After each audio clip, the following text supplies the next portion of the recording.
Alrighty. Hello, hello. Greetings and salutations. Time for some D&D. You ready? You ready? Looks like everybody's here. We're ready to roll. And we're just gonna get started. Alrighty.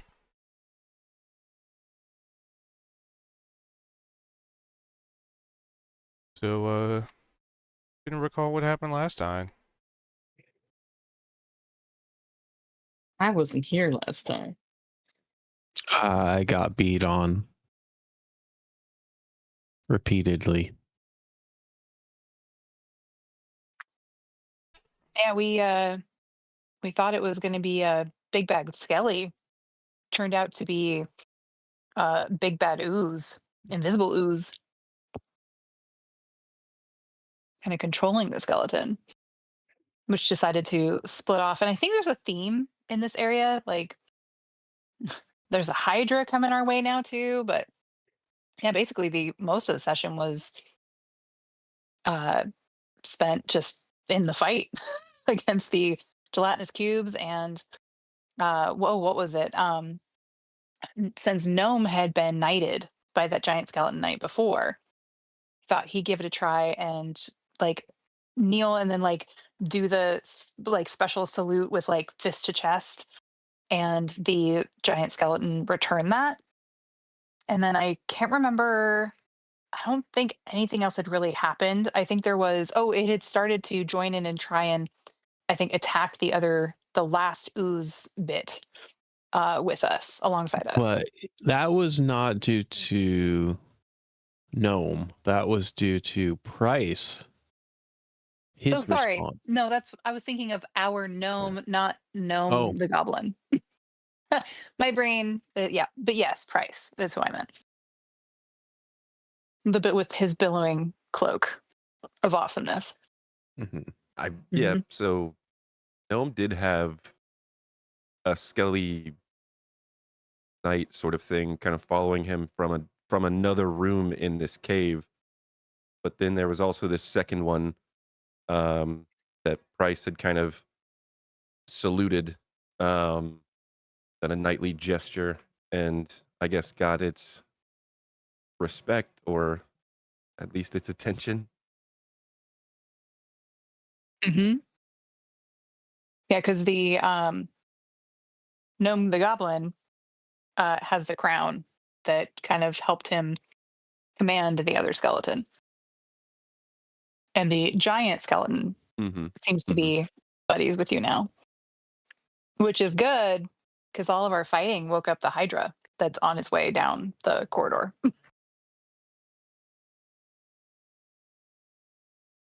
And that's all I really remember. Oh, and just that, like, Kaido was over by that hallway that led to the Hydra and had gotten held down during the fight by all the skeleton hands. But once Big Skelly knew we were on its side, it released him. So now we're all free and ready to attack a Hydra.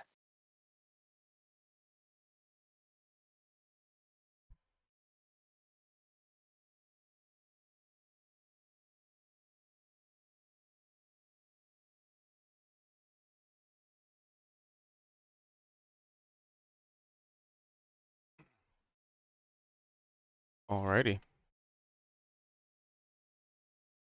So, we pretty much ended with the sound of heavy footsteps, but they are not approaching rapidly.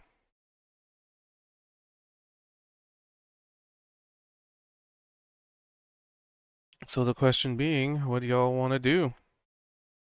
Can I As just be it kind of say sounds like that something is approaching, but you don't know how long it'll be until it gets here. You don't. There's a lot of unknowns currently floating in the ether. I just think it's too bad that our goblin gnome is not here because man, Hydras, all those heads that he have available to headbutt, missing out. True.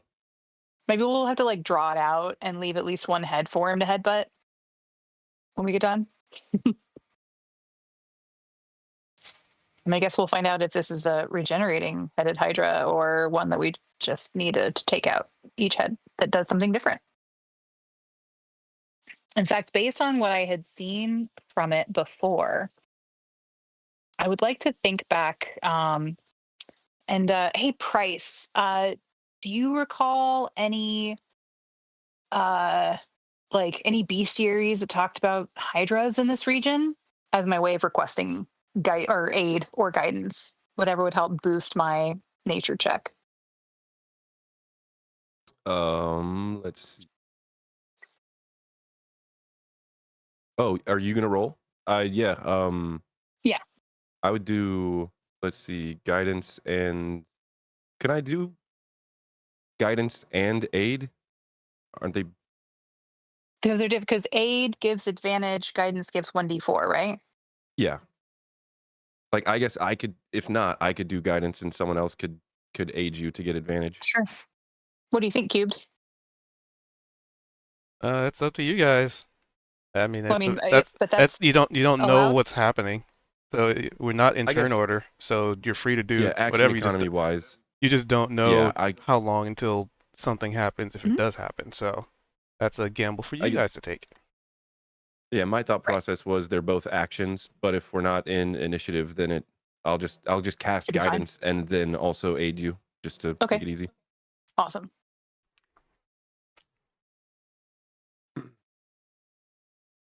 On a nature check. What would I recall about the Hydra, educationally, based on the Educationally, details of what I saw? Hmm. educationally, the five-headed Hydra, they are notorious for each of their heads getting a chance to bite the crap out of you. You would know that they, no matter how no matter what time of day, it is always awake because there is always one head that is awake and alert. And you would know that, not that it really applies here, that hydras are a hydra can hold its breath for a very long time, i.e. an hour. You would also know that they are, probably due to their composition, that they are pretty difficult to blind because, there's always one hit that might not get blinded. They're very difficult to be charmed. More than one kind of ability to control a body. They're very difficult to be deafened, frightened, stunned, and even knocked unconscious because, well, you can knock one of them out, but, And so as far as the one that you've interacted with or spotted, that seems to be the gist of it. You're thinking that there might be a much more dangerous one out there somewhere, but it is not this one. Though this one is still quite dangerous. To be fair. So it may not be a big bad, but it could be a medium big bad. Medium large bad. Well, I will relay all of that to the group. So I guess, guys, the question is, Gnome's looking pretty tired, so we should probably give him a break. But what do you guys want to do? You want to try to take this thing on, or it's tromping out pretty slowly. We could probably hoof it, and no pun intended, Kaido. But get out of here, and maybe come back with some reinforcements or block in the cave a bit, because we've still got that other kind of whatever has been talking to Gnome and I. We still got to deal with that thing too.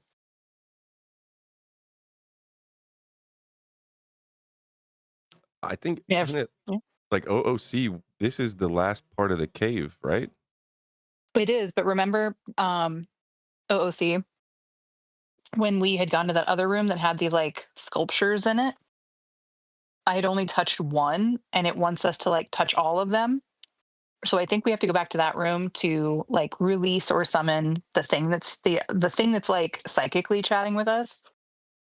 I'm just thinking that the Hydra might be. I mean, I guess could be a Hydra. I guess talking to us, but I'm betting it's like more of a cultist. But my guess is that the Hydra is like the last or one of the last monsters that we might have to fight in here before the guy that's like screwing up all the magical energy. Would be my guess. Oh, and Hydras are land bound, right? Like they don't have wings, right? Didn't appear to. Okay. Not to mention that there may still be even a dragon in this area, so Price, I know you're feeling pretty tired, but if you think you'd fill up for it. Our Barbar hasn't gotten to hit stuff for a while. By the way, Kaido, how are you feeling? Oh, sorry. Go ahead. Oh no, I just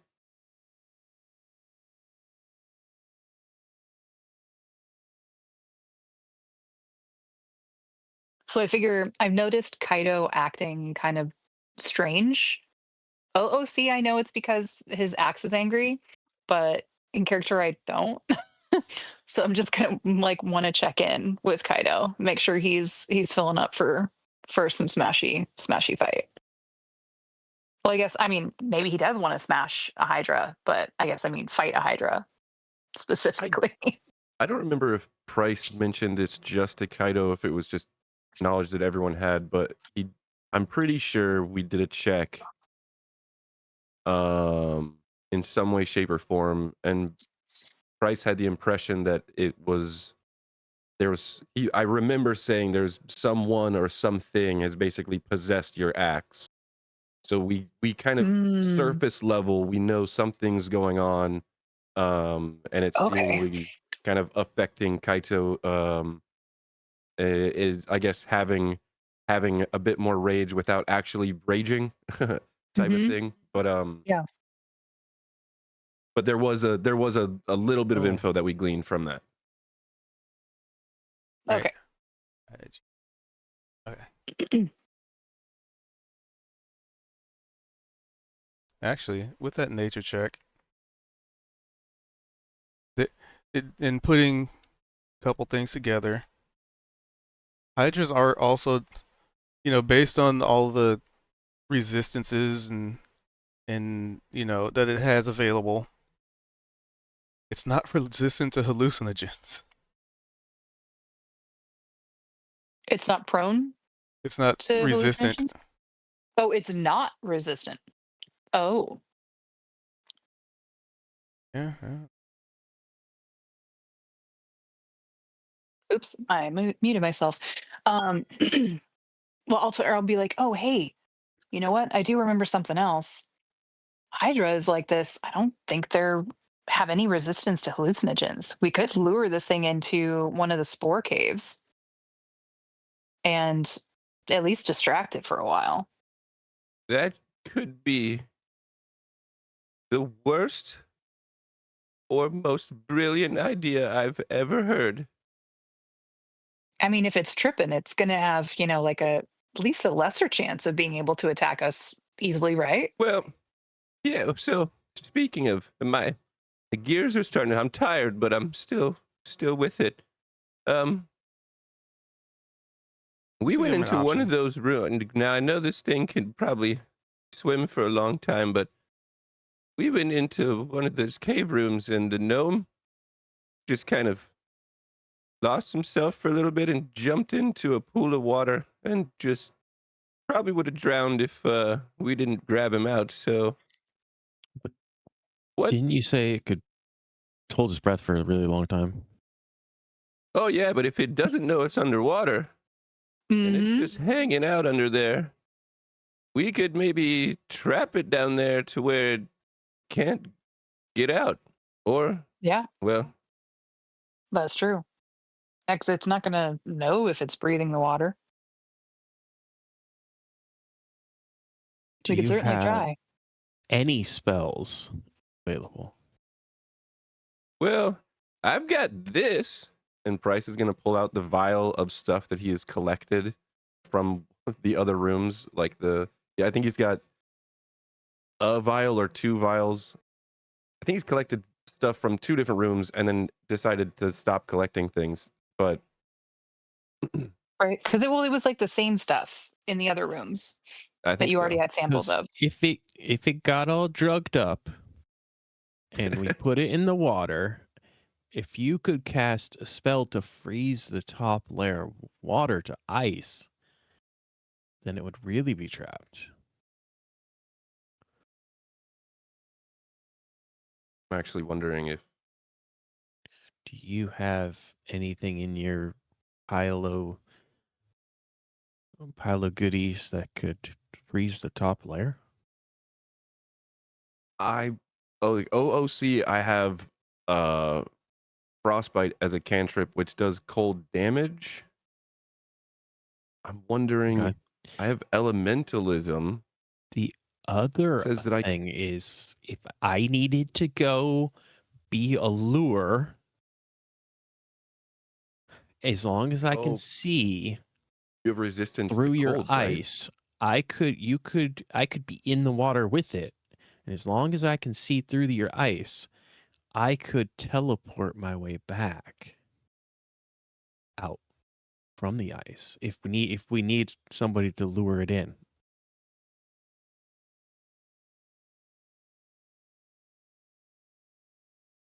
Okay, I guess this is a question for Cubed as far as our potential options. I have Frostbite, which it says you cause numbing frost to form on a creature that you can see. So that might not work. I have Elementalism, but it doesn't really say anything about freezing anything. But it does let me manipulate elements. I also have Ice Knife, which is just hitting. You can fire it, says at a creature within range, but it just then does AoE frost damage.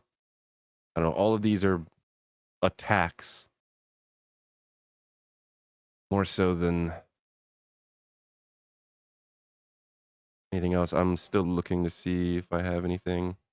Problem is I have 1 spell slot, like total right now, and it's level 1. So I'm very limited. Hmm. I'm even just seeing if I can do anything. Well, there's another one that's called Sleet Storm, but again, I don't know if that would freeze anything. It makes difficult terrain.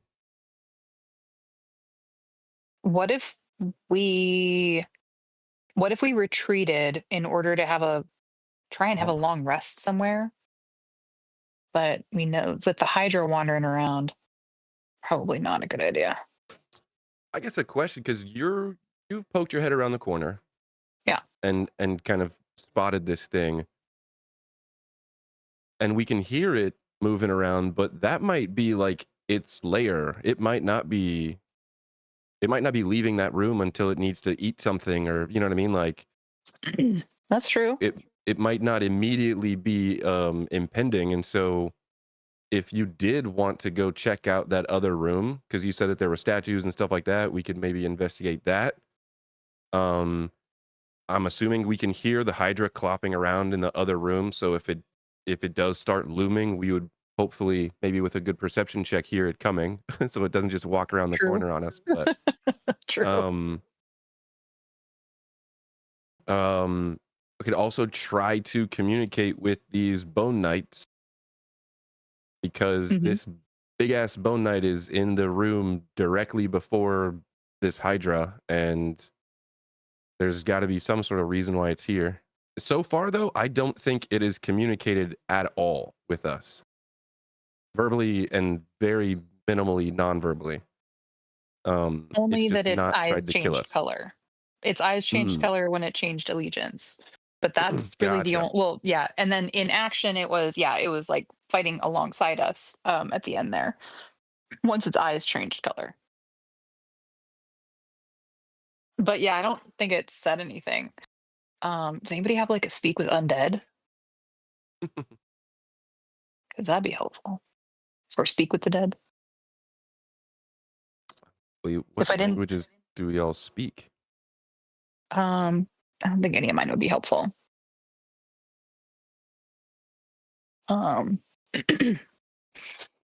Because yeah, I think I just speak. It's like common, celestial, and well, and the thieves can't. But unless it's a pro thief, I don't think that's going to help us. Oh, Let's I see. didn't want to interrupt either. Were you going over to talk to Kaito about how he's doing? Oh yeah. Be like, hey Kaido, we should probably move away from there. I can hear that Hydra moving around. Let's head back over this way. Oop, I got stuck on the blob. There we go. I can't move. Huh. Cubed, can you see what's wrong with my token? It got to Oh, this the one point over the and top of it. The oh, is there one? I Yeah. think that It, it's the Oh, it's just on the hidden maybe? corner. you're in the same block Oh, as another thing. So I just can't mouse reach my drag. space bar. Let's see. Could you get me out from behind there? I can't reach my space bar to do the other thing. Oh, there, maybe that. Yes, thank you. Thank you. There we go. Oop, I don't need to go that far. Okay, so Kaido, how are you feeling? How's your axe doing? Fine. Is it still angry? Mm, Absolutely. Is it more or less angry I thought than it got less angry when Kaido promised that they would stop the whatever was bothering it. Correct. Less angry does not mean not angry. is it? Did the anger change Mm, at all after we defeated the ooze? It I guess that'd has be more of a cubed question. Mhm. it has remained the same. Okay. Well, good to see you're holding everything together real well. Your query mm-hmm. is not this way. Doing what I can. Well, Stomp. since that Hydra really didn't follow me back out, even though I'm pretty sure one of its eyes might have seen me, um, or one of its heads, we might be okay to go into a different part of the cave and try and rest up. Um, Price, do you wanna see if you can chat with your new skeleton knight friend?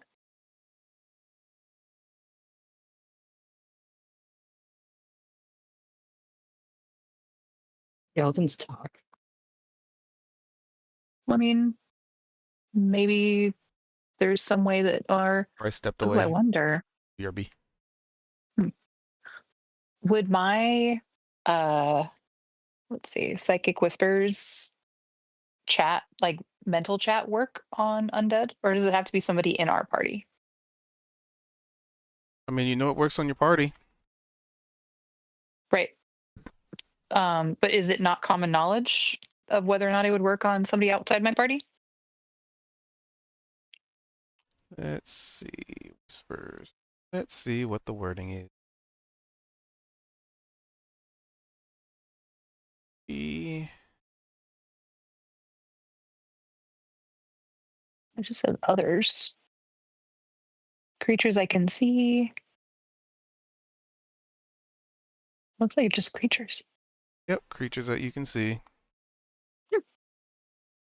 Assuming you want to utilize that a resource to attempt it. I might if gnome or if Price can't make any progress, I might go ahead and do that.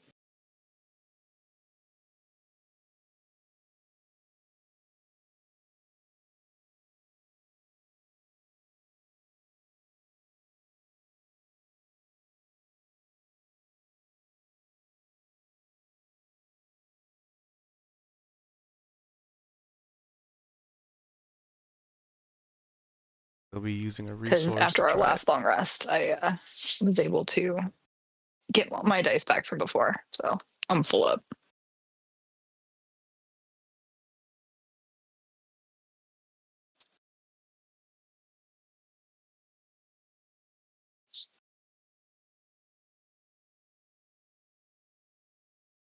I mean, like I said, I think Price stepped away, so Oh, sorry, I'm back. Right. Oh, I was just saying, Kaido seems to be doing all right. Do you want to try chatting with your new skeleton knight friend? And if you can't make progress chatting with him, I could always try my psychic whispers. Hmm.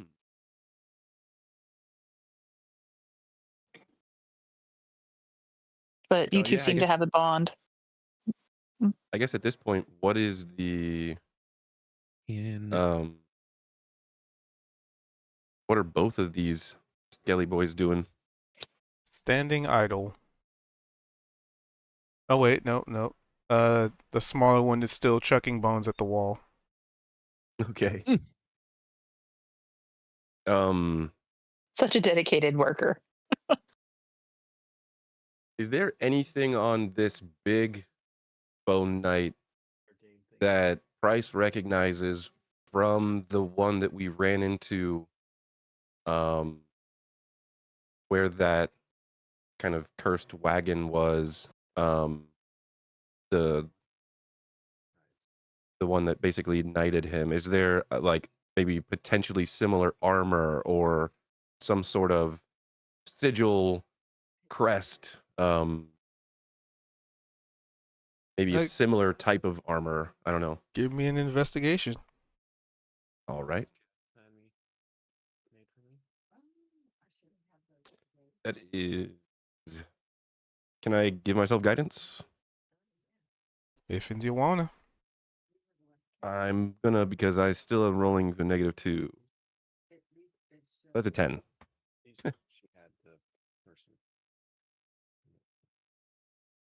So you look them over, and you could definitely see a lot of things got rusted or melted away via the creature that it was once encased in. Mm-hmm. Okay.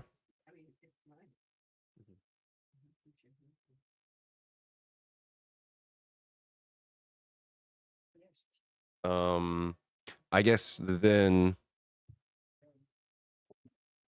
kind of looking around the room and hopefully getting the idea that all of these cubes are now inert. Because we just spent so much money on Epic and Oh, we got like 30 million. Hey, Vimac, you're not muted. I don't know if you want to be.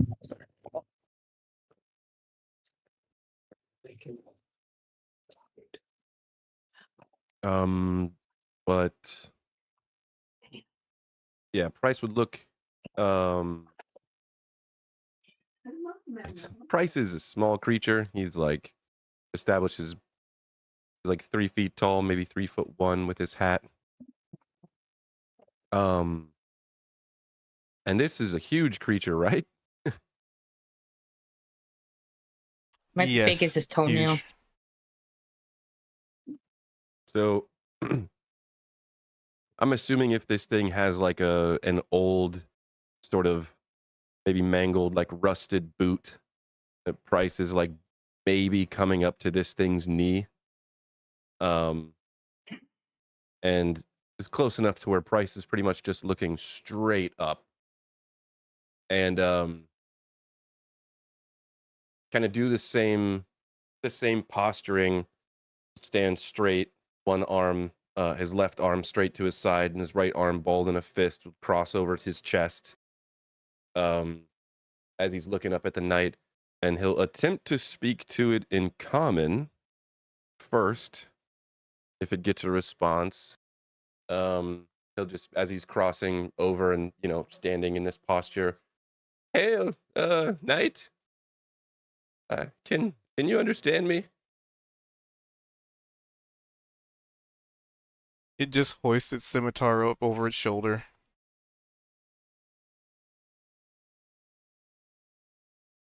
Bryce will say the same thing in Druidic. Just attempting that. And if that doesn't work, he will switch to Undercommon.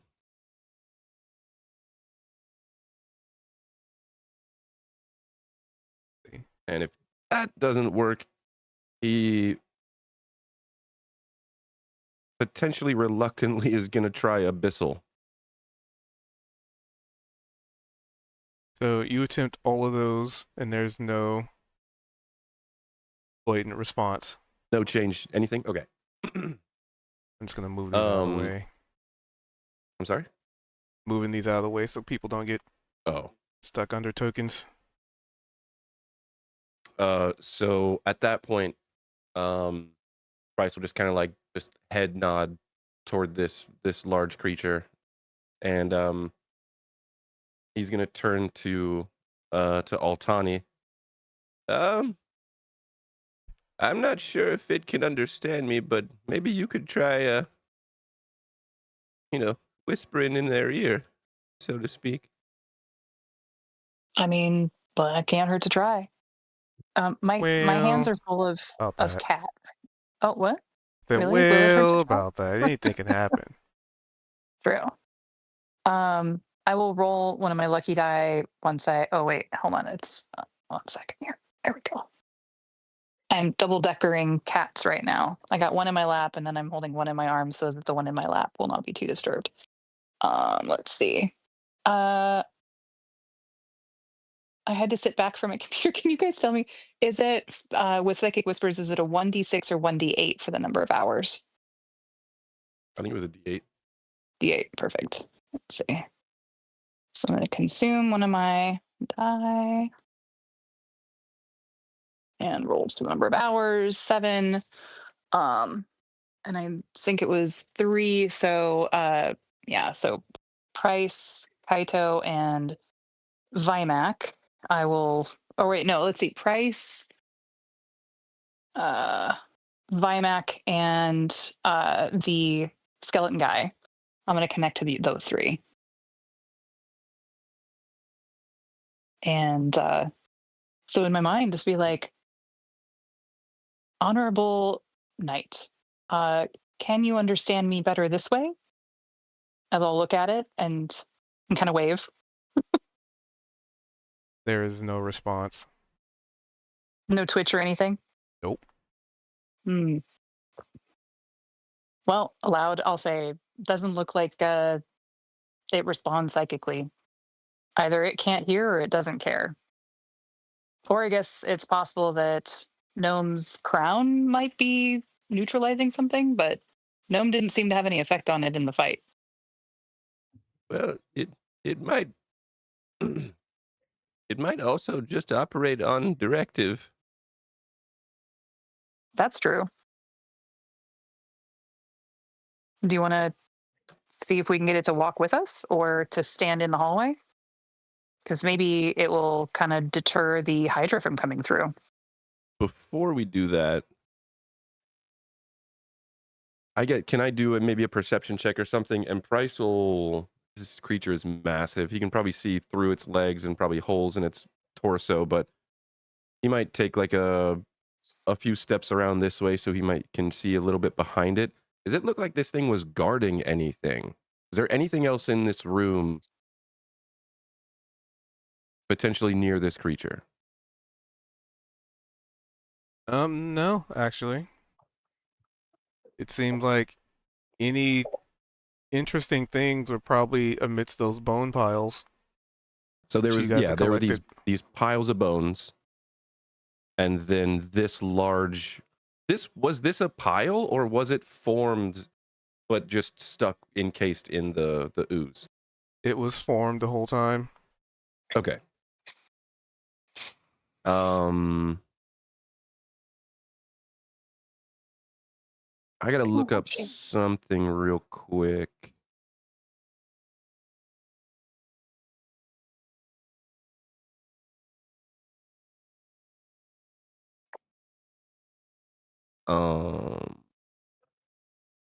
Sorry, I have to go through the importer because It's a spell that I don't have. So what's Kaito doing in all this in Vimac?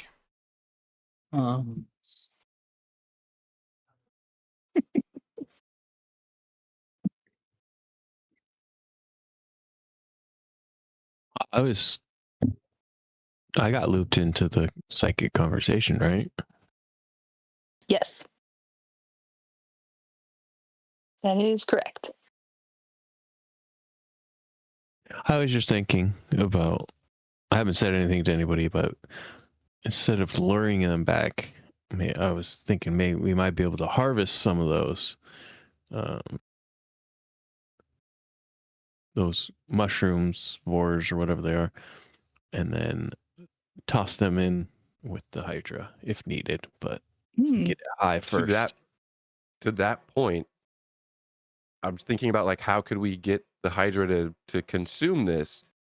If we could potentially see a spot where it's like that's where it feeds. This room could be, it's full of bones. This, you know what I mean? Like, Mm-hmm.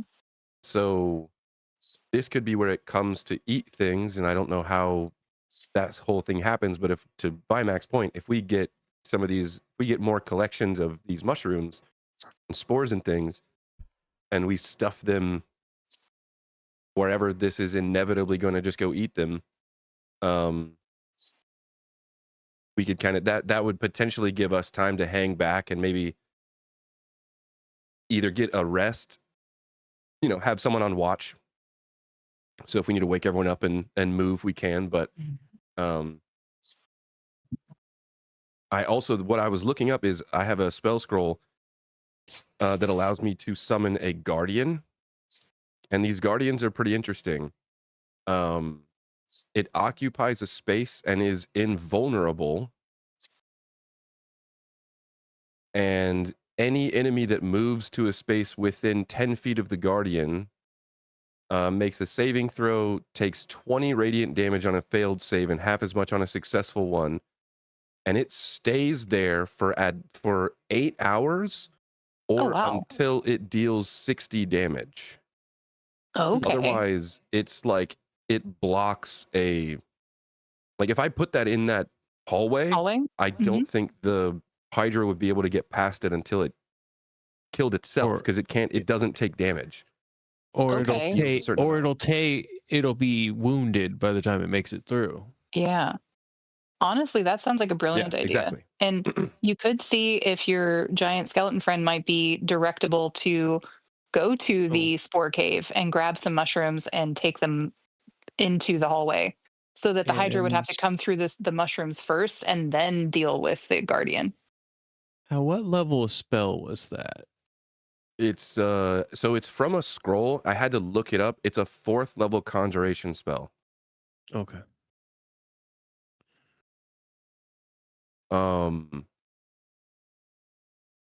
Another thing that I was thinking is if this guardian in this room, the big skelly boy, not the spell that I was mentioning, if they have some sort of allegiance with us, having them in this room, if we are potentially resting in this room, is probably a really good idea as well.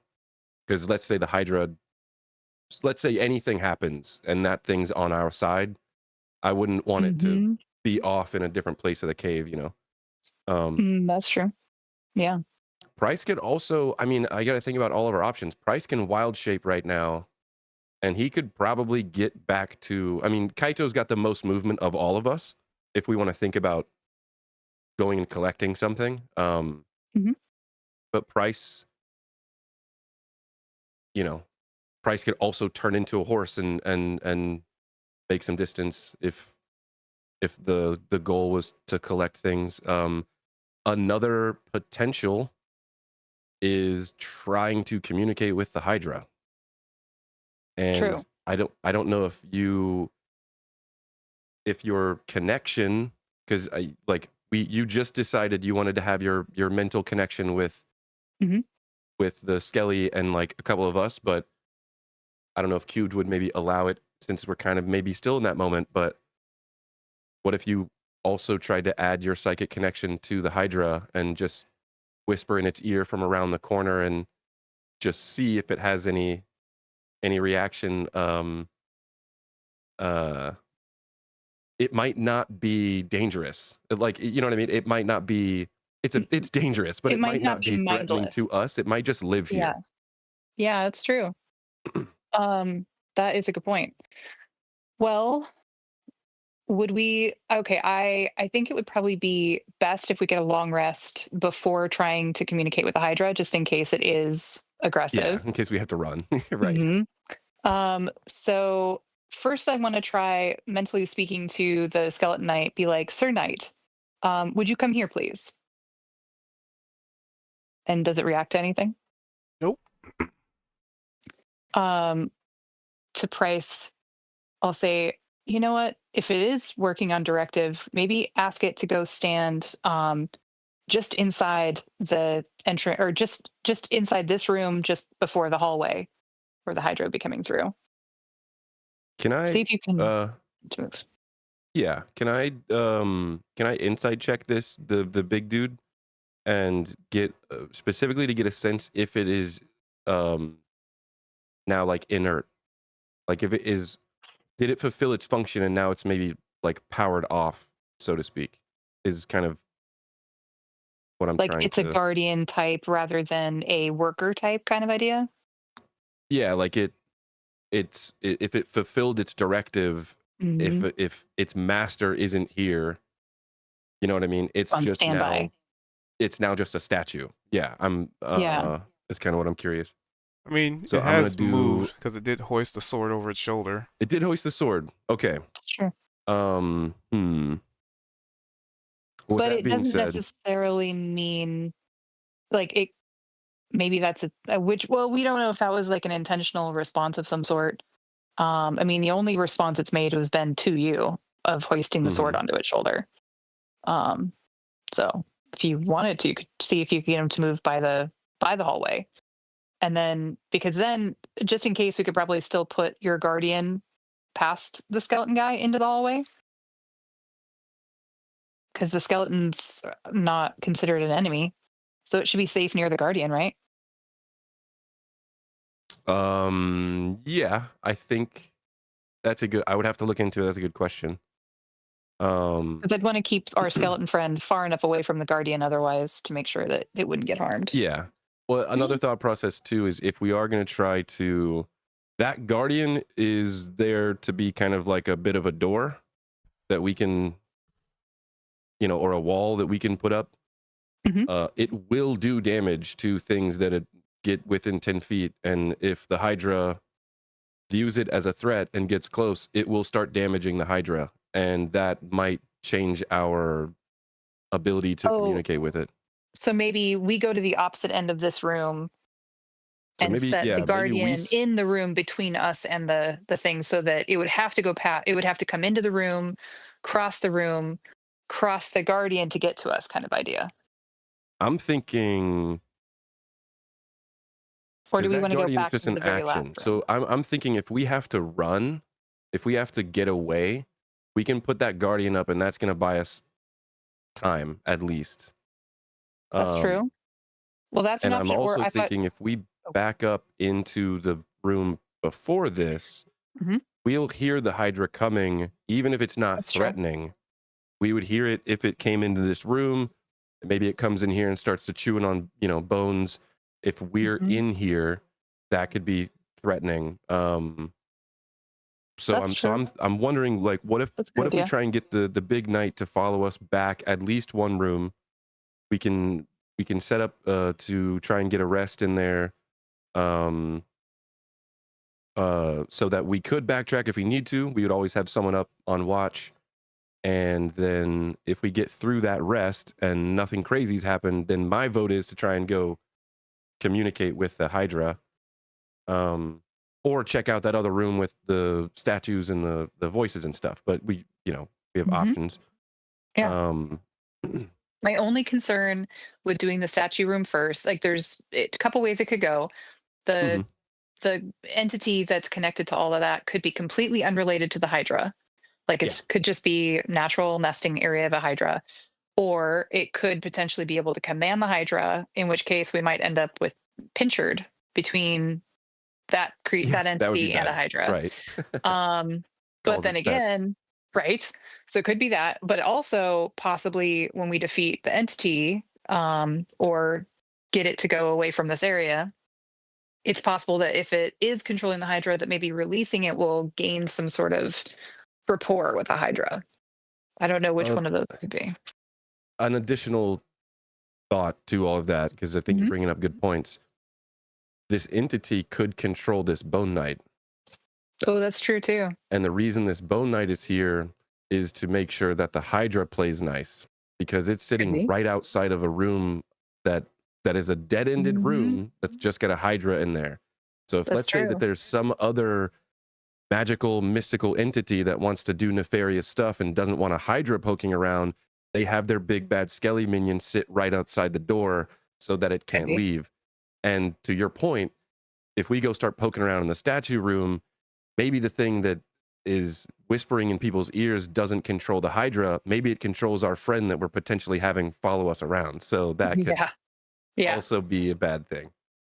So it sounds like our best bet right now would be to go to the one room back, um, see if we can get the knight to follow us, maybe to like stand in the hallway. That's what I'm picturing, like hang out here, Yeah. basically. And Or then just, we you would know. only have one other entrance to potentially worry about into that said room.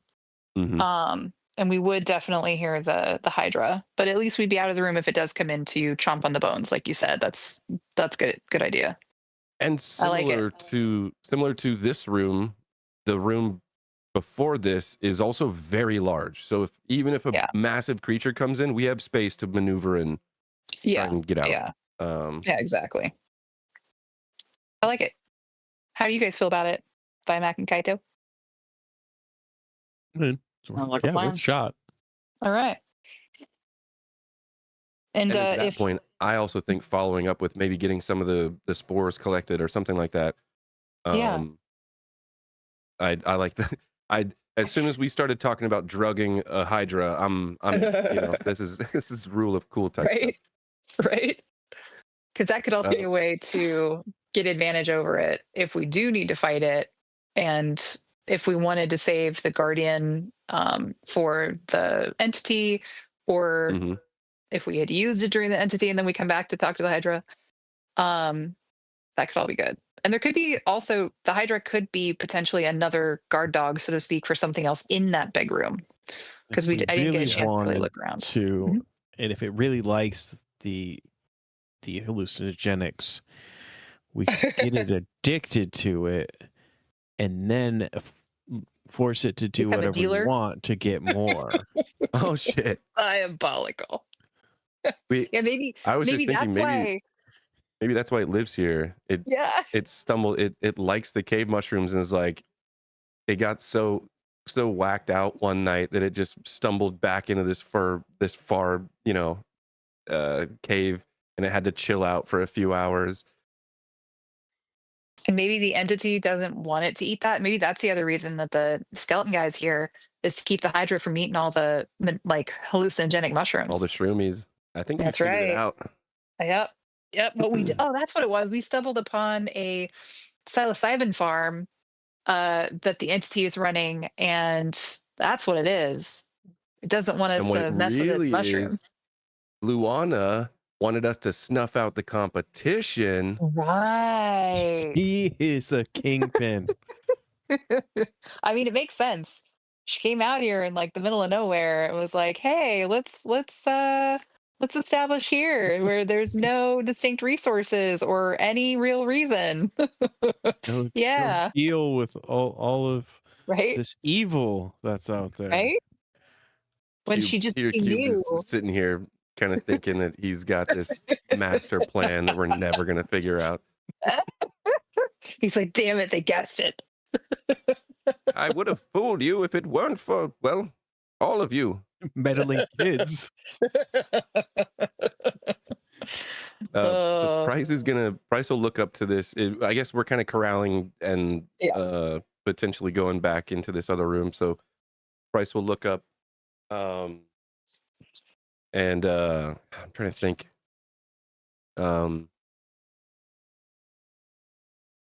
while you're thinking on that, Gnome Watch. also has exhaustion. So seeing that he's pretty sleepy, I'll like just go up to him and be like, kind of like sweep him off his feet a little bit, like Princess carry him. Be like, why don't you rest? And be like, Kaido, can we put him on your back so he can rest till we get to our sleepy spot? He's also chucking bones at the wall because he thinks it's Nice. something to If he do. did Neanderthals and Just squirrel away somewhere. Remember, if you do go Oh. past that hallway, the room started to fall. So watch out for Room started to fall. the things from the cave. The spikes and stuff came down. Ceiling that's was right. falling. We were true, having but to I hug the think- wall. Watch out for that. Right. Okay. I think we don't. Oh, we don't know if I guess if we set off all the traps in there yet or not.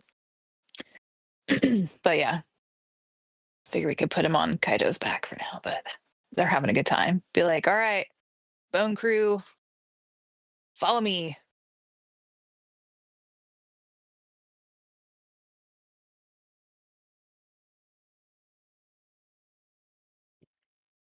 Since you have a light source, if you wanted to go first, and I will be the light source at the end. Oh, sure. Oh, let's wait for the rest of our group. Come on, folks. Trying to think. Price would look up to the knight.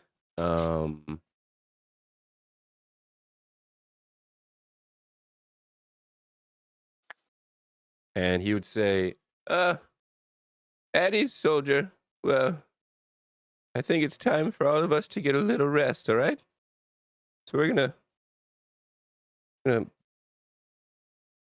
go back to this other room and keep an eye out on everybody. If you'd like to fall in line and carry on with us in this other room. And he'll kind of do the same, like, quick salute again and nod. And without even really waiting for a response, he's gonna turn around, kind of about face, and start walking back toward everyone else. I am gonna notice that, and as you walk by me, I'm gonna salute. Nice. Because I was looking back to make sure I'm the last one. Yeah, right. That's cool. I just move. Yeah, perfect. Back there.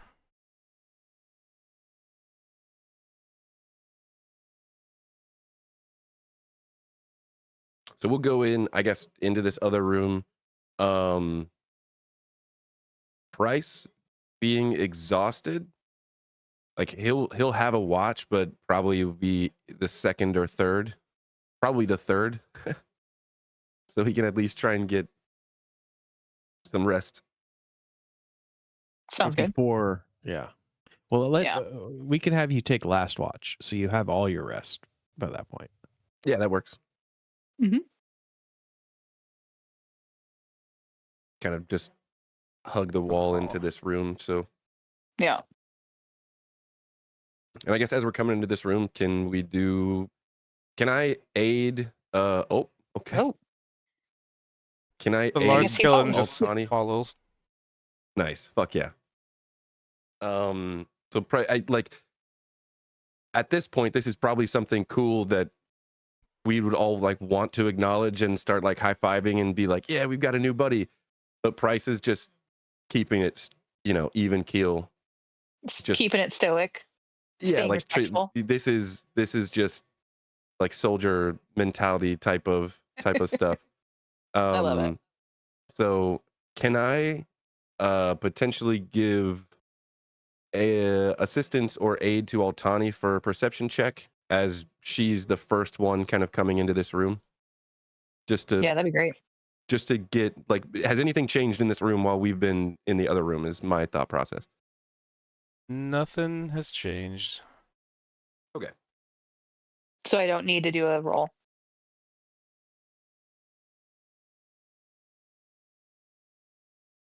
I mean, up to you. Do you want to risk wasting a good roll? Oh, they will Of come to me course. when they need to be. So yeah, I'll take aid for that. Kind of helping look around. Maybe you're pointing out some interesting things about the cave. Nice. There we go. Nice.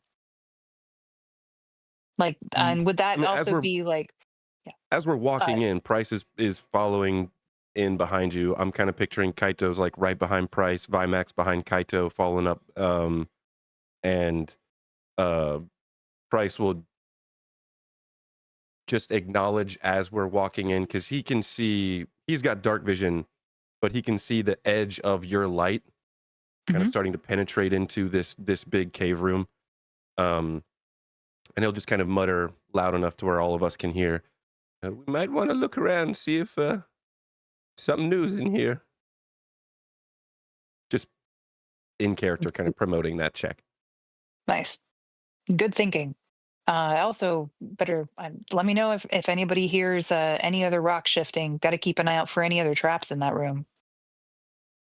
And I'll be putting extra attention into any other trap triggers that I see as we come along.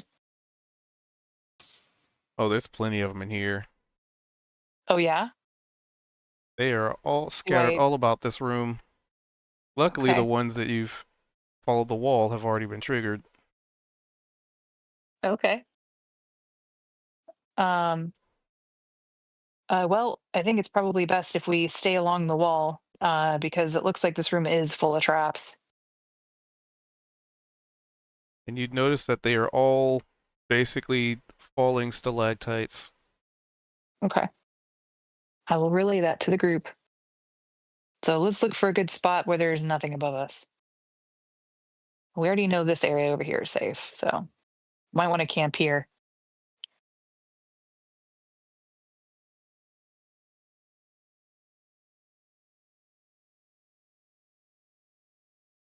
Actually, you know what? That's such a good perception check. You could swear that you hear something in this other room north of you. Oh, hey guys, I think I actually hear something up there too. Maybe we should. I'm gonna go check it out. So Be with careful. that, We haven't set any traps off up there. that's true. Well, with that 25 perception, I'd be able to probably make my way like around the edge of the room while not stepping on traps, right? Well, I mean, since you see them, you can avoid them. Okay. Are there like with the rocks that had fallen, would it be possible to like almost create like real quick markers of where I can see some of the trap triggers would be? So like I could grab some pebbles and just do like a quick circle of rocks around some of the triggers that I walk past so that the others can not step on them if they need to walk around. Uh, yeah. Okay. Thank you. I'll just kind of do that as I slowly make my way around. And I would like to get stealthy as I get close there. Hey, nice.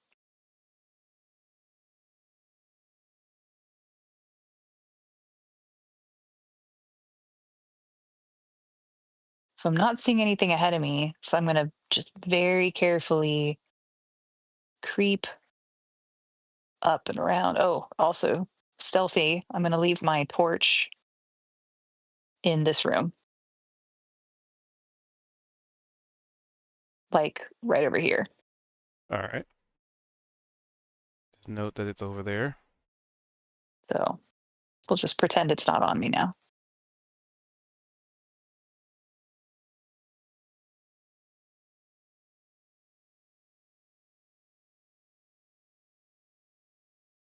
Okay. I'm going to carefully just peek around the corner there. Hold on, let me. Oh Guys. dear.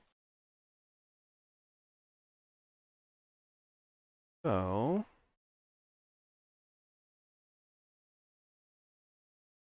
Being super stealthy.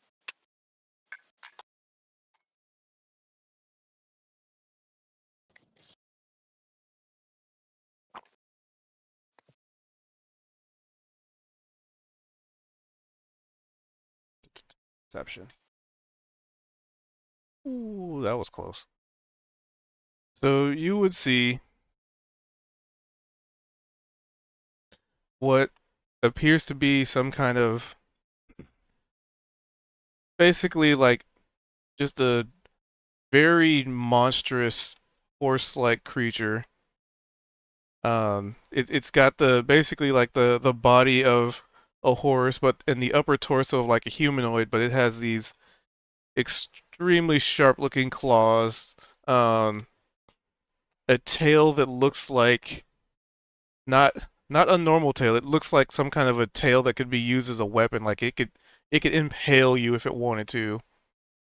And it has like this horned head, almost like demonic, very Diablo-esque. Like the devil guy from Legend. I don't think I saw Legend. What? Oh. Okay, you're missing out. You I- gotta resolve that. I don't watch a lot of movies. This is one that I think you would probably really like. Watch the European. It's cut. classic. Yes. But it's a classic. And you're basically describing one of the entities in it. Image creature, so I can show the and standing next to it as they seem to be having some kind of a conversation in a language you don't know. I mean, this kind of creature you've seen before. It's very thin, almost like maybe like unnaturally thin for what it is, but it's still bestial at its core. It's got like these reverse jointed legs and claws that look like they could slice you like a piece of ham. Was that Uh, the sharp, spiky, bony guy that we met in Yes. that cave? Yep. Very akin. Okay. Yeah, that guy was nasty. Well, seeing them, I am going to very carefully and quietly back up. And there's also, and there's like a moment where it sort of kind of looks in your general direction, the bony guy, but you get the feeling that it doesn't see you because it's kind of like a second take kind of thing. okay. Like it could probably feel me watching it. So yeah, I'm definitely gonna be backing away from that. And I'll keep checking those traps and marking them as I come around this side of the wall too. I'll leave the middle as it is. Guys. So yeah, we definitely got some other friends in that northern cave there. I'm gonna do quotation air quotes when I do friends. You remember that spiky, slicey guy that we ran into in that bone cavern? There's one of those up there. But then there's also this like big demon looking thing. But they aren't mindless. They're definitely chattering about something. And I don't know, Price, maybe you could tell what they're saying. So from hearing what they said, could I like try and emulate some of what I heard? Like verbalize some of the words and see if he recognizes any of the words? Since That he would speaks be abyssal. an intelligence check with disadvantage because you don't. It's like Mhm. trying to recite something, and there's probably subtle I'm not nuance that familiar you with. don't understand. Hey. Nice. Uh, so yeah, you'd recite some of the words, not that you have any idea what they were saying. Nope, no clue. But Price, does any of that sound familiar?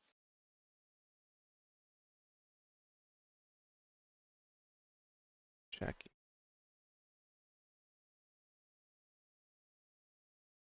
Okay. And which language is it that you have, Price? I've got. Let's see.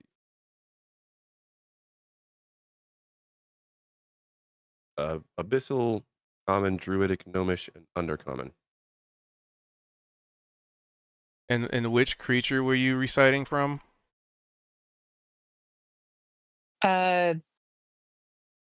I guess I would maybe probably repeat like a mix of what I had heard from each of them, thinking that it was likely the same language.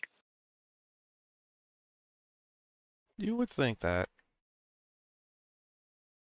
So one of them was definitely speaking Abyssal. The other one was in a language you don't know.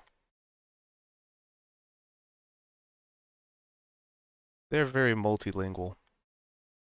Nice. Trying to get the image for them. Image. I have to go through a certain thing to show them the imagery.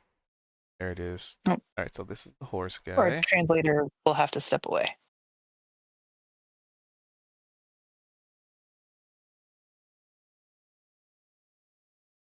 That's the horse guy. Whoa. Dark Kaido. I guess I missed the horse part of the description until now, until you just now mentioned it. I'll say it had like Definitely. a horse's body.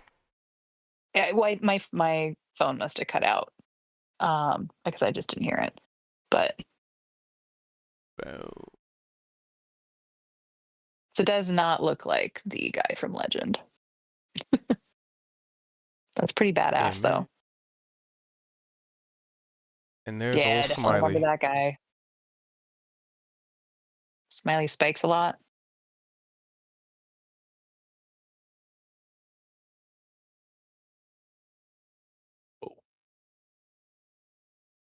But at least you get the feeling you're in the right place with how many dangerous creatures there are in this cave.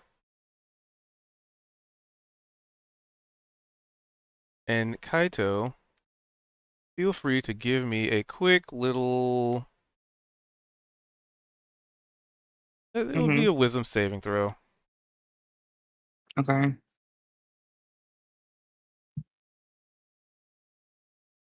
There you go. All right. So with a 13, let's see. So you feel a little like you feel the axe get, I guess the best way to put it is a little warmer as you're heading in this direction. You know, in a hot cold situation.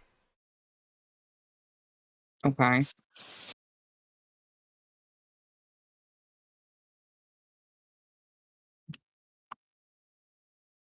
Okay. Okay. Any bed stealing? They haven't long rested yet. I think they're trying to, or preparing to. In the process thereof.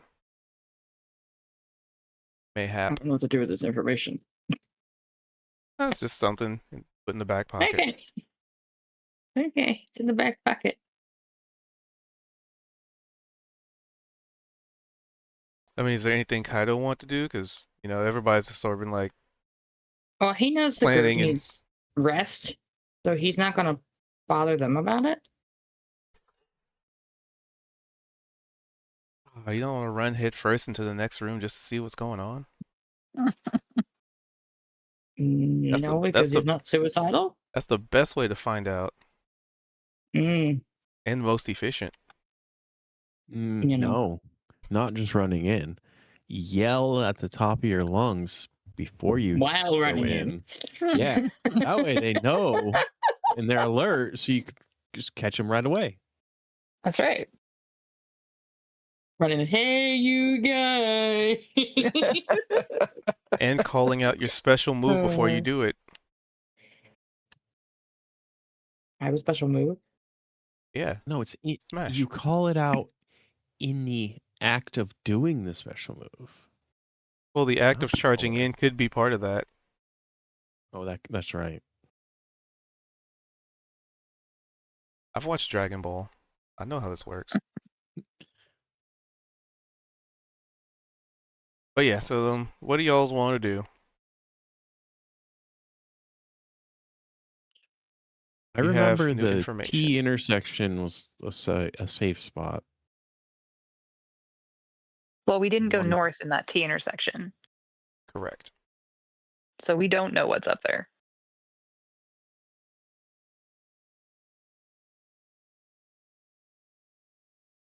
But the southern room was safe. at least as far as we know. But it And would then as far as we'd be like in the a. last time you rested, it was about 2 rooms away Mm-hmm. because it was just before. It was the narrow area just before that T intersection. Mm-hmm.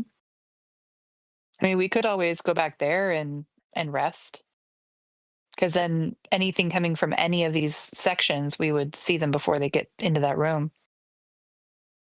Yeah.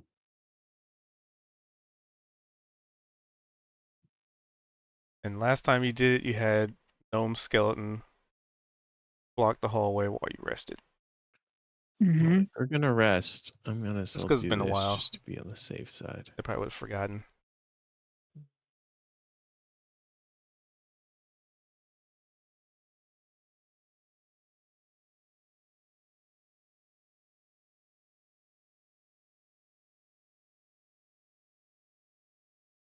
So you're using second wind.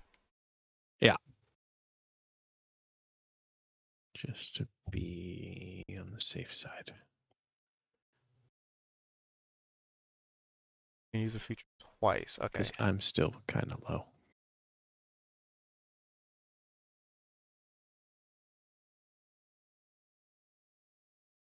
Okay. I'm ready to go.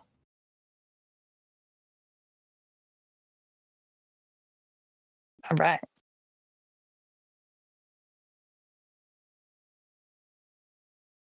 Where are you going? So sounds like we're gonna. I went around the wall, but visually it made me go diagonal. Yep. And I'll let them know before I had left. I'd be like, I marked the traps that we haven't set off yet that are around the wall. So just look for little circles of rocks. I left the middle open though, so careful. But yeah, we can just come back here and EG. like, hey, mind having your skeleton watch the door again for us? He just shrugs. He still has a handful of bones and he's chucking them at walls. They made sure to Nice. bring extras. Very smart.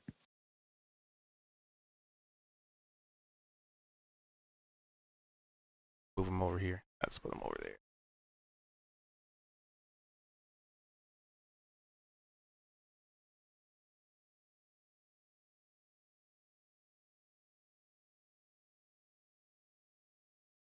So you guys heading back? I see some people moved. Well, at least to this room where we had rested before. Well, you had rested in the room just before this one, but Oh, that would be a whole last map change. So so here's good.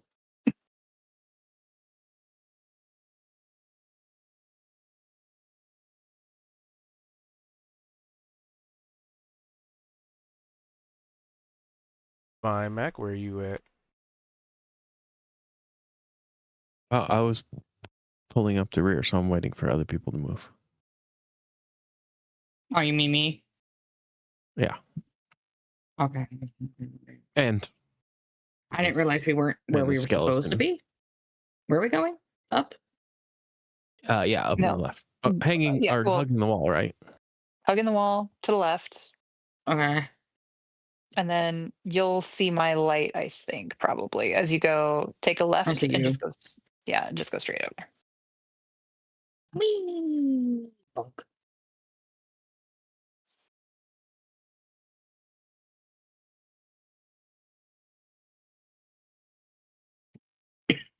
And Price stepped away. So Yeah, pretend we put him on Kaido's back. It's fine. Usually gets puppies anyway.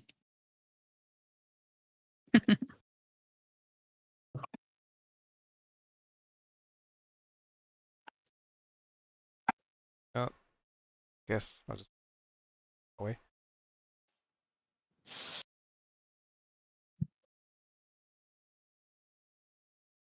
And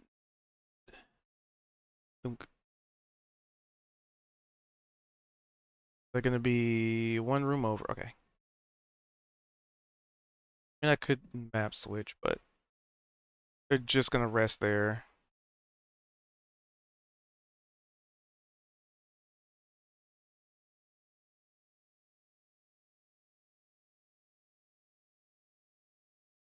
Because it takes forever to swap scenes. Okay.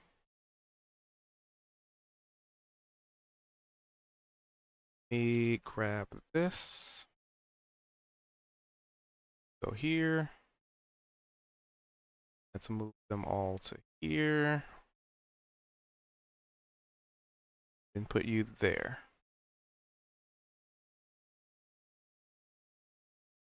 There we go. Nice.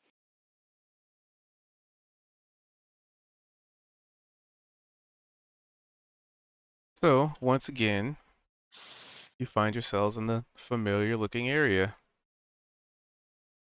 The large open cave area with the sacrificial needle on top of the stone that Gnome had willingly given some lifeblood for.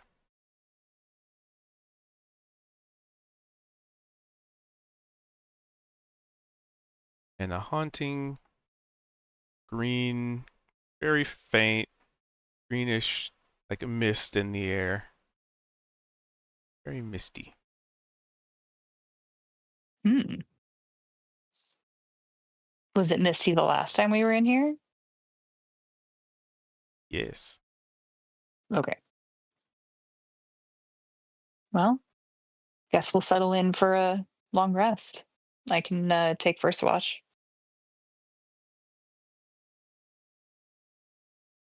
All right. I'll Altani take first. second. Unless Kaito wants to go second. I can go third. Okay. And then Price is going last so he can get some sleep. I think Price would be going first then. Or with Price. First Okay, well, sleeping. Price can go first and then we'll all shift down Well, one. no. Price wanted to go last, so he had his rest completed. Because right now, if he runs his check, he has the he's exhausted still. Yeah. That would work, right? I mean, it doesn't really matter that much. Like, I was just thinking, like, if he goes to sleep first, then he'll definitely be rested by, you know, Time of his watch. whoever his last watch would be. Right. Well, Because he doesn't even necessarily need to do a watch for it. That's what I'm getting at. Because you have, okay. Oh. So we just do 3. Oh, yeah. Okay. Yeah, that works. but I mean, you could We'll do that. split it up that way. But We want to make the point is we want him to get enough for a long rest. And he wanted to, if he was taking a watch, he wanted to be rested when he took his watch. So if we can all of us can complete a long rest with only having 3 watches, then let's just do that. Because that makes it easy.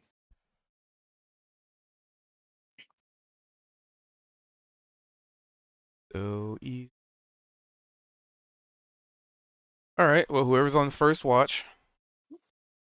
That'd be me. What are you doing for your watch? And how are you guys setting up your whole encampment here? Are you just gonna be like, we're tired and lay down on the hard, cold, stone, uneven, rocky, pebbly floor? I mean, it's kind of what we did last time. I mean, we'll probably do the same thing we've done in every rocky cave we have had to rest in. So whatever that looked like before. Adventures that don't even bring blankets. Okay. Hmm. What are you talking about? I heard got me. shit.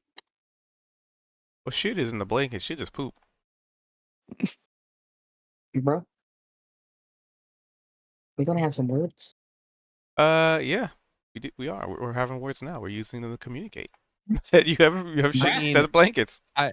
I do have my armor I'm wearing and some spare chainmail I can put on top of me too. So Ah, the and old a metal blankie. shield. The And a warrior's spare blanket. shield. That'll help. Oh, I have a bedroll. Never mind. So do I. Oh yeah, I probably we too. all have bedrolls. Yes. We all have bedrolls, so we'll just get our bedrolls laid out like we do. And I'll probably be I'll have my bedroll ready to go, but be obviously just sitting and awake. All right. Altani can give me a perception check as resting is resting. And I mean, the other thing to consider is you guys will be sitting in here for a good bit because Mhm. you know you've only gotten into basically one encounter and explored a couple of rooms. That's not exactly 6 to 8 hours worth of work. So what are you gonna be? What are you guys doing in the downtime, like before resting? Could we go gather mushrooms? I mean, if you want to. Probably going to need to have one person outside the cave that ties a rope to whoever goes in the cave. Okay. Yeah, Can we Kaido would be make- perfect to anchor. Can we make like a helmet so we don't breathe this stuff in? Right. What would we make a helmet out of? I don't know. Just thinking. We couldn't we send your your summon, your minion Oh. guys in there? Yeah, we could use a familiar. Yeah.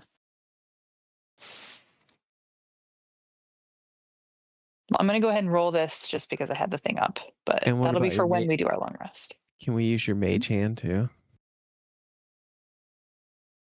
Do I have mage hand?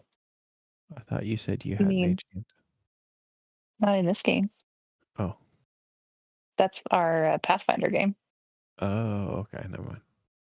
I'm a rogue. I have light. Cantrip for light. I can make items glow. Oh boy. Yeah. Let's see. And I can catch stuff because I have the glove of missile snaring. Okay. Why? All right, so I'll go down the list. So, what is Altani doing in the time before the long rest? Like, think of this as like So you're doing like I- one like technically downtime activity, but it's just this is to pass time. well, if I knew that ahead of time before we would have come into this cave that we were going to be taking time before the rest, I would probably go around the full circumference of that cave and like mark where the trap triggers are so that our party knows where they are. All right.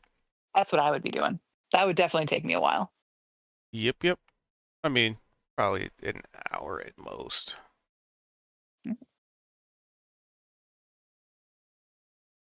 So, what would Kaito be doing in that pre-downtime, in that downtime before the downtime? That might take a good bit of time. Like, would Kaito be like sharpening their axe? Would they be, I don't know, clipping their nails and Okay. fixing their adjusting their top hat? Like, Kaido doesn't have a top hat, by the way. Kaido does not have a top hat. Did I just hear that? Yeah, he doesn't have a top hat. Why would he have a top Ridiculous. hat? What do you mean I don't know. ridiculous? Sorry, I didn't mean to derail you. Go ahead. Probably maybe the exercises he has to do to keep the masteries he has.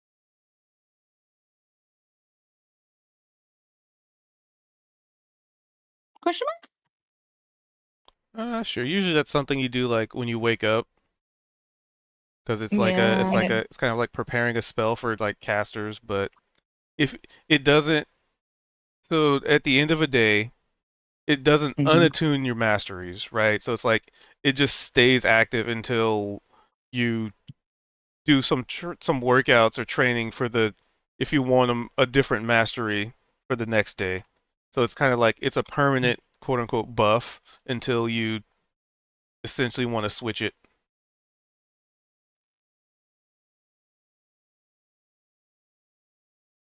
But I mean, you could do that too. I was just mechanically speaking, that's sort of how the mastery stuff works.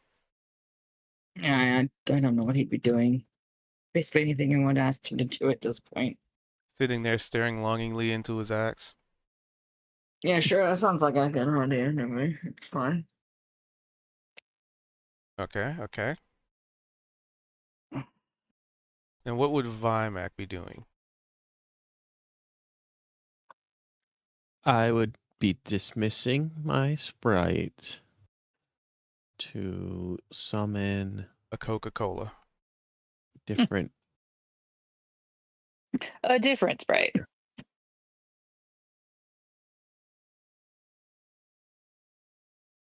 Oh, yeah. You just. I should have named my sprite 7-Up. Missed opportunity. Next time.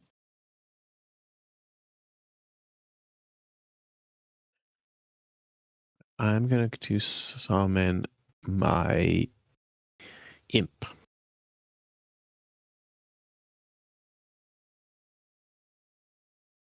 In our downtime, because it takes an hour. Yep.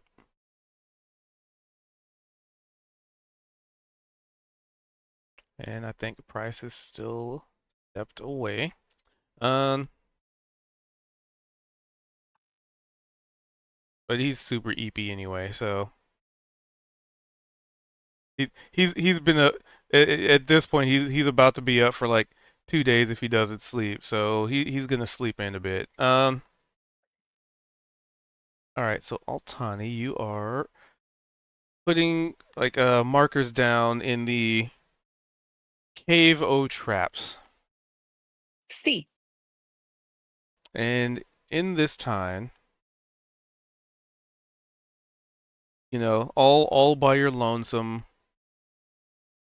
First off, give me a stealth check, because you do know that there are dangerous things basically in both directions. Oh yeah. Yeah, I do. I know this.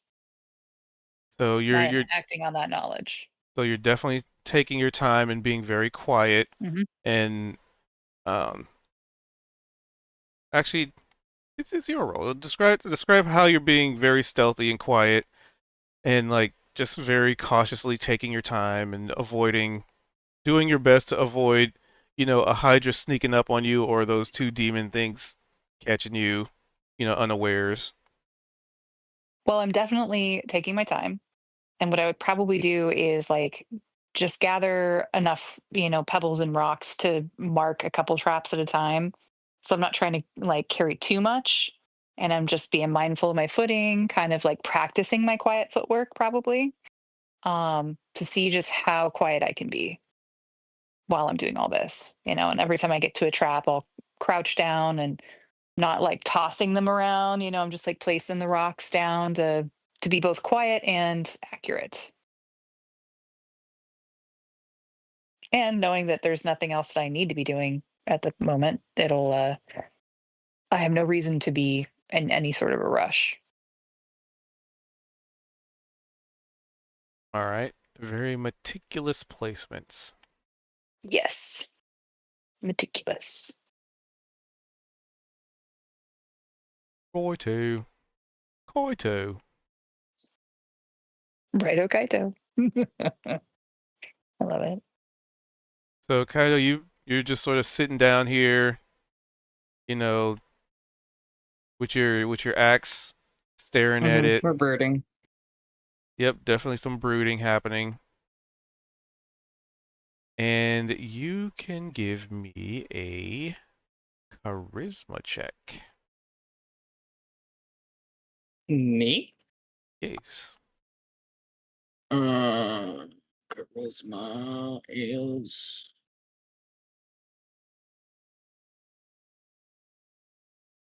how? Oh, the thing at the top? Um. Oh, that didn't go well. Yeah. Man, you There are you getting go. cranky. Oh, I mean that would be something else. So with that, you kind of get an interesting like feeling from the axe, kind of like it's not angrier, as you've experienced, but it's also not like getting less angry either. But it's almost like, man, with a 3. So it's almost like somebody or something is trying to communicate to you, but it's the equivalent of them being on the other side of a wall. So it's just like muffled. It's like trying to hear a conversation, somebody talking to you from the other side of like a hotel wall, and it's you get the feeling that it's an attempt to communicate, but it is very like you're just not able to grasp at the right string, pull the right string, or the right straw, or find the right means of establishing a connection. Okay.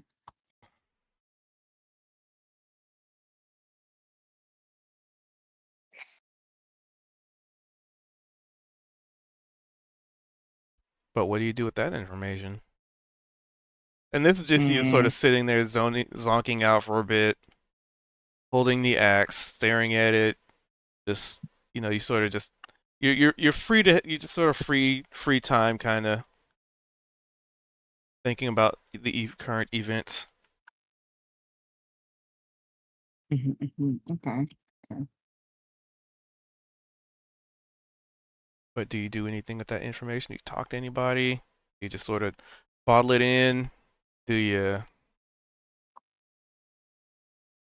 Well, considering he knows most everyone's tired or dealing with their own things that they're trying to do, he'd probably do if it sounds like kind of like someone trying to reach him from like on the side of the wall, he'd like maybe even like put a finger in your ear and rub it a little bit, like, why can't I hear nothing right? And I don't know. What's he do?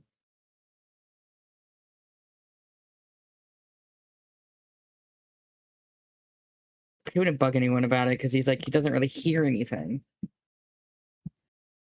All right.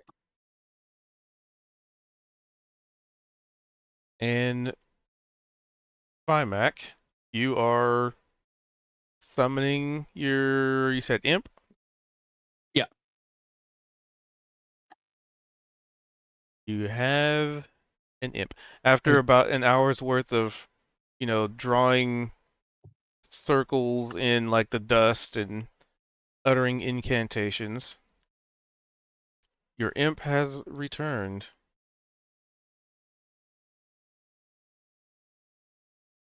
And they are awaiting command, flying in front of you with a salute.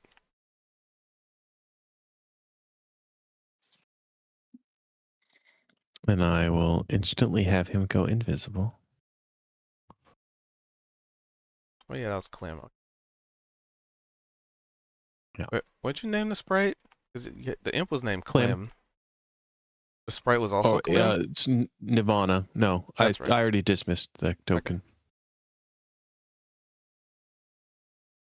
Hey, your imp would speak Abyssal, right? I wonder if your imp could go and listen in on those guys. Oh, you know what? If you are willing to expose yourself and put yourself at risk, yes. Maybe after our rest. Well, not necessarily. Yeah, after, because I can perceive through him, Mm-hmm. and Damn it it. speaks infernal. Hmm. I don't know if there is one that does.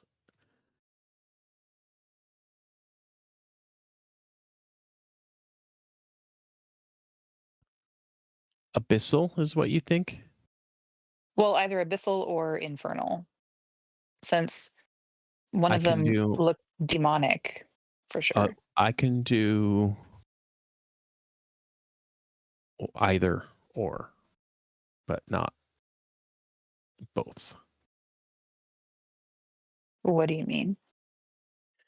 If you want Abyssal, I can summon my closet. Oh no, I know what you. Oh, I see. Oh, you have summons for each of the different languages. Gotcha. Let's chat about it as a group after our long rest. Okay. But Well, we'll remember we have that option. but it'll take me an hour to resummon, so just keep that in mind. And this downtime would be the okay. best time to figure that out while we have Gotcha. hours. So I when Price, are you back? Yeah. Okay. What was the language that you recognized out of what I was telling you? It was Abyssal. Okay. So yeah, summon your abyssal guy. Bye, Mac. So I will say bye to Clem and Okay. Bye bye. dismiss him and start summoning my closet. Heist.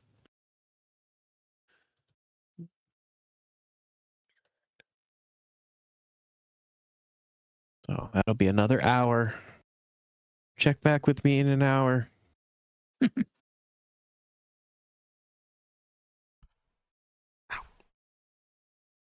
All right. So you'll be doing that. Yep. And did Price want to do anything before long rest? Because basically, it's the idea. Stepped away.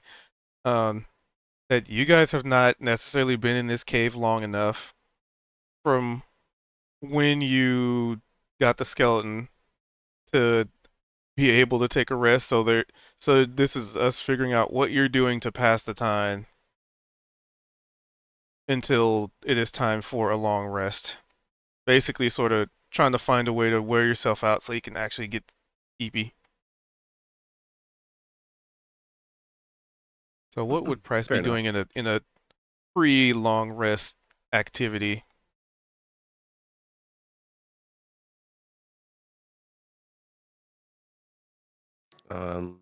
Let's see.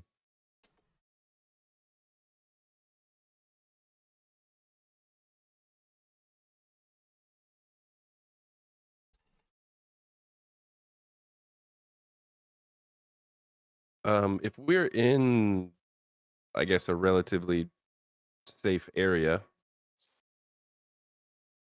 or if this is where we're planning on resting eventually, probably next to this large skeleton, just I guess in the midst of our group here. He'd, I don't know how much time necessarily we're spending, but if we know that we have to do at least something for a while, he'd probably click open his briefcase and attempt to do some more work on this wagon. The second your briefcase opens, Scooter pops his head out, almost like knocking you on your butt, because he's been waiting very impatiently this whole time.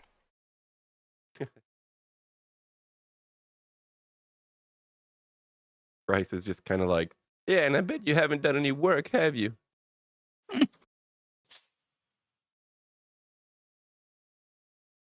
Flaps his wings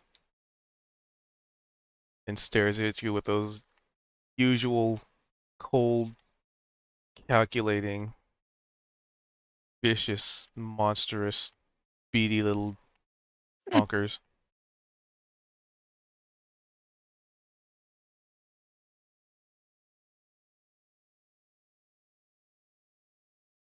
To most people, as far as like if like the camera like pans to Scooter is just like derpy goose face.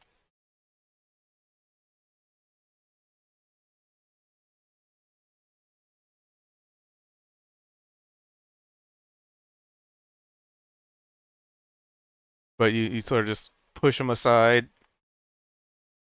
Yeah, he'd like kind of rustle past him and try and get whatever work done that he could. And so you close the briefcase and whatnot when you go in. Yeah. And kind of like normal. If he's been like when we've been back in town, if anyone needs him, just kind of knock on the briefcase. All right, so Or in an emergency situation, you can just grab the briefcase and run. That's true. so those of you who were in the area seeing Price, disappearing into the workshop, as it were. Scooter's head is still just like poking out of the briefcase as the lid closes, almost like a Pennywise moment where he's just slowly, the briefcase slowly closes and Scooter's head just like slowly dips into the infinite depths of the workshop until the briefcase shuts.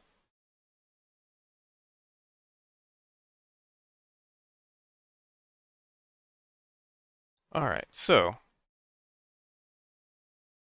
now we start it's and people are doing their things and time passes, downtime activities are downtime activities. You guys finally get to that point where you're finally feeling worn down from what you were doing, and you've been for whatever it is you have done. Tis time for rest. And as such, we make use of Altani's 16, as Altani was first watch. Nice. Mhm.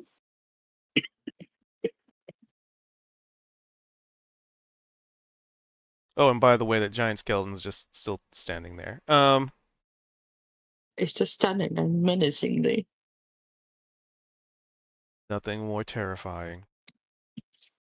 So with a 16, I mean, like I said, there's a very thin, very faint, like greenish mist in this area. And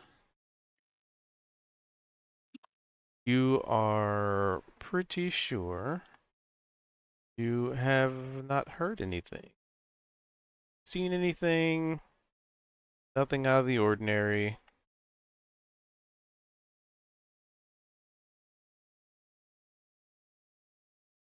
At least during your watch.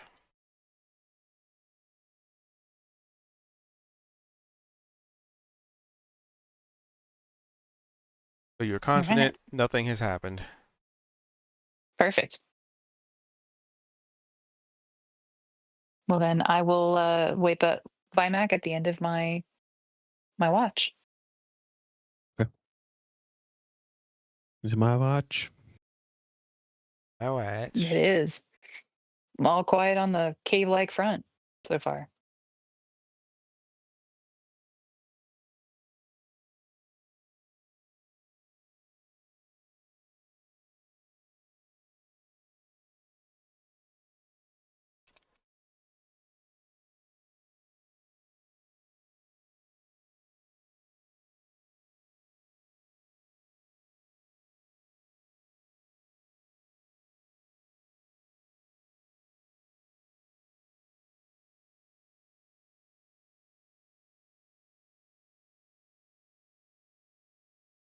All right, and with a 9 perception, you are also confident you don't notice anything. Okay. If anything, probably distracted by people snoring. OC, looking at that roll, having also not noticing anything, makes me concerned that maybe I missed something. Hopefully not. Well, for a majority of my watch, I will sever my psychic link with my familiar temporarily, and we will be playing cards. I think I have a card set in my thing. All right. Well, we can do a two best of three.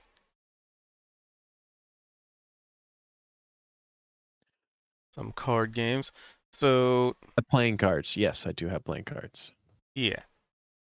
So what we can do is you can roll against your minion, I will do that. Yeah.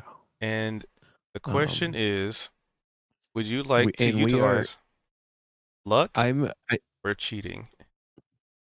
oh, we're gonna totally try to like deceive the other person.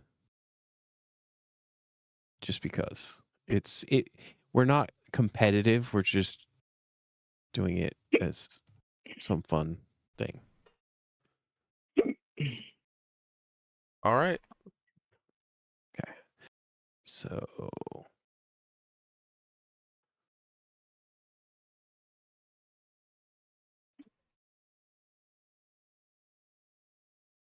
eh,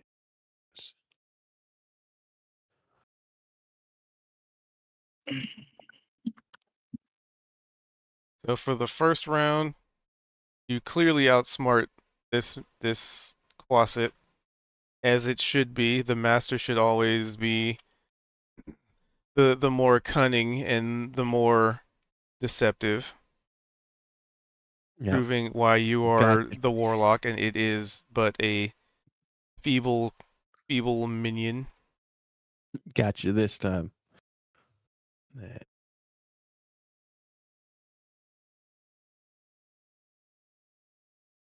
Oh, clever. Turn the tables on me. Of which the second round, while yes, it may be a minion, it does not necessarily mean it doesn't have a couple tricks up its sleeves, but it doesn't have sleeves. So that's where it really gets interesting. Have you been learning tricks from Clem? That's him.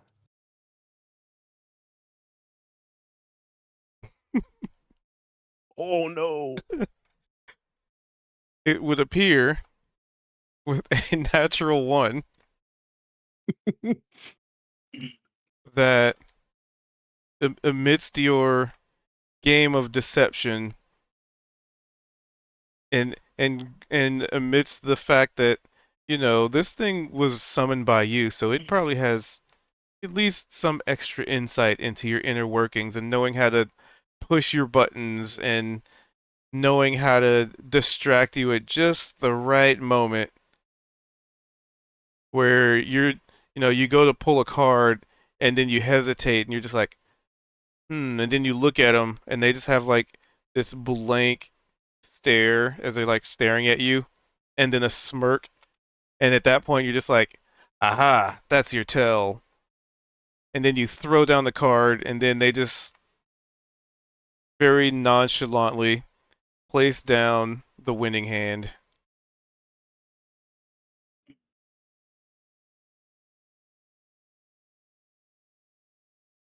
They are fiends for a reason, I suppose.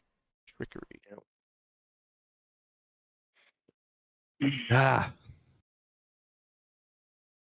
I'll get you next time.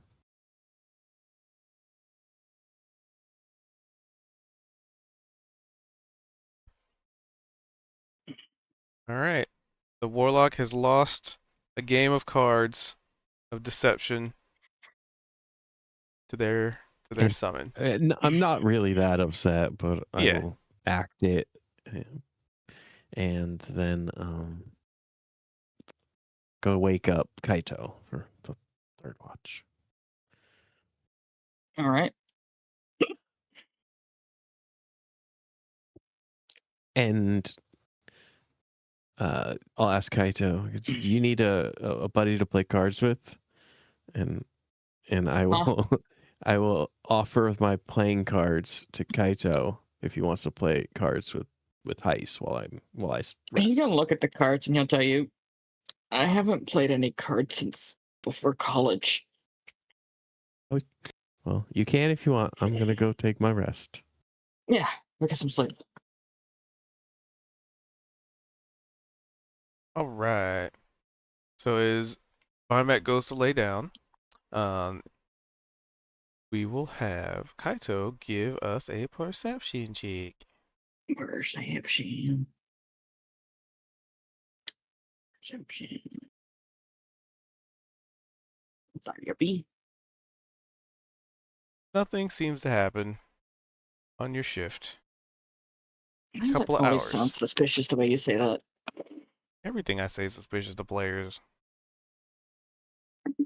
Even if I said, you guys level up, you'll be like, what, why? Why did you, wait a minute, we didn't, wait, why did, come on DM, what is it, why?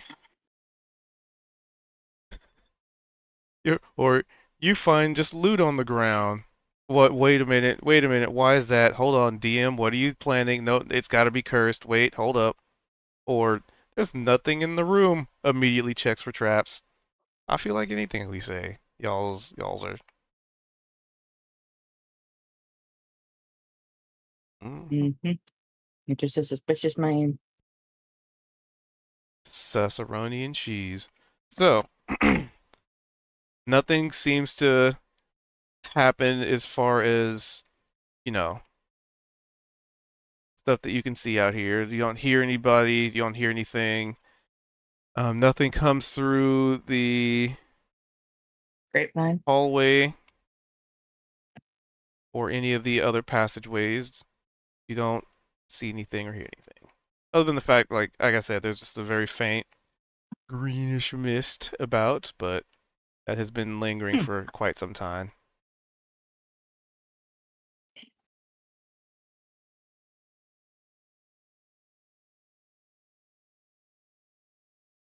Okay. Just keep my eyes open and watch over everyone. Time to start waking everyone up. And meanwhile, the skeletal creatures have been just standing this whole time, just waiting.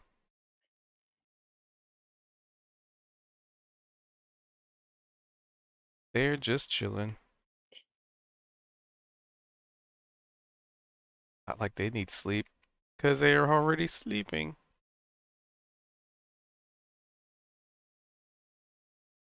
Alright, so Kaido goes around and wakes everybody up. I And if it's guess time, yeah. I guess technically except for Price, but Price is in a suitcase, so you have to knock on his door or ring the doorbell.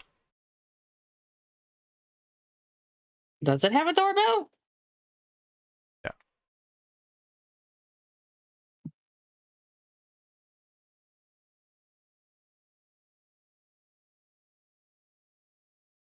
I guess the question is, how do you wake up Price? Probably knock on it. Hey, Price.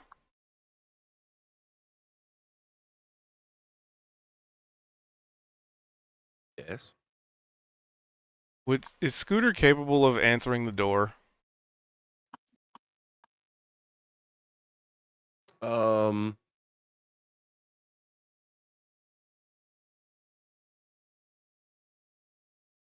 I would say It's his character, so I'm asking him. like it's a magical briefcase, so I guess on occasions, you know, like yes. He obviously doesn't just pop in and out, you know, but I feel like if it was a circumstance where like Price was unconscious or something like that and Scooter needed to go get help, that he would potentially be able to. I don't know. I'm hesitant to say yes in fear of how you were going to troll me in the future.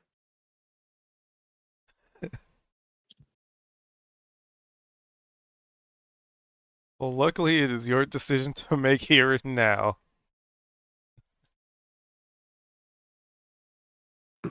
Yeah, I would say he's able to, on a just in case sort of, you know, given if that situation arises, Price would have probably trained him what he does with that information or knowledge is All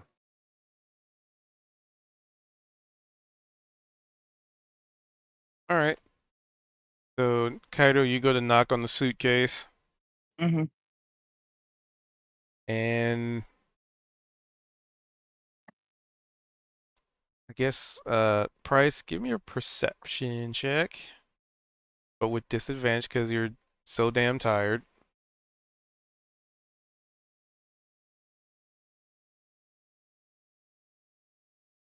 Okay. So you want to you like it's kind of like that you were so tired you just sort of slept in, and like there's sometimes a garbage truck can go barreling down the street and you'll just sleep through its kind of scenario.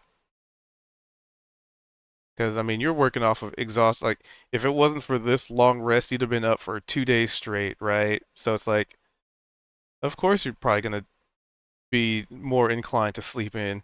So you Mhm. might maybe hear something, but then just be like, 5 more minutes, and just like roll back over, or you were you got so caught up working in the shop that you just sort of like fell asleep under a wagon yeah.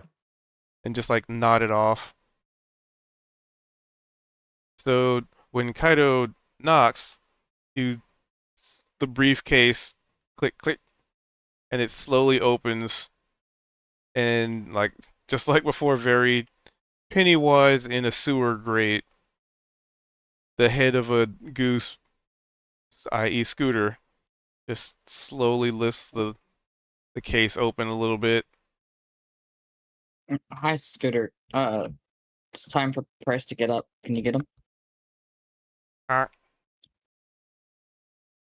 Wake up, Price. ah. Hunk. And then you see it's almost like like a Diglett, like it's just slowly rising up, honk, and then like slowly going back down. Is that And a yes? I don't think you speak waterfowl.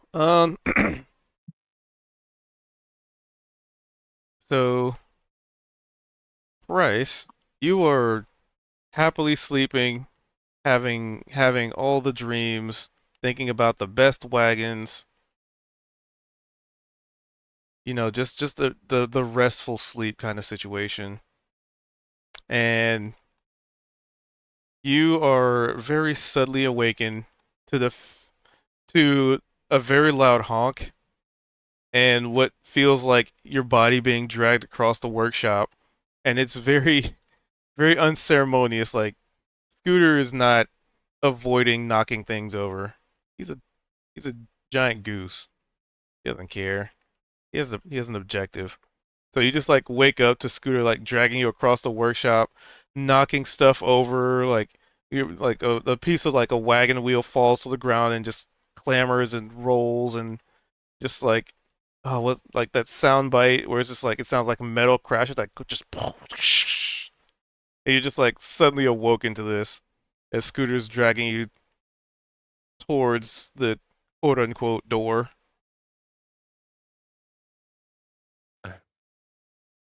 So Price is just he's gonna kind of let himself get dragged a little bit.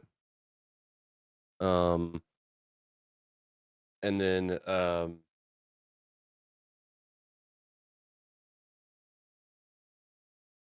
he'll kind of like just prop himself up and not really like kick Scooter off, but just kind of like brush him off. Um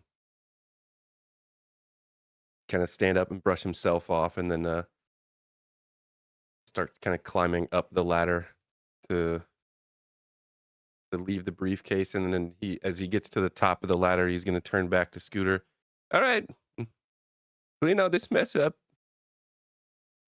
Then he's going to crawl out and close it and latch it. He expands his wings and honks at you.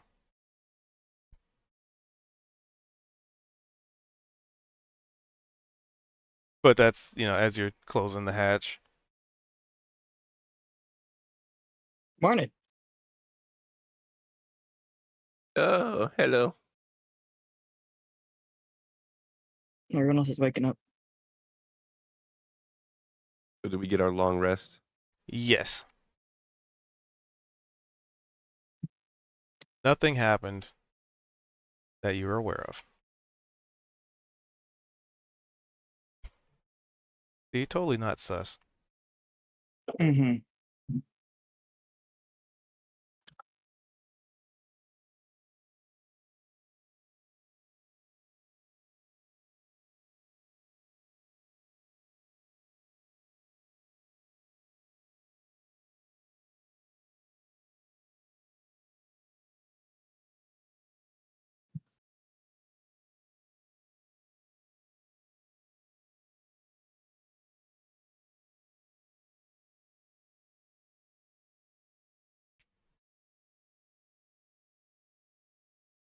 All right. So pretty much y'all's all awake. The skeletons have just been standing there for the full, like, the whole time.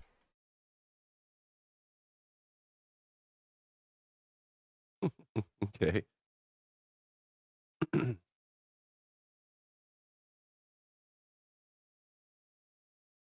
No.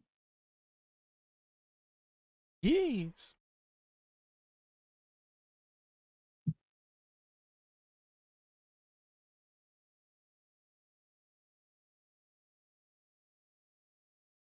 So we got the benefit of a long rest, right? Yes.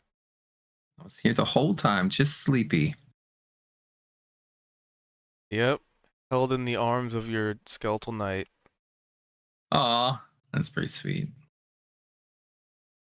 Sorry, they gave me new medicine and I didn't know what it would do, and it made me sleep for 9 hours.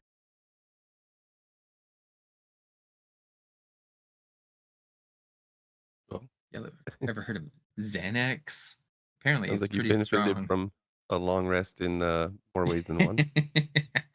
Yeah.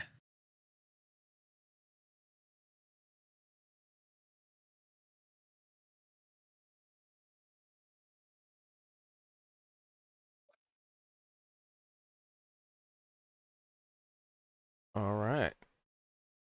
But like I said, you guys got your long rest in, so what the yous wants to do now? Or if anybody wants to get Gnome caught up.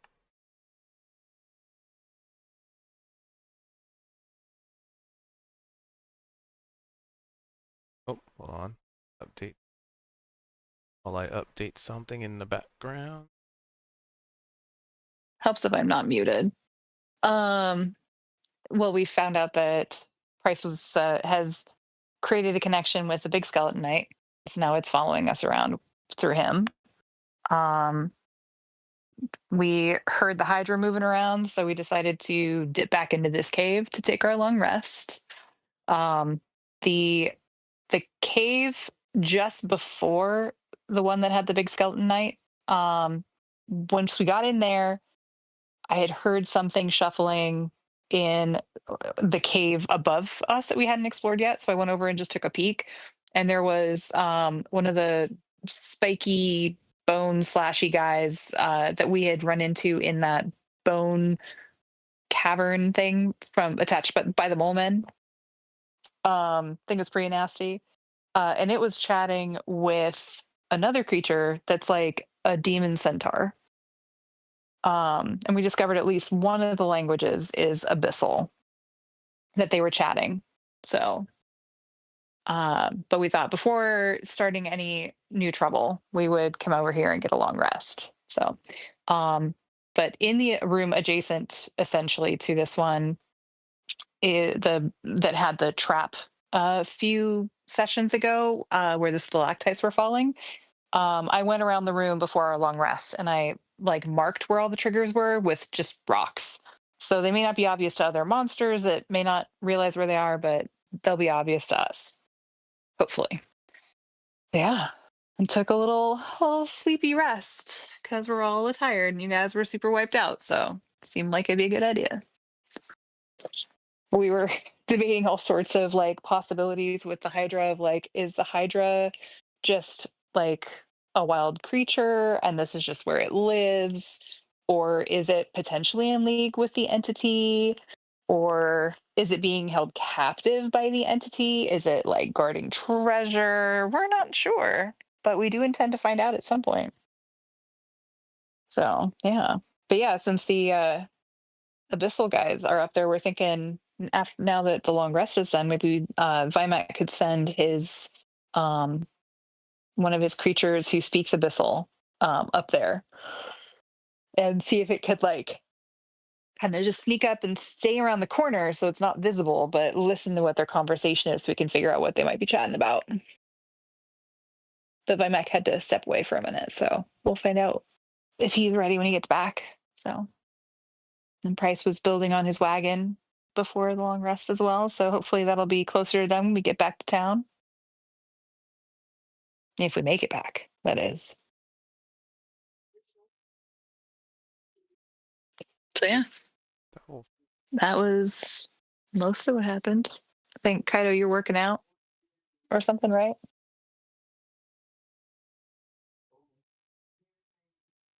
I just woke people up. I don't know. What you were doing before the long rest, I guess it doesn't entirely matter, but yeah.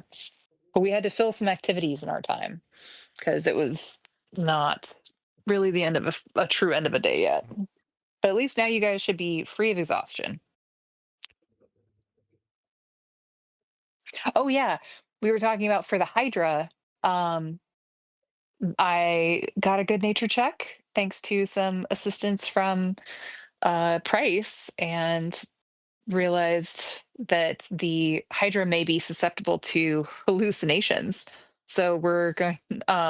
Vimax sent one of his summons over to gather some spores and mushrooms that we can use to possibly drug the Hydra if it ends up not being friendly. So there's that. And that's the bulk of it.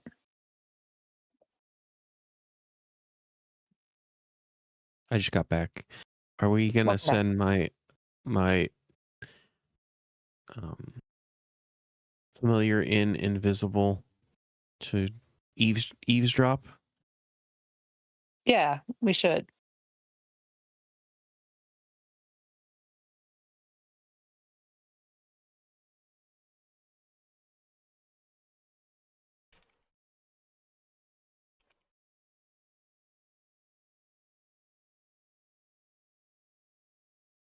Pause it. That's what it was. Yeah, they're just around the corner, like down the hallway, and then like to the right of the entrance. So just have him get close to that, but to not like make sure it doesn't get seen.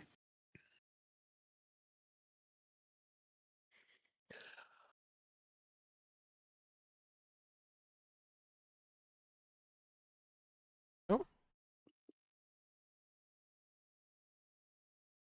May have to drag the new summon onto this page. Updated. Oh. Okay.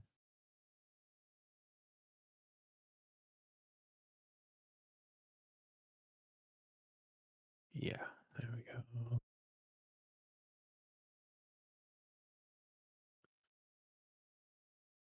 Well, Okay.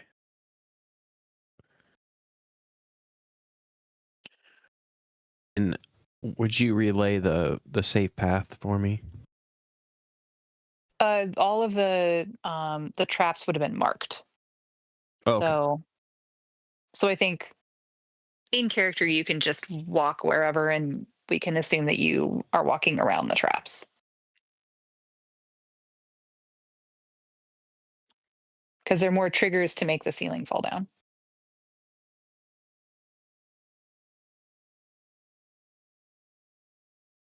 so you're going with the minion? Just close enough for my connection.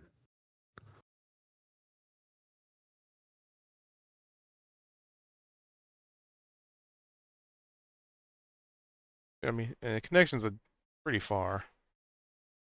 It's 60 feet, but I wanted to make sure. 60? They reduced it? I thought it was 100 for familiar. Well, not for my gaze of two minds to be able to. It's, I believe, So you can 60. see and hear through its eyes and ears. and Here, everything. yeah. Hmm. And will it translate for you? Well, I can understand in Abyssal when I'm using its senses. Okay. And I can communicate telepathically. So, Well, it would be Yeah. more the telepathic part because it could, like, it doesn't teach you Abyssal. It's just Oh, it yeah. can translate it to you. So it's not like you summon this thing and suddenly you know Abyssal. It's more you summon this thing and it works as an intermediary. Like an auto translator, right? Kinda. So it's invisible. That just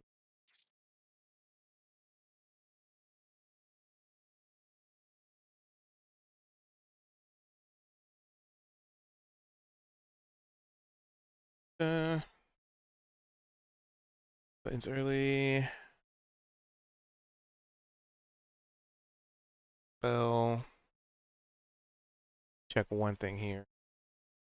Yeah, 60 feet.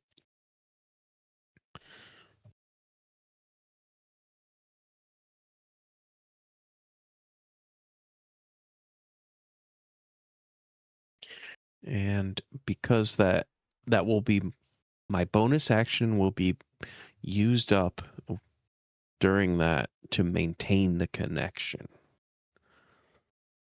I don't Alright. know if that'll come into play, but my bonus action is being used currently. So give me a stealth check with advantage for your Quasit. Because invisible doesn't necessarily mean 100% guaranteed undetectable, right? Right. They're still able to make noises, leave footprints, etc.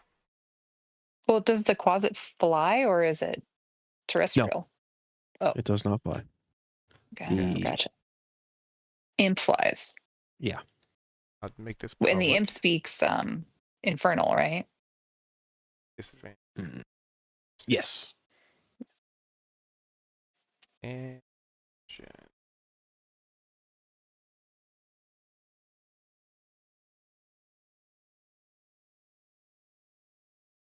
So they don't appear to notice you. Okay.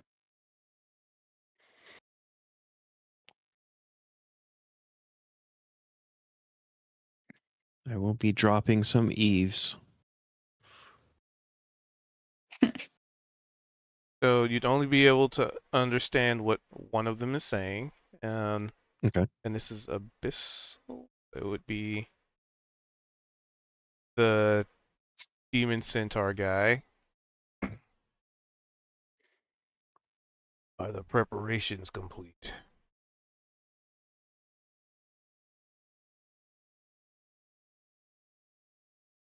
Well, we've still at least established a means of getting here. Now, we must find the source of this influx of power, and we will take it for our own. Indeed.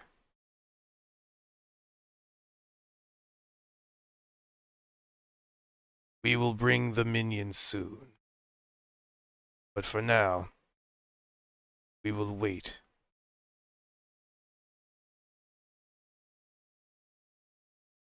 And it looks like he nods.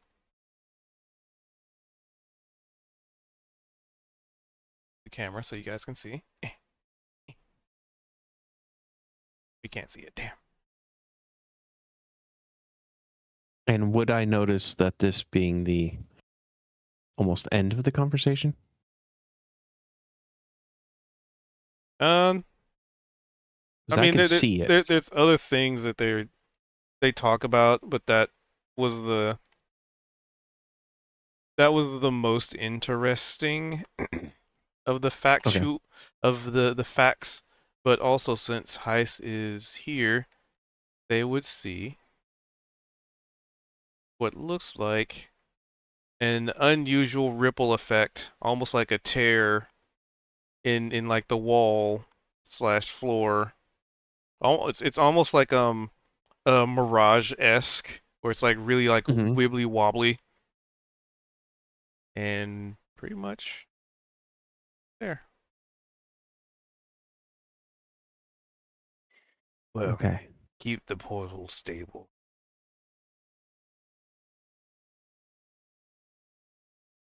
Vimac, are you relaying any of what you've been hearing to us over the mental bond or the mental? That mental bond would have been broken. Oh yeah, By, after 7 hours. Yeah, so JK. I will not be able to yet. Not until I reapply. Okay. And so then I will come back and then go relay that to the group.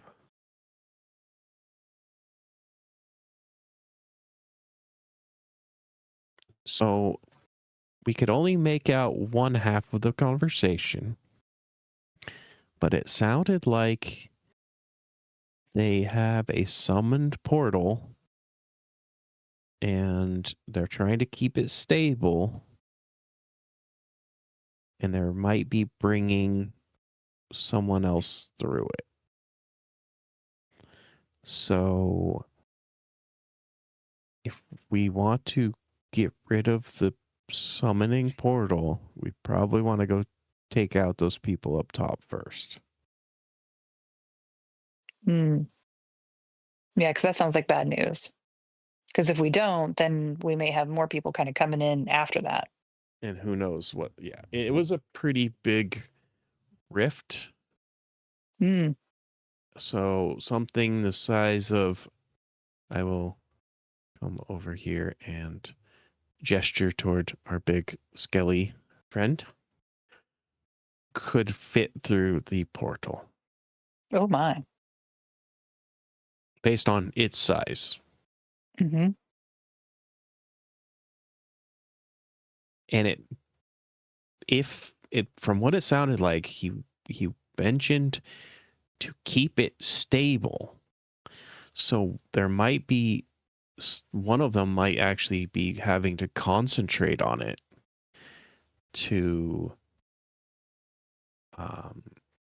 do that. So they either might be distracted and not be able to keep it stable if we engage, or they won't be able to engage with us while they're maintaining that. Hmm. Yeah, that's true. Yeah, destabilizing that's going to be important too.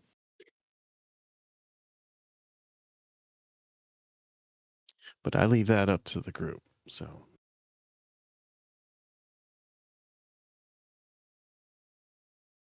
And I think taking those guys out's a good idea. About you guys. I'm all for it. Demon Kaito does not look, he looks to almost be in charge. To take him out first. Although I remember the other guy was super slicey. I'm sorry, did you just word it as Demon Kaito? Yeah. Mm-hmm. Mm-hmm. I mean, if you were a demon, wouldn't you want to be like I mean, scary? if you go square off against this guy, it's going to look like a dark version of you. Mm-hmm. Yeah. Very large. You saying I'm small? No, said you're very large. It's very large. You're large. It's large. And has 4 legs and 2 arms Mm-hmm. and horns. So that makes it evil. Horns.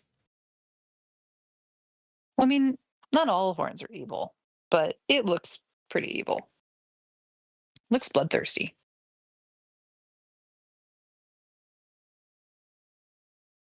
Okay.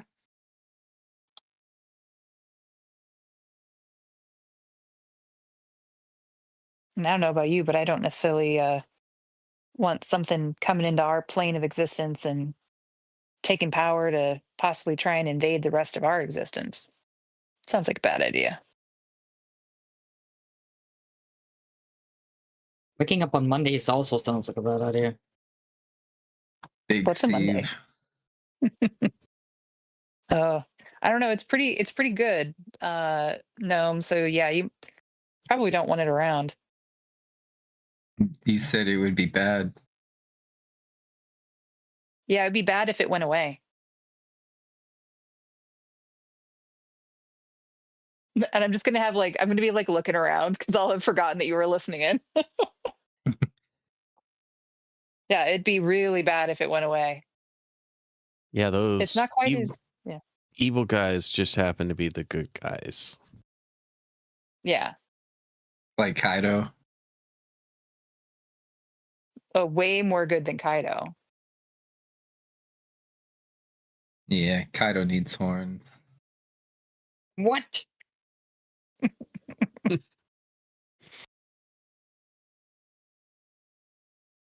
Is it bigger than Kaido? It might, I think it might be. Yeah, it was large. Cubed, was it? Yeah. I'm gonna walk over to Kaido and just pat him on his back. Can you even reach his back? I could tiptoe. The horseback, not the humanoid pack. I Pull, got two to choose from. pull out a little step stool. Because aren't you also 3 to 4 feet tall? All right, I'll jump up there and then just hang by my stomach and then pat the back and then slide off. You could probably go over and ask Price if he has a step stool because he works on with wood and he's also short, so he probably has a step stool laying around. Right. Both of you assume I don't know how to help someone short get up. Fine, I pat your leg. You also didn't help him up either. So We didn't ask. Didn't ask for I'm uppies. consoling oh, you. thank you for the Is raid. it working? Welcome, welcome. I don't need consoled. You don't have horns and you're not big. It's okay. I don't need consoled. Don't feel bad. You're not good at it. Kaito might be able to get horns by defeating this guy. You want me to take his horns off and give them to you? No, I don't need horns.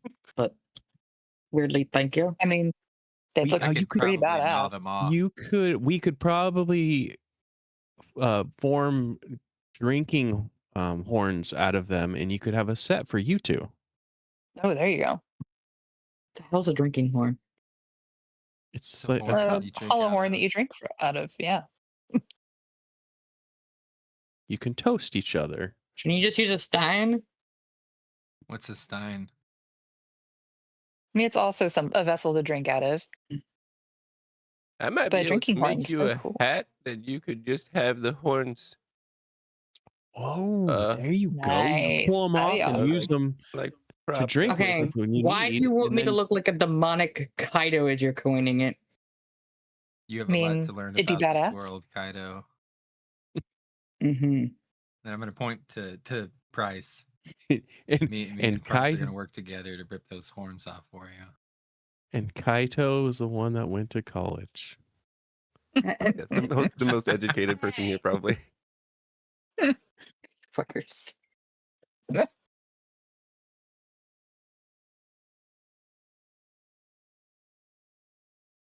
Yeah. Well. So I'm gonna have to send Kaito to the school of hard knocks. I'll give you a hard knock. Whoa. I'm gonna pat his leg again as I switch to the other side. That was pretty good. You act like you have horns.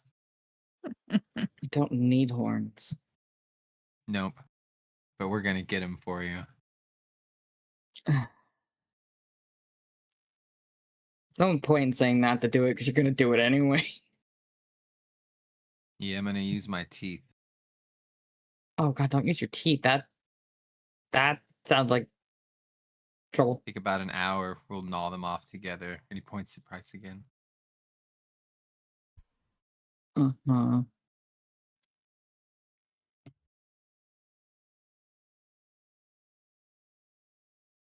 Are we ready? Are we? Yeah, let's go for it. Ready as we're ever gonna be. What exactly we're ready for? Does anybody need like some assistance for prep as in like an invisibility or anything? Huh? Well, I mean, okay, cubed OOC. If I were invisible, would I get sneak attack for attacking?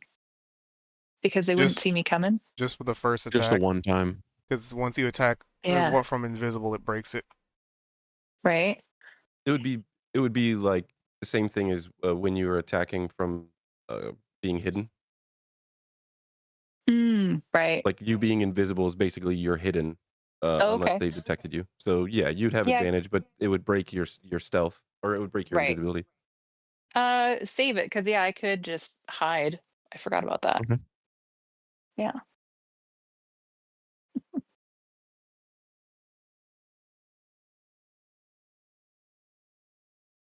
All right, folk. So I guess a little potential question for the kind of the table here, OOC, about the potentially both of these nights, but specifically the really big one that we found in this other room. The conversation that Vimac was overhearing didn't necessarily have anything to do specifically with them, but did reference that the rift was large enough to where this creature could have come through. We kind of mentioned earlier if they had some sort of directive that, you know, from someone else, it'd be really bad if like their master comes through the rift mid fight and just they turn on us. But it also seems like currently they've somewhat allied with us, so Wait. Oh, the monster or the giant the big skeleton skelly. knight. Yeah. So if we're going to go in there and start fighting these two, Price is either going to be like, "Hey, follow us into battle," or if we think that it should maybe be separated from those two for whatever reason, I wouldn't want to walk around the corner with that thing and have one of those two be able to control it. Sure. Well, So, I guess you could do a ritual of detect magic and see if either of them are inherently magical. Because if neither of them have necromantic energy, maybe it's less likely that they could control him. I don't know. But I'm thinking inviting him to fight with us might be good because it gives it a goal. And Or at we least then we'd be can able to ask them to watch our see. back. Well, yeah. Because we don't know the habits of that Hydra that's in here. Yeah, but we could also throw up that guardian if we need to. yeah. But I'm thinking if All it's right. behind us and then it turns on us, we may get sneak attacked. But if it's fighting alongside us, we'll be able to see if its eyes turn. Yeah, we'll Price will as we're kind of posturing and getting ready to go. Again, Price will, you know, get in his stance and cross his fist over his chest, acknowledging the knight. And he's gonna look up again, probably from like its mid calf sort of region. All right. Sorry for all the waiting around, but it's time for us to go into battle. And he'll just give a nod and Wait. oh, what? Let me get on your shoulders. Okay. All right, I'm gonna climb Price and try to keep balance on his shoulders.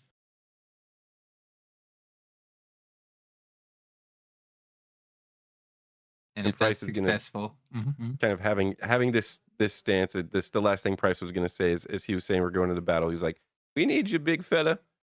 And then I guess he's probably trying to balance. and then I'm gonna, as if this makes me so much taller, right? And I'm gonna tap my crown, and I'm gonna look at these two and be like, "Remember, I'm the Skeleton King, and you have to do what I say. We're gonna come in here and we're gonna eat this thing. Do not eat its horns. We got to keep the horns for Kaido." You don't need to keep the horns for Kaido. I don't And know. then That'd I'm be gonna pretty point cool. Kaido Kaido. out. If you get the horns, throw them at him. Don't throw them at me. He'll catch them. He's big, strong, like a Steve. Oh my god. Okay. Horns chucked at me. All right, this is fine. And then I'll hop down off of Bryce. He was the only one left, and we needed to be taller to talk to these things.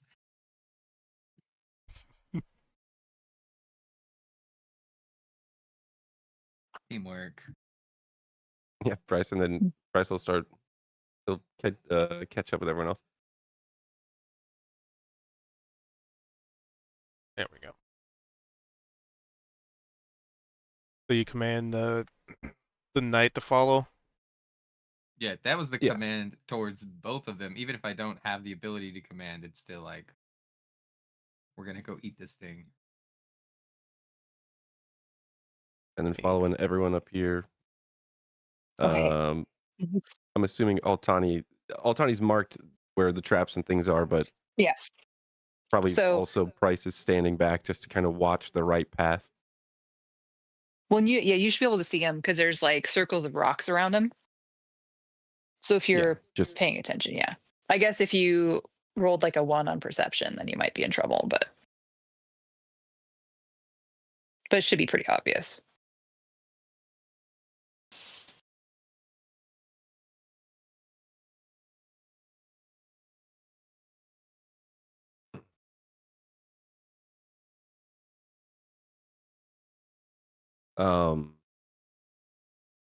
You want me to attack first from my Well, here. familiar's location? Let's see, where is your Like familiar? up top. It's in the room already, invisible. I would like to. Well, let's see. I should hide. Which I'm you gonna did. do that. You already rolled a Yes. stealth. Yes. Yeah, so if he wants to start, we could. Because that's me attacking isn't going to necessarily create any sort of a benefit to be the first to attack And necessarily. I can cast a spell from my familiar's location without breaking its stealth. Yeah, go for it.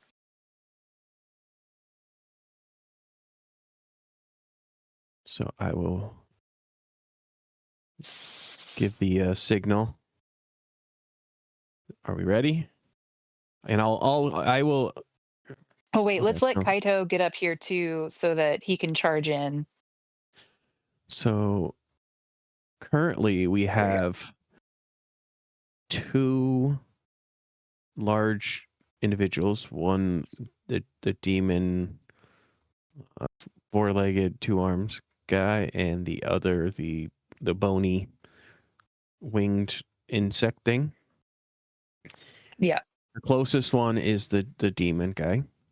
And there is I'm trying to outline what's out there. So like, and there's a But Vimac, portals in the bottom back corner of the room. I do need a So stealth check just from a- Vimac. From me or my familiar? From you. Basically, people who've moved up. Okay.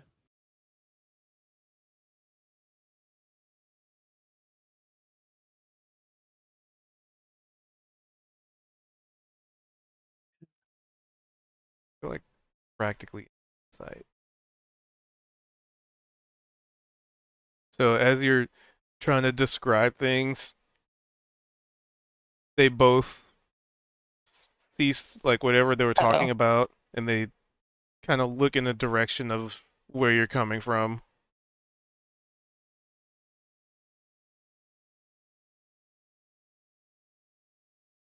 Did you hear That's that? Kaito. Mm, need to? Fresh What kind of do? meat.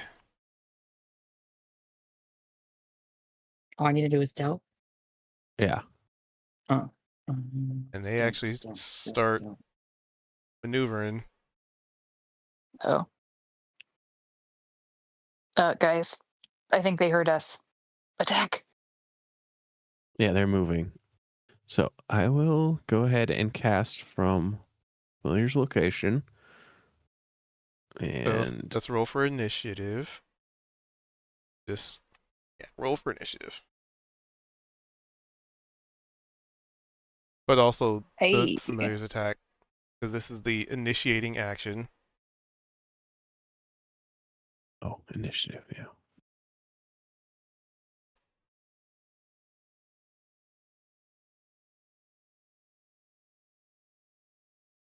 Okay, so it's going to be, and I'm going to go after the bone. Okay. Damn. They roll pretty good.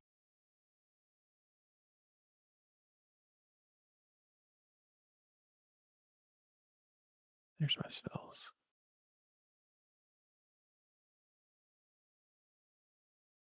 And which one are you going And- after? The bone, the one up. Okay. Yeah. And my familiar's in stealth, but I wouldn't get advantage because I am just attacking from its location, casting from its location.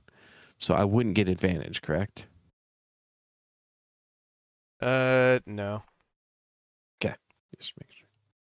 I'll make that strong.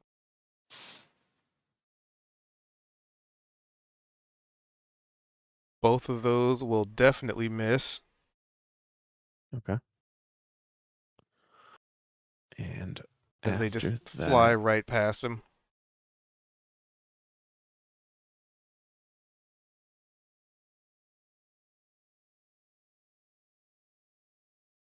They are in for a brutal.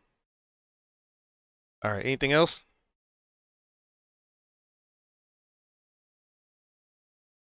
No, All right. because I can't move yet, or it Correct. would relocate after that, as in move higher away. Oh, and as per the new rules, interestingly enough, Ice has to roll initiative, actually. Oh. See how I like this. Usually I've just been having it go on player's turn, but I feel like I should at least give the rule as written a try. See if I like it. I rolled it. It didn't. What'd I you don't know if roll? Oh no! It Like it's hit in the thing. initiative order. Oh, So you have to roll now. it. Oh, that was weird. I hit the roll button, but it didn't roll.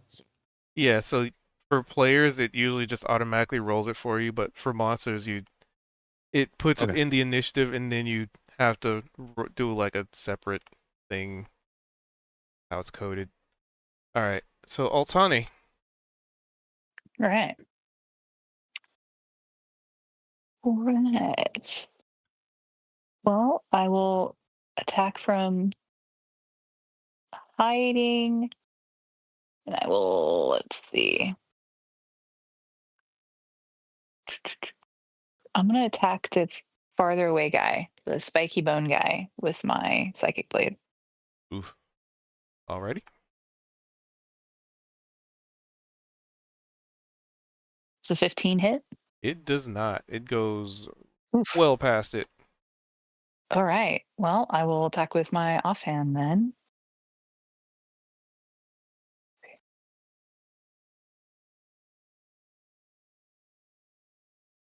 To 16 hit. It does not. All right, Easily, it then- easily dodges. Just All right. Then I'm going to like move out of the way. Okay. End my turn. alrighty.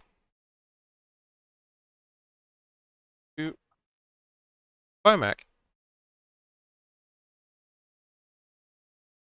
Also, running away is a viable option.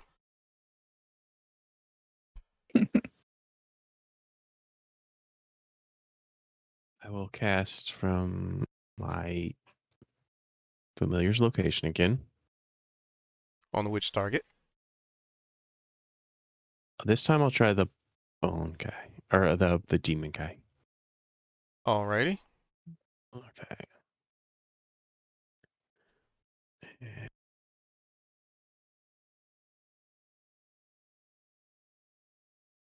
That would hit. That would also hit. Would hit the other one too.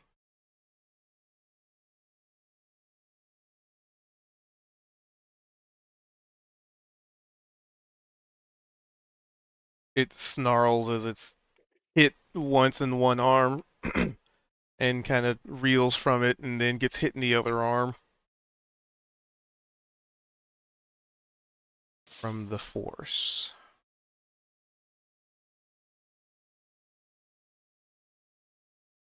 Can okay.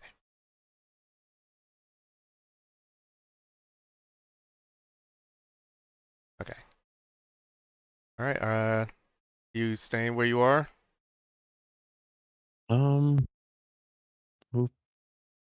back one. Yeah, there. Bonus action, maintain my connection. All right. So it is gonna basically just charge in. It clops its, hooves and just starts just running.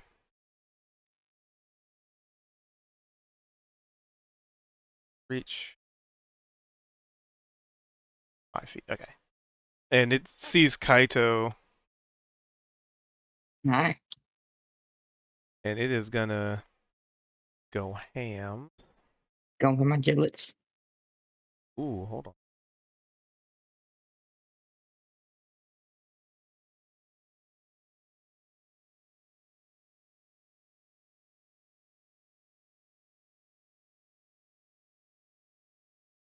Actually, it will end there in front of you, but first, it's gonna see Gnome and Vimac and Altani.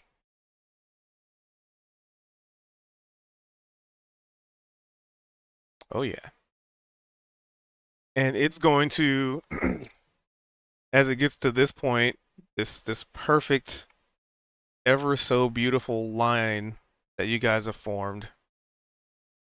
And it's going to clap its hands together, and as its hands move apart, it's almost like it grabs, it's almost like something is attached to its hands and it pulls them apart, and you can see like this what looks like almost like a spear of lightning as it just holds it up and points it in y'all's direction and in a line. I need Altani, Vimac, and Gnome to make a dexterity saving throw. Not wrong. Hey.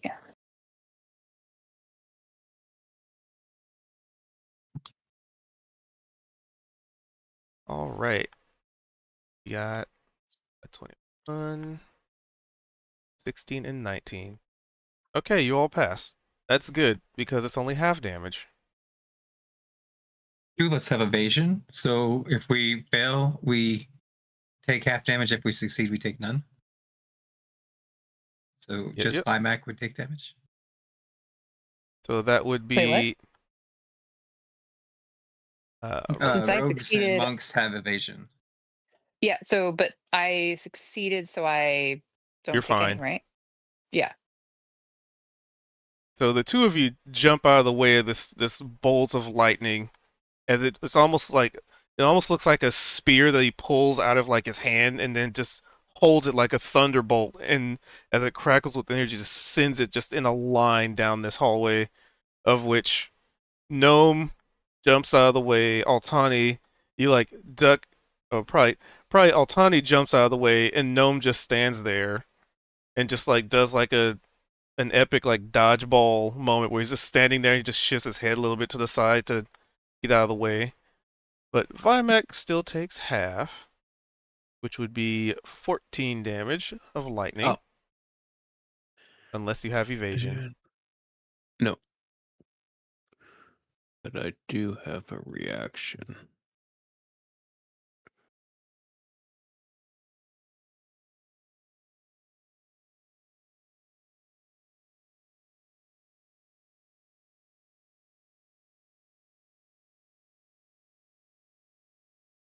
Charge.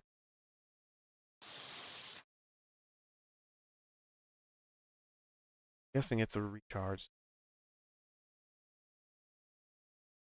Okay, so I'm going to step to the Fey, use ability. Yep, that's his action though. There and be invisible.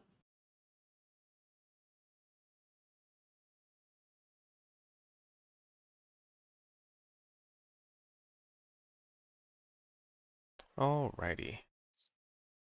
And it basically finishes its movement getting in Kaido's face with, prepared to slash the crap out of Kaido.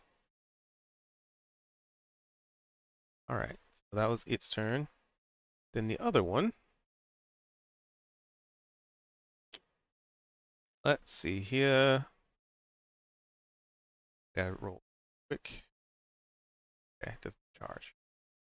Oh, I need to roll. Sorry.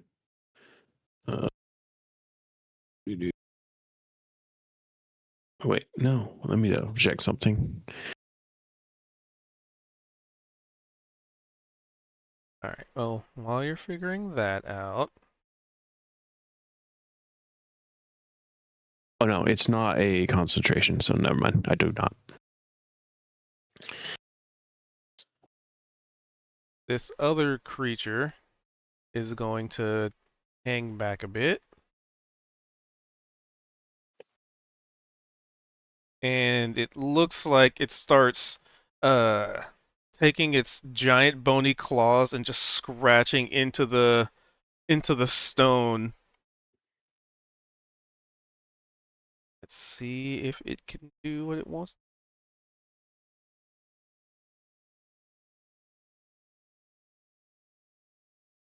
It's really and now really the right time for an art project.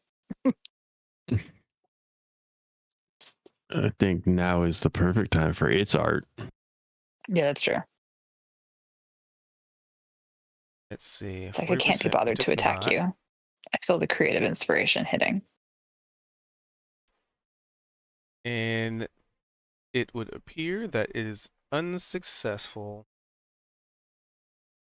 in its attempt. So it looks like its claws not only because you think you think you hear like the scratching of claws on stone, right? But this thing's claws sink into the stonework and it's like dragging it, and it's almost like watching it tear into cloth. Yeah. And it summons a cat demon. But as it does this, you can see what looks like let's see, Spine Devils or one Bone Devil. Kind of looks like another version of it starting to climb out of this like tear, but then before it can completely like pull itself out, the hand retracts back into the rift, and it is effectively not able to do what it wanted to, because that is not 40%.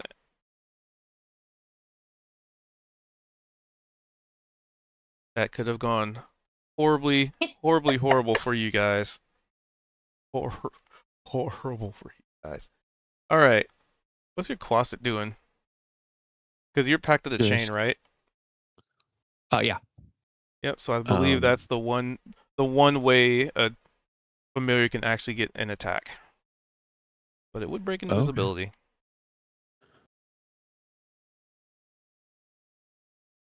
It will move slightly closer.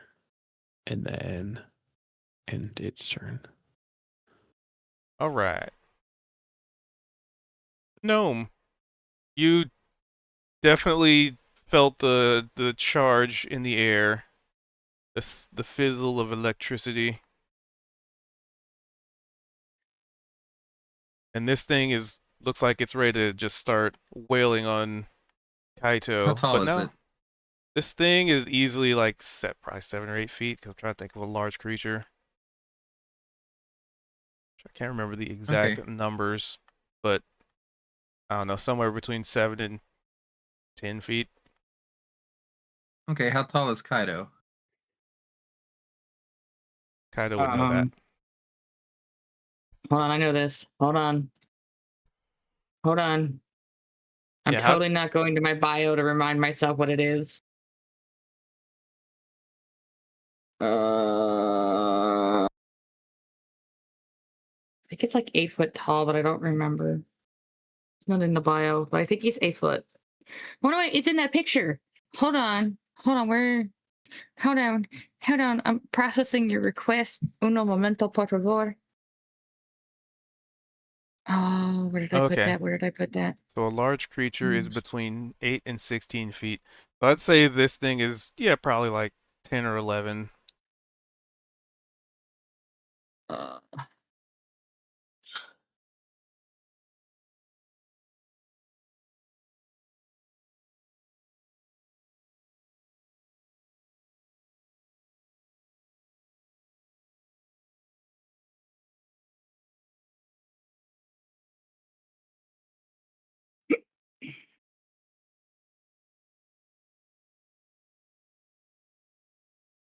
I'm looking for it.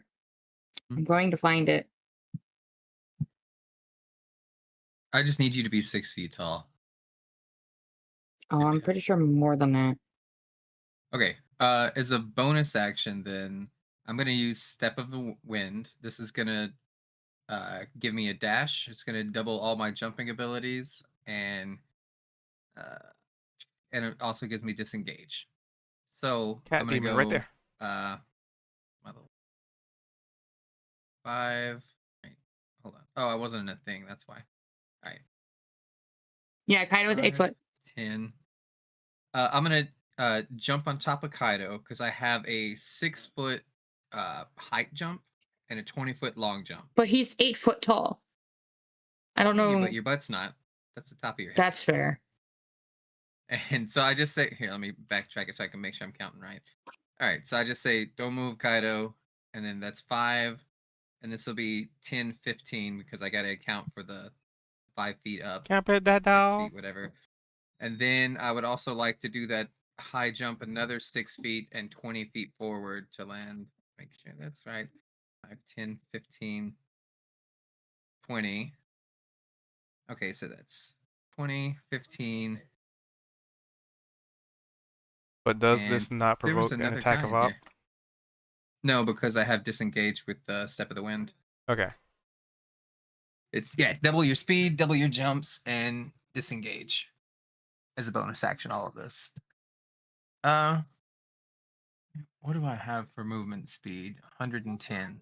So 15, 35, 40, 60, 65, 70, 75, 80, 85. So you see jump Gnome, he's doing like a little Naruto run, and he jumps onto Kaido's back, up onto his like shoulders, and then flips over this big giant boss thing, lands 10 feet behind that, and then he's going towards this big one in here. And now I'd like to do, and that costs 1 keep. Just let me remove that. That's 6 left. Then I'm gonna hit him with do Brawling so that I can get the extra AC. So 21 against AC. Yep, that would definitely strike. Despite it being very nimble for what it is, I mean, you fought one of these before, so you know how dangerous they can be and how hard they can be to hit. All right, that's gonna be 9 damage, and I already used my bonus action to do the Step of the Wind, so that's where I end my turn.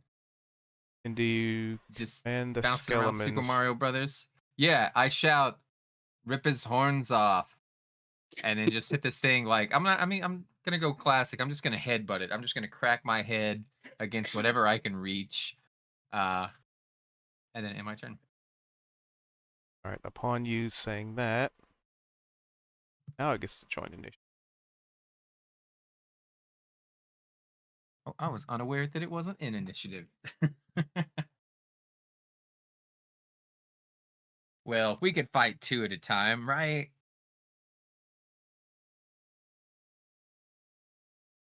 I think I have a plan to help out.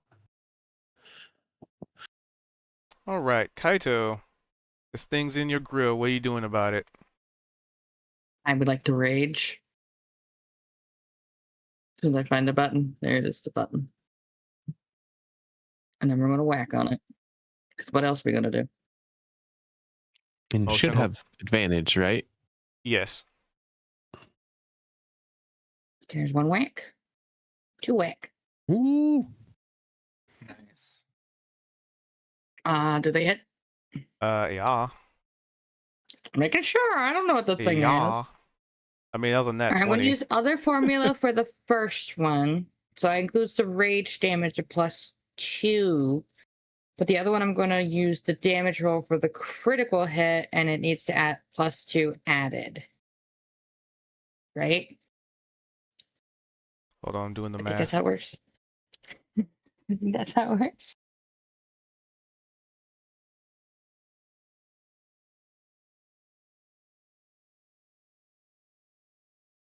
Okay. Damage. Yep. So 21.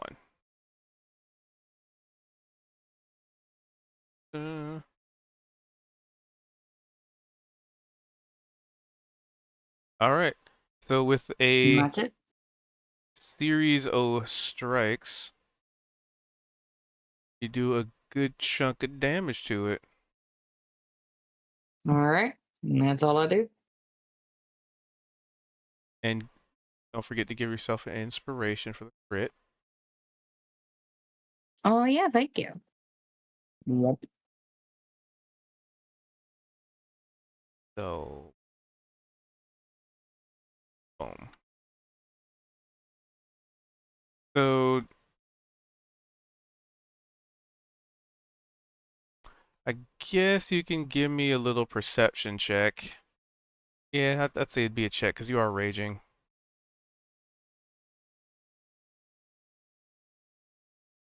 Huh?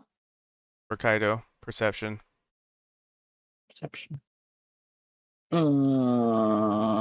Normal, correct? Yep. 15. So, as you strike this thing, like the physical damage definitely seems to go through you. Like you've pretty much like almost cut it in two. But you do notice that the flames from Flame Lash don't seem to be as effective. Like it's kind of like you would expect to see more like of a scorch mark or sear, like sear markings in the skin, and not as much as you'd think that you thought you would be doing. Aw, does that mean the fire damage really didn't do anything? Such. Price. But it is definitely bloodied. Would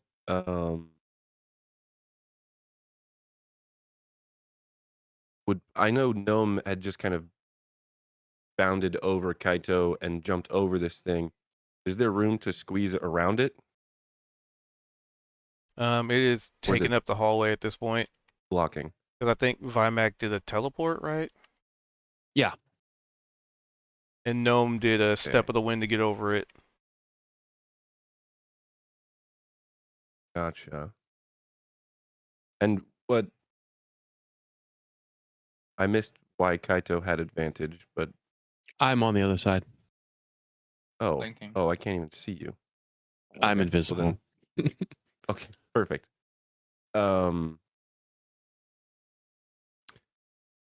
Okay. There's a few things that I was gonna do. Can you like I know we saw a picture of this thing, but can you I guess describe a little bit? Does this have any armor on, or is it wielding any weapons? Nope. None of the above. Okay.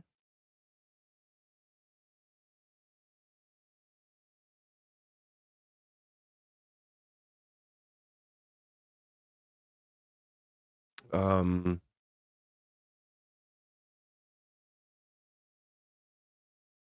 let's see.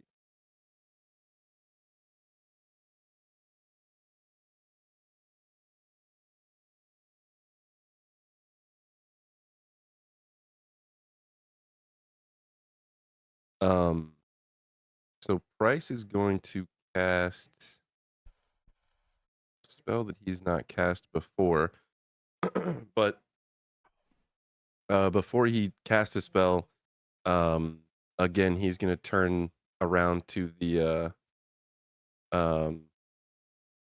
large bone knight that's been kind of following him. And posture again, do the salute. All right, sir, it's time. And then he's gonna turn around and he's gonna point at the big centaur that is across from Kaito specifically.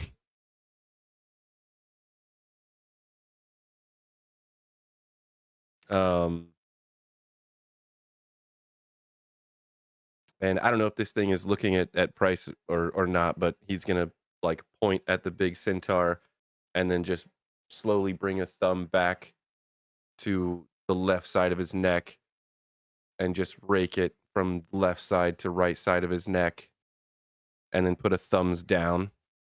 And as he does the thumbs down, let's see. From where exactly? Can you ping where you are, Vimac, just so I know, because I need an empty space. Okay. So then right here, that is a space I can see. Price, you see Price do this gesture, and then right next to Vimac, and Kaito can probably see this as well, but emerging from the ground is a spectral pack of war geese. Similar to Scooter, you know Scooter maybe has a little bit of separate characteristics, but Price is going to cast Conjure Animals. And this is first time he's cast it, and it's a new spell as of 2024, or it's like a reworked one. So kind of cool. But basically, as they emerge, this creature being within 10 feet of it needs to make a dex save or take 3d10 slashing damage. Template. Okay. Save this that has advantage on saving throws against spells and other magical effects. Okie dokie. This is with advantage. Alright.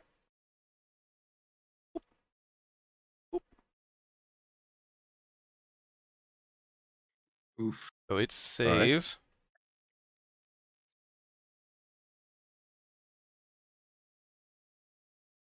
But so I don't think it takes any damage at all, but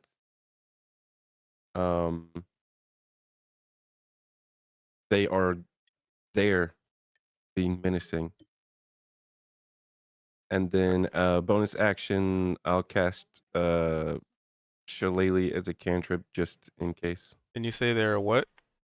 What creature do they look like? they're basically like spectral versions of Scooter. Okay, right. War geese, not Jebs or chili dogs. Right. Which could be cool though. Oh man, I didn't think about.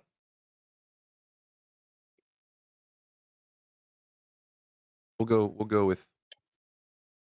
Can we do just maybe a little bit of an homage back to Delruth? Just kind of a bit of rule of cool because it doesn't really change any of the damage or capabilities of the spell. But can it be spectral versions of all of our animals back in town? The chili dogs, Jeb. The I think we child's had one quirky. more. Yeah, exactly. Yes. Sure. I mean, it doesn't Anyway, change anything, mechanically. that's so just yeah, exactly. And like I said, yeah, he'll do bonus action just for Shillelagh, so he's small gnome with a big stick. And that should be my turn. Actually, I can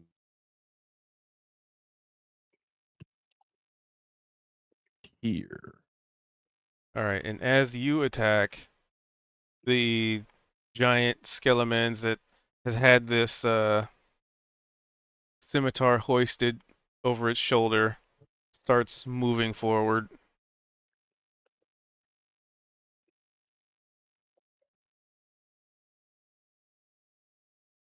Oh, I gotta put an initiative.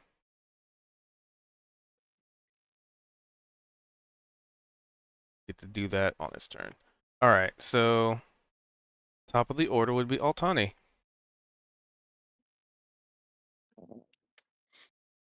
All right.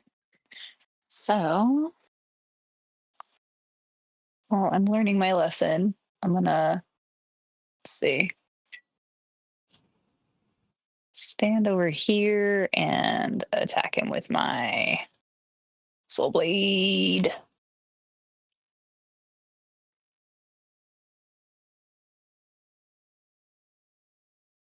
Does an 18 hit? An 18, yes. Excellent. All right. Hit him with some prejudice. All of this good stuff. Let's do. Ooh, I wonder if he's susceptible to poison.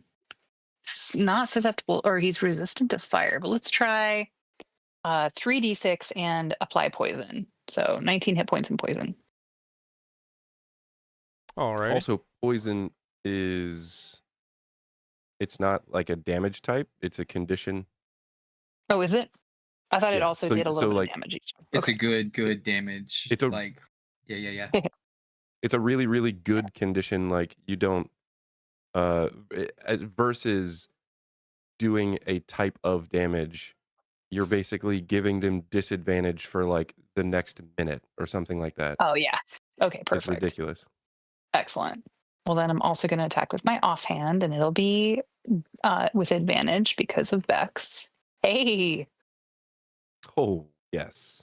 now Nice. oh man, it's too bad I didn't use my Yep. Yeah, thing on sneak this attack one. on that, but still. Yeah.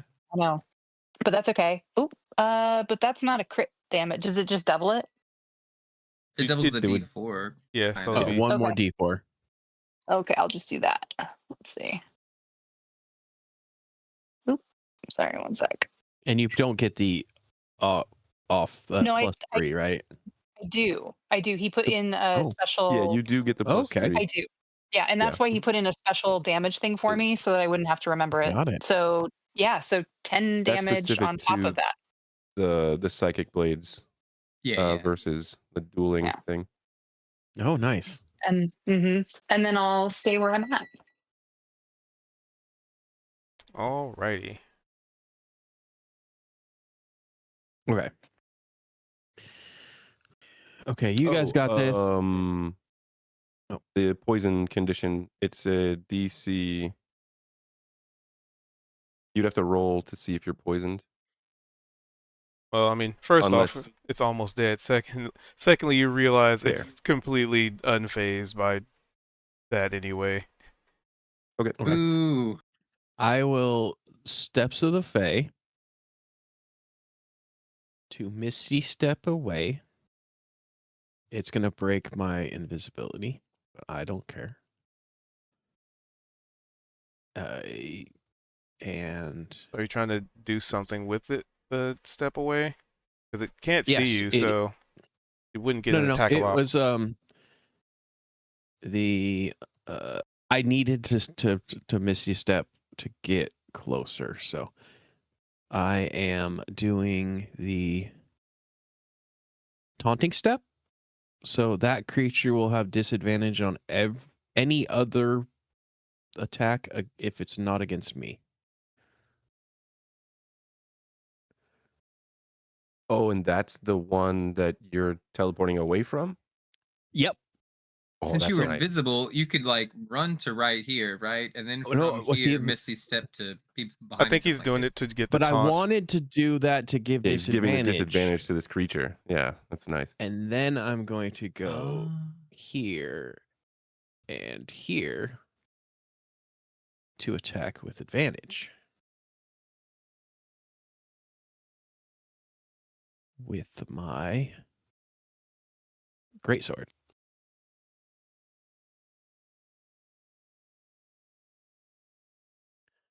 Okay. That's a nope. It takes 3 damage.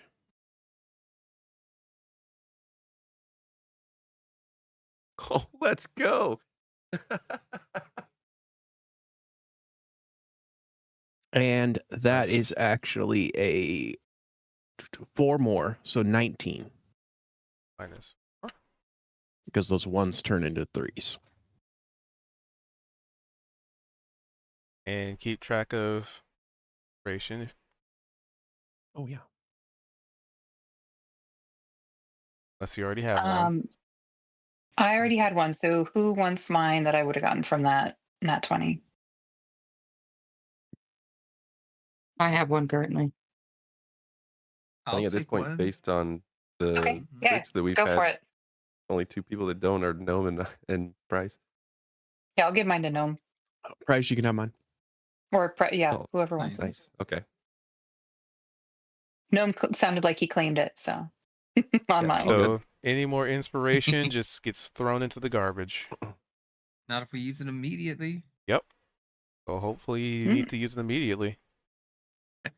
Yep. Every time I hit one, I burn it on the next turn.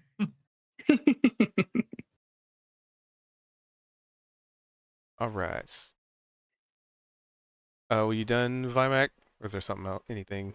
Yeah, bonus action to move. I broke my gaze and attacked my 2 attacks and moved. Yep, I'm done. Just in range. Skeletal Knight moves up.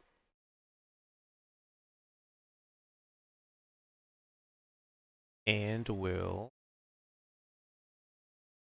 He said try to remove his horn, so. Yes.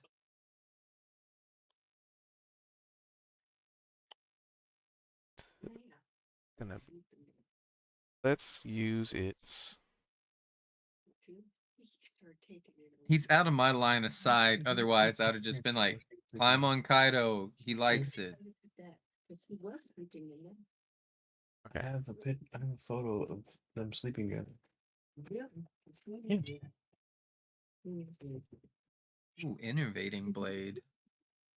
I don't think I've ever used this thing to attack anybody before. 20? It's fine. So it moves up and just swings at this creature, missing every single one. Just it swings the sword once and the creature backhands it, and then swings the other way and it just backhands it, and then the third one is just like kind of clangs into the wall. That would have been so good too, because innervating blade prevents any sort of healing. And then big guy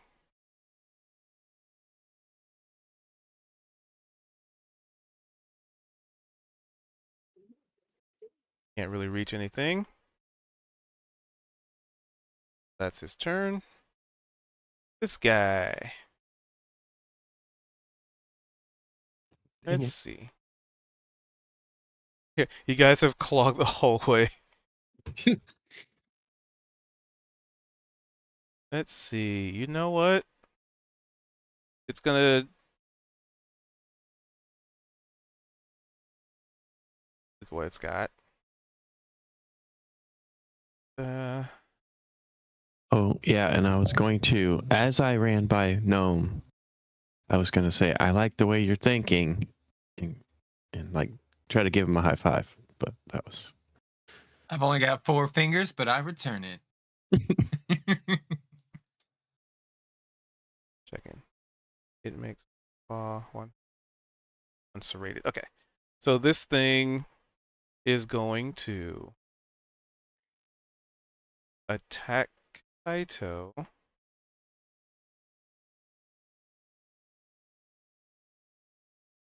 Yeah. Close. Go.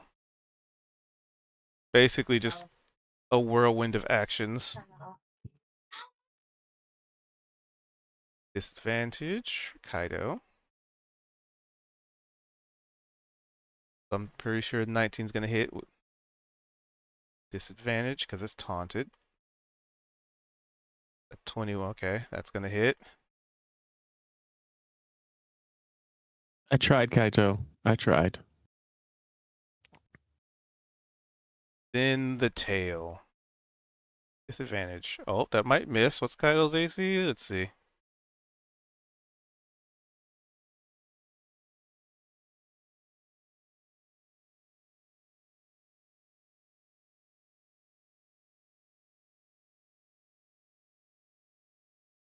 Kaito, do you have any bonuses to AC? My AC is 15. Okay, so you have no other things modifying it. Okay. I don't think so. All right. So probably the most devastating of attacks is the one that missed. On account of it being taunted, because that would have been an 18 otherwise.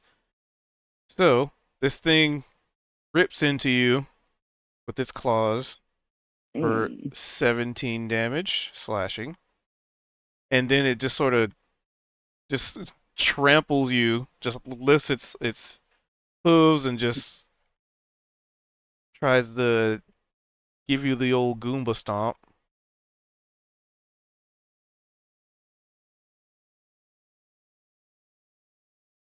Damage. For 11 damage. And then the tail missed.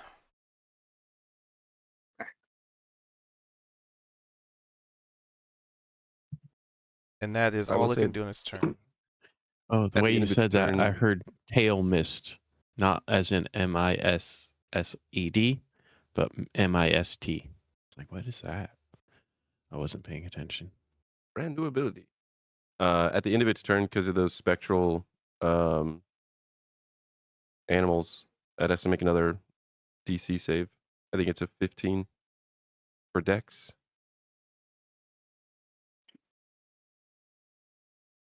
Save. Spell. And how much damage? Hey, I get to roll damage. It's 3d10. There it is. You're probably gonna kill it. 15. Yep. So how does the swarm of Delruthian animals descend upon this thing with its final 6 hit points? So like Price did this gesture and to like summon them. And in seeing this thing start to wail on Kaito, Price will just kind of like like whistle out to the animals, and he'll point as a free action, just talking. But he'll point and just kind of yell out, "It's charcuterie!" and they just swarm this thing.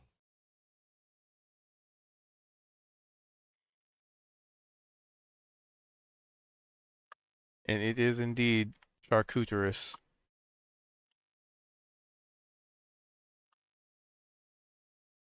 And so I had part of me was just thinking to like World of Warcraft and be like, so if you kill this thing, will it actually drop horns? Does the horn demon drop horns on death? I will say not very loud, but to Gnome over here, it looks like it's gonna be your turn. As in gesturing over toward the dead thing over there to get horns from.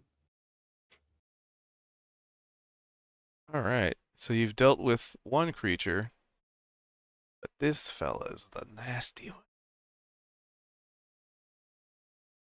So this winged, just spiky looking claw, just a body, basically a torso and spiky bits practically. Let's see. I think Gnome, actually both of you did some damage to it. Mhm. So it's gonna split up its attacks among the two of you. And I will use a luck die To not impose die. disadvantage. Impose disadvantage on the roll. I work on. Against me.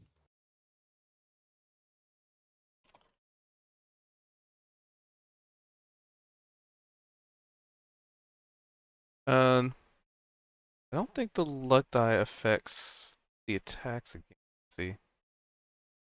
That's lucky It's feet. on a D20 attack roll against me.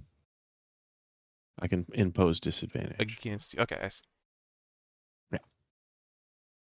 So it's only Okay, on the yep. attack against me. Yeah. All right, so it's going to put.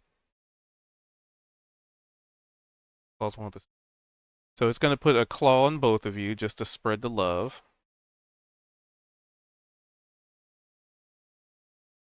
So this is for Gnome. Damn. And this is for Vimac, but disadvantage, right? Yep. 16?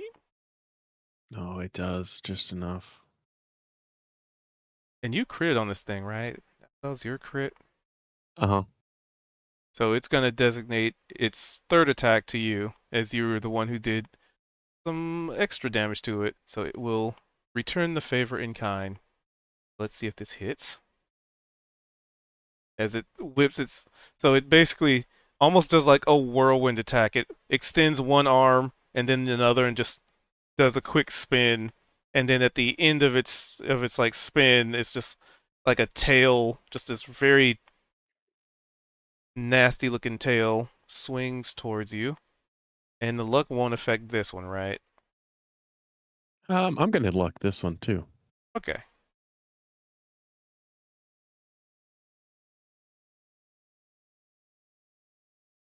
He's just Yeah. rolling. Yep. Okay, so DC or Constitution saving throw.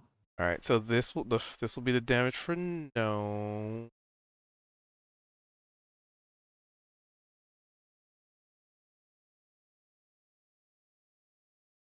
Because the first one was gnome, second one was you. Yeah. Yeah. Okay. So this one's for Third gnome. one's me.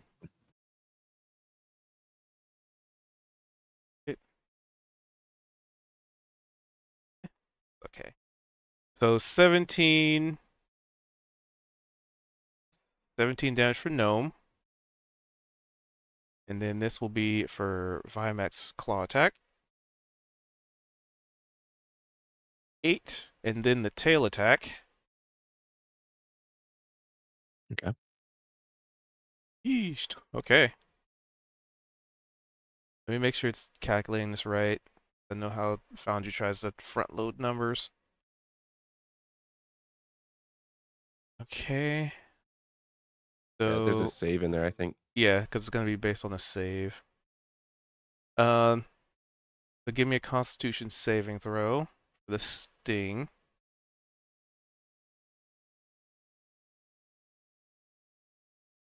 I'm going to inspo that.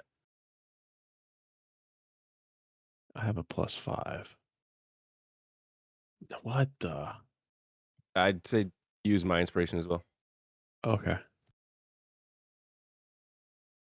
Phew. Wow. If you need to, you can use mine as well. It's a bad one, so I probably will. Yeah, go for it. Yeah, because that's not only gonna you're not only gonna take that damage, What but God damn, dude. I guess those crits but will the only last condition you so is- long tonight.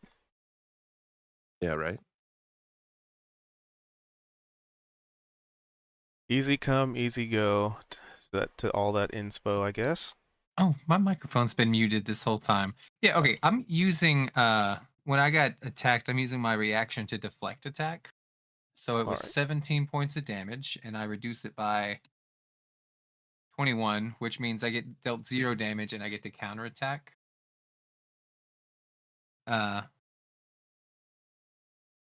It costs 1 focus. Melee, if countering melee, ranged up to 60 feet. The target has to make a dexterity saving throw of 14, or they take 2d8 plus 4 damage. The dex saving throw of 14, the spiky thing. Alright, Dex. Not a spell. That beats it. Good roll. I guess it makes up for it. I mean, the first guy barely did any damage. I think that resolves everything from that.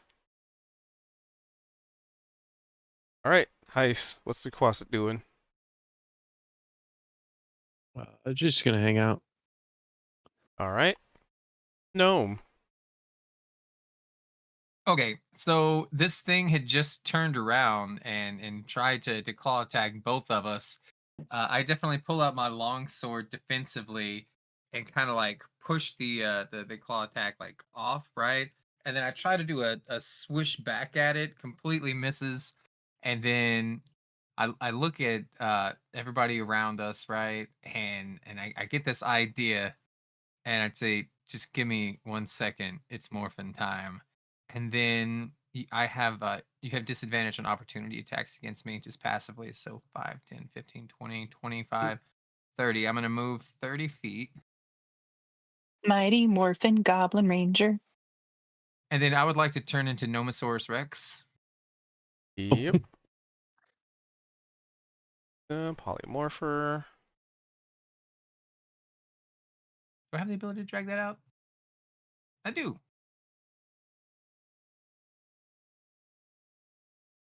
All right, so you just see this 3-foot tall gnome, right? Which I didn't know I was a foot shorter than Price. I thought we were the same size. And then No, I we just are the- erupt. That's with Price's hat. Oh yeah, the cat doesn't count. And then I turn into this just as big as this thing, right? I just turn into an Allosaurus, and my bonus action, if I move 30 feet and make a scratch attack, then I also get to bite. So I'm gonna charge in 30 feet, and I'm gonna make a little scratch attack. Where's features? Not scratch, claw. I'm thinking Pokemon. Nomosaurus, claw attack. How do I roll No, the? There no, it is. I did no. it twice. Nomosaurus. I go. choose you. This is with advantage because I'm flanking, right? So, Yeah. what's it look like as you transform? I think this is the first time you've done it willingly. Before it was just like, I drank some water, and then when I turned around, suddenly I was bigger.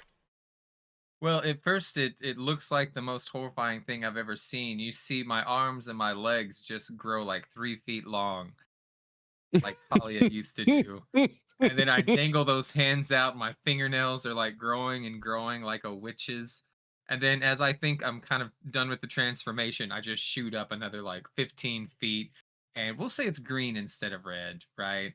And maybe it still has emo black hair. We'll say it looks a little bit like the mix of the two of them, right? That's amazing.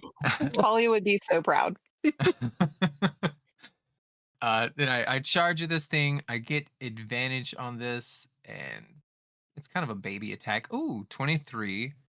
And because it's pounce, let me read what that does again. You gotta succeed a dexterity saving throw of strength. Wait, a dexterity saving throw of strength? It's got to be a DC 13. It's from the pounce. Can I? No, look not at a the pounce dexterity saving, chat? a strength saving throw. rather than strength Strength, saving throw. You're right. Strength. Yeah, Saving I was like, what's a dexterity saving throw of strength? A dexterity saving Oh. throw of strength. That's is another what you WoW have to do reference. when you get attacked by With random someone who's just modifiers. transformed into a dinosaur. Boo. Because my bite was God, way yeah. stronger. Bite was like 28 damage. This thing's gonna be a baby damage. But I was greedy. I wanted to hit twice. 7 points of damage. But it looks cool. That's all that matters. And he just does like a little T-Rex roar, and his very tiny arms just shoot up a little bit. They scratch down on this guy. He doesn't fall down. And I try to make a chomp attack, but it doesn't work just because I had to connect the prone condition to do it. And my turn. All right. Kaito. Okay. I'm allowed to step around something that's dead, correct? Or over it, Yeah. right? Okay. So I want to make sure I remembered right. So how far I move?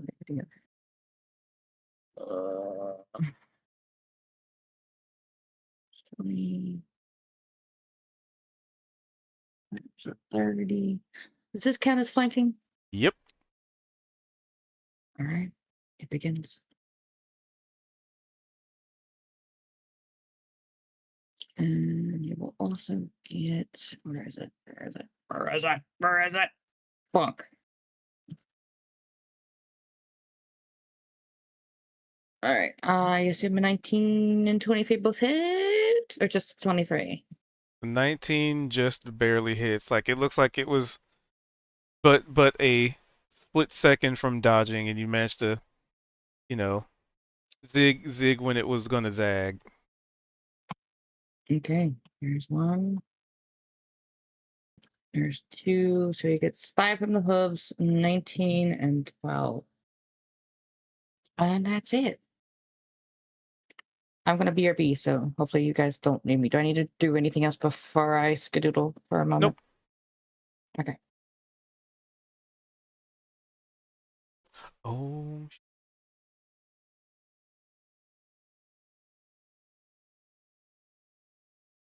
Um.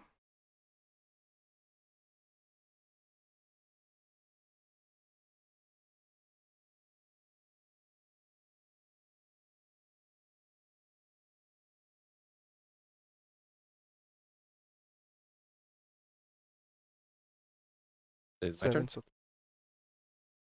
Yep. Sorry, I had think to so. do some math. So I guess at this point, like after you guys landed some pretty solid hits, you notice that your physical strikes are probably especially gnome because you're actively like clawing into it, but it definitely feels like their skin is a little tougher than you'd expect.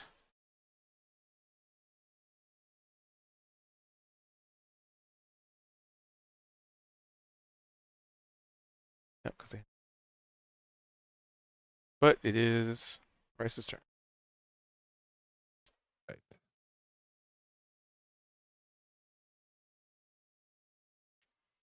Resistance is done differently now. There. There, that's full movement. So his spectral animals can move on his turn. I gotta see if that costs anything.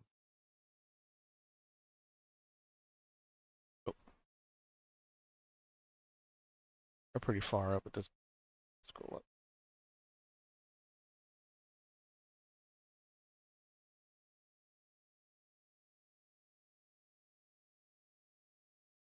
says when you move on your turn, you can also move the pack 30 feet.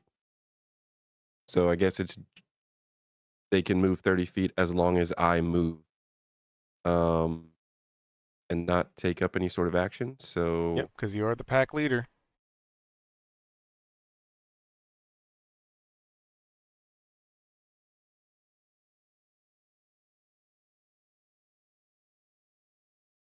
uh,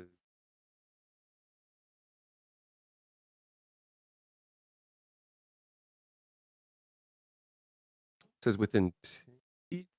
Perfect. Okay. So yeah, from here, I can. over next There to we go. Use this as the. Nomosaurus. Awesome. Perfect. And that being within 10 feet, as soon as it enters that space, this creature has to make a DC 15 deck save, I believe. So a dex strength saving throw. Yeah. Yep. Ah, okay. Of strength. Oh, nice. Perfect. Again. Uh, Oh, my shins. where is it? There it is. So it's 14 slashing. And Price, having just kind of run into the room, would Price also notice what you were just describing? I assume that he wouldn't have prior to maybe that. I mean, you'd see it now, especially with the animals. Yeah, just this thing getting slashed and maybe it not seeming as effective. So let's see. This thing has just, it doesn't have any physical armor, or like material armor rather. Nope, it is It's just just a a creature very thin layer of skin and bone and wings and anger and and claws spines. and Yeah, spite okay. and poison apparently, which he's passing the savings on to you. Let's see.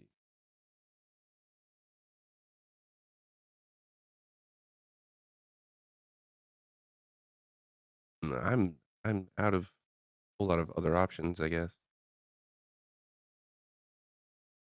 So it has taken some damage. A strong start, lots of crits. Um,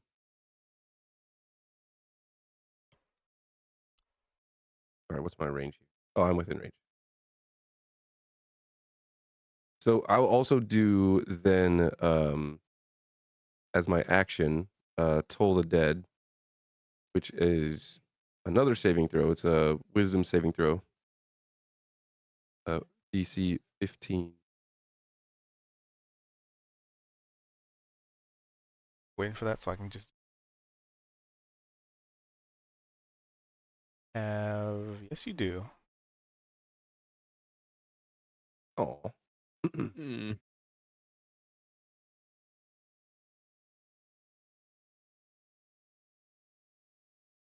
So a bell tolls and nothing happens. As is tradition. Altani. Oh shit, wrong bell. The angel just get its wings. But Altani hasn't formed wings yet, right? Nope. But it is her I think turn. your bell's off, not working. Okay, can you hear me now? Yes. Okay, it's so weird. It was showing me unmuted, but yeah, it wasn't doing the unmuting. Let's see. Well, I think we have an idea of what we're gonna do. We are going to attack. Can you get that Okay. far? Let's see, maybe. Do you have a bonus action to move farther or no? I can dash, but I don't think I need to. Let's see. Well, hang on.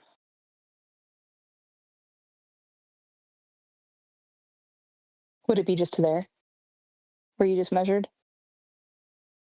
I mean, that's 30 feet. So let's see.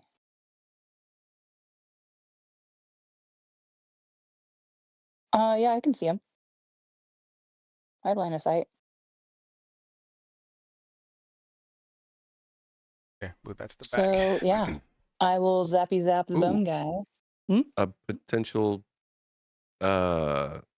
caveat here to this situation, because I'm picturing that you're kind of just right on the edge of this corner, being able to see it. Mhm. And Are you didn't use blindside? your bonus action to dash, so you could hide Oh yeah, around this corner and pop out and potentially get advantage. I will do that. Let's see what my stealth is. I forgot I could do that in the middle of the fight. Yeah, I definitely think I'm stealthed. Yeah, so I'll hide. And then come out blasting. Come on.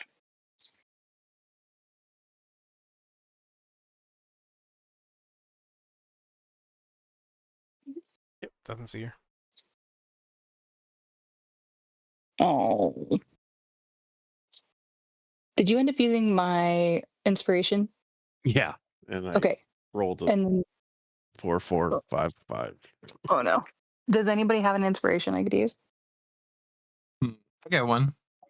Could I use it? Yeah. Thank you. My cat feels like it's the best time to groom me. So would it just be one more roll, or would it be re-rolling more it with roll. advantage? Just one, yeah. Hey, does 18 hit? Unfortunately, misses. it just barely misses. Oh, 19 AC. Okay. All right. Well, I guess I'll just hang out. No Um, inspiration. You guys just use all No, your we've inspiration. used them all up. We're ready for some more D20s. Sweet. Okay, Now is when I well- throw the real fight at you. Wow, wow. That's my suspicion. This is when the Hydra comes out. Right. Well, that's Ooh, okay. That's what we actually, have a I like skeleton this buddy. idea. Oh, hush now. We have a skeleton buddy, and we have the option to use that guardian if need be. So Also, we still in were our- fighting in stealth the whole time. We were being very quiet, and all our blades Yes. were like, Yes, there's no way anything exactly. could hear us. That's right. Complete think whisper you were- fighting, like You were just can't wake up- roaring a moment can't ago. wake up parents in the next room. It was a whisper roar. Figurative roaring, Full roar. performative roaring, Didn't vibrate anything because it was just, micro roar. Freak him out a little bit. What's it gonna be up to? All right, is that it all, Tani? Whooshed. Yes. Okie dokie. Bye, Mac. Well, I'm at death's door and I have poison on me. I'm just going to keep swinging. Disadvantage, correct? Yeah, because of the poison. Roll me a d20.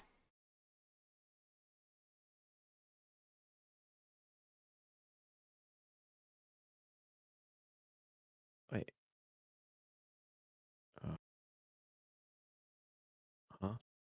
/R, or just use the dice tray at the bottom. Okay. I don't know why it's my old thing, but All right. Old sheet, but um, 16, nothing bad happens. and I still do 3 damage. 3 damage to it on a miss. And what type of damage is this? It's slashing from my greatsword. Shit. And 14 misses too, but it's gonna take another 3.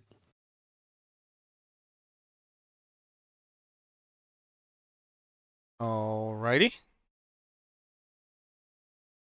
You're just chipping the paint. Yeah, but All right. The skeletal any knight. bit helps. Oh. After that, actually, you know what? I am going to Step of the Fae. Yes, use all of your resources.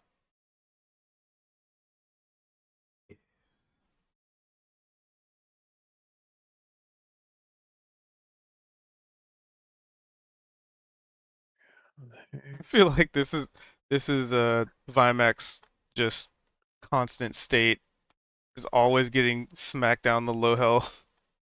Oh yeah, yeah. And I get 6 back, or 6 temporary. Never mind. It's just 6 temp. All right, Skeletal Knight is just gonna be tearing the horns off of this thing, so he'll be preoccupied. Big Skelly.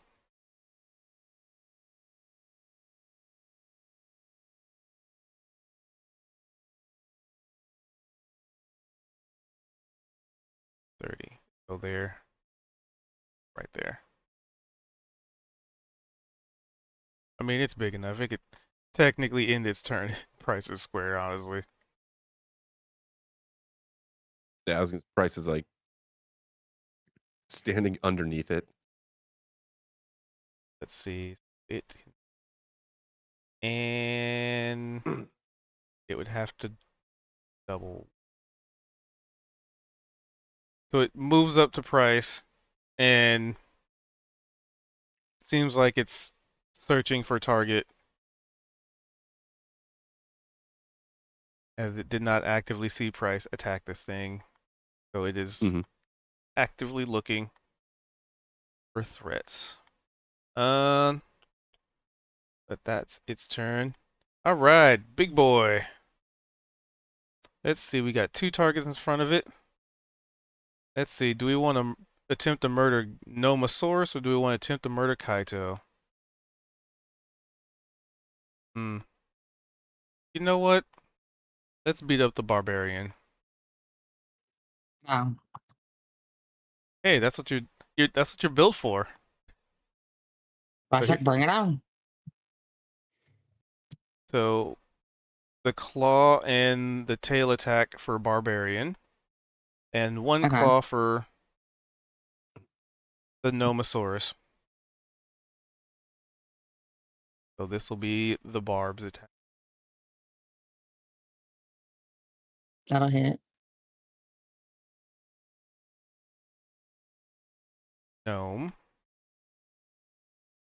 The tail for Yep. barb. That'll also hit. All right, so first damage, a whopping 5 for Kaito. This damage will be for. Oh, I did an attack roll.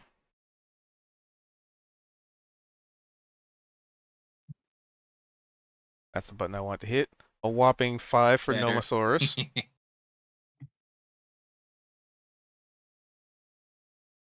And then 13 piercing damage for Kaito. And then I need a Constitution. Yep, Constitution saving throw.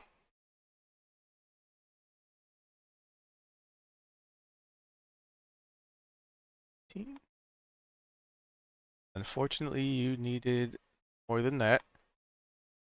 All right, so of the physical side of the damage, 13, so that gets reduced, and then an extra 16 poison damage, and Kaito is effectively poisoned.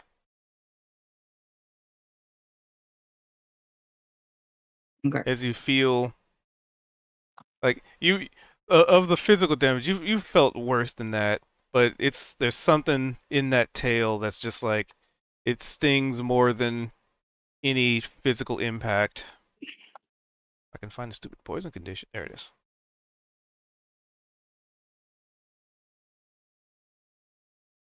All right, that's all it could do.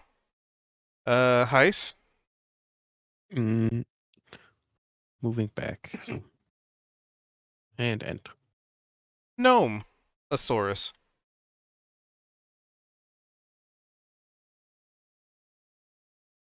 Give me 1 second.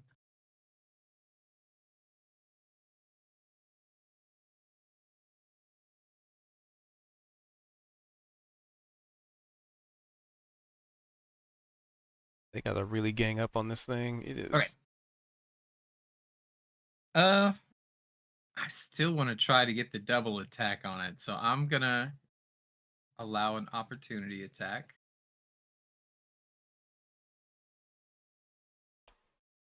How do I get it to move when I'm measuring? Spacebar. Ooh, okay. So for its Bam. opportunity, it's gonna go for a sting. So as you try and move away, it whips its tail at you.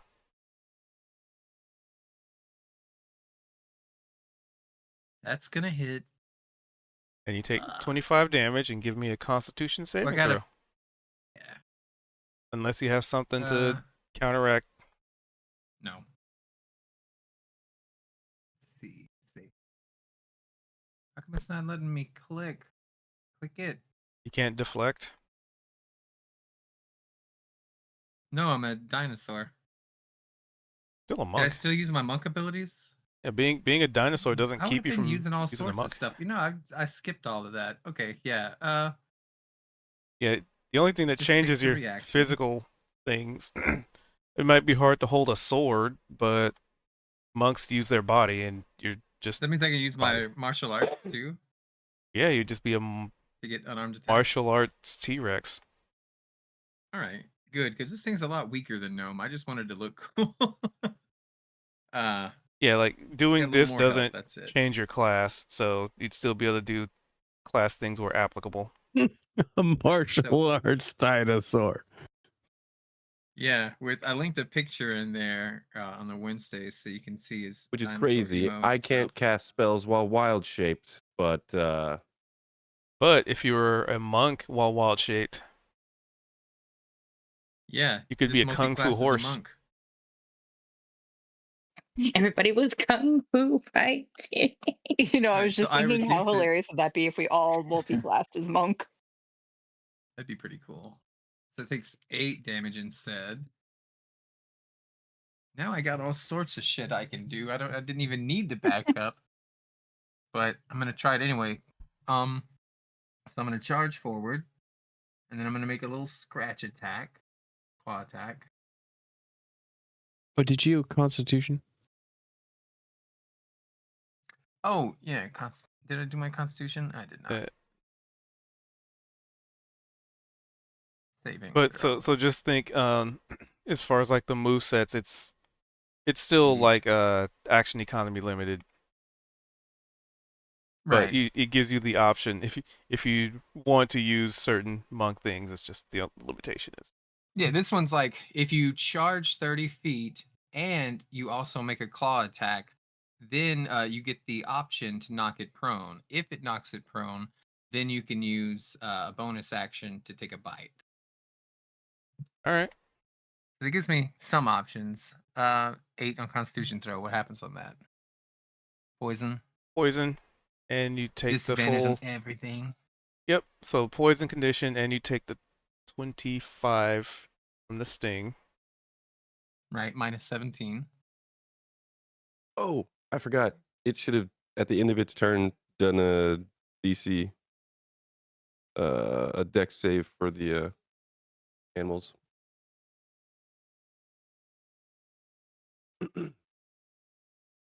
Oh, nope, that's not. There we go. That's all I want.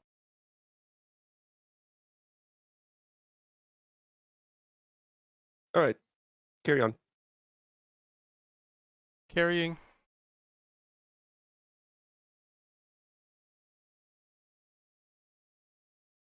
All right, so Gnome was doing something.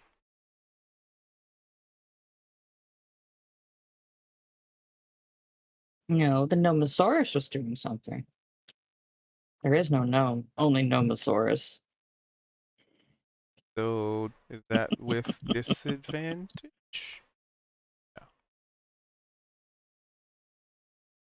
I know he's there because I Saurus him.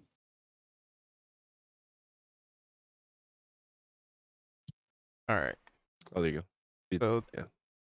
Yeah, even with disadvantage, that would hit.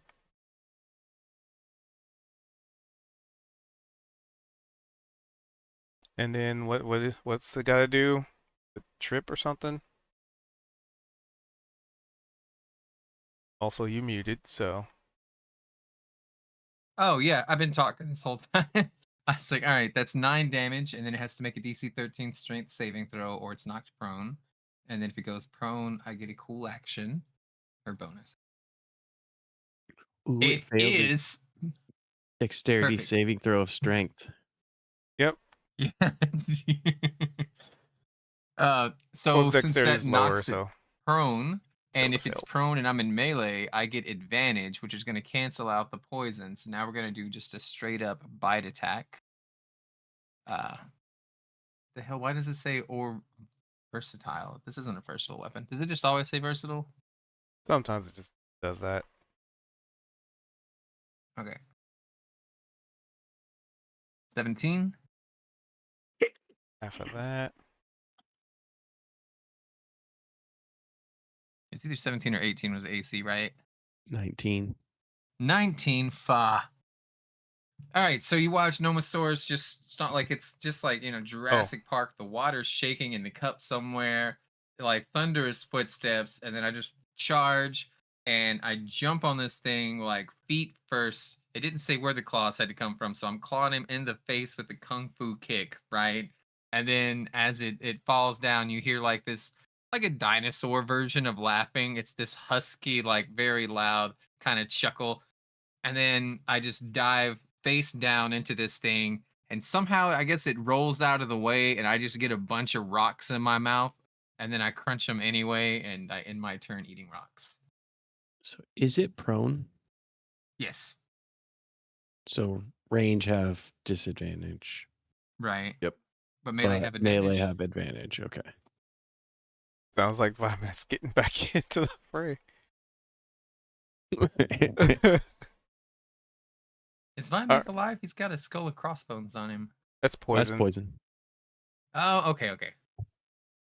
I'm almost dead. Mostly dead. Still a little alive. Icons are so tiny. Kaito. Trying to find the poison icon. I'm ready to blaze. Let's go. Does anyone need it? Inspo? Do you have one already? I guess. Yeah, I have one. I haven't used it. Sure, I'll take it. Okay. Assuming a 24 and a 26 both hit. Yup. All right. For Hell the yeah. 24, I'm using the other formula. And then for the crit, I'm going to use the crit roll. And you have to add 2 for the rage. Go. Nice. Bye-bye smash. Fire. And then I think I can roll another constitution save to see if I get rid of the poison. Oh shit. Target can repeat the minus saving that. throw at the end of each of its turns, ending the effect itself on a success. Okay. Okay, there we go. Roll con save. Monk.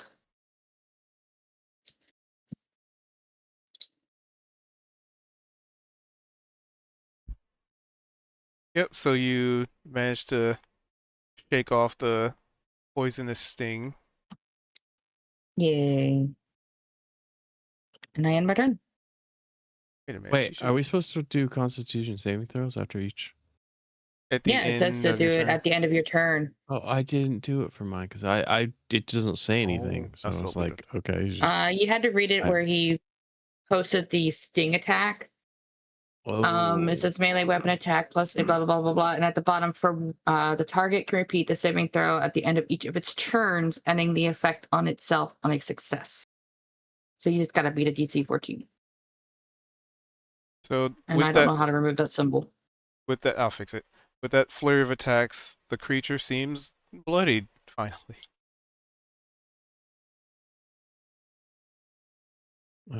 So Let's remove I would have, longer poison. and Gnome would have had it too, right? Yes, no, at the end of his just turn. got poisoned. But just got poisoned, right? Yeah, because it was on as a reaction. So it'll be the end of his next turn. Is that enough for my? DC 14, which is meter beat. So yeah, just barely. Oh, and that was with disadvantage. Okay.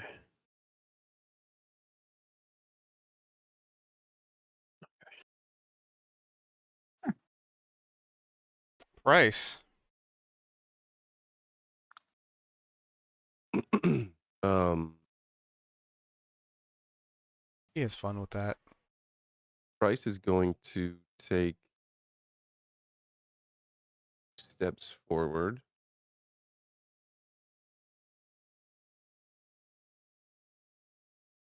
Which should allow him to move his animals here. Are you moving him too? I'm going to move them away just to get out of range, and then to be cheeky, move them back into range so that they triggers the attack again. Can you link the spell? Yeah. I don't. It says whenever the creatures enter, someone else enters the space, or something ends the turn in the space. Okay, in that regard, not triggering an attack of opportunity. No, they're invulnerable. They Yeah. can't be attacked.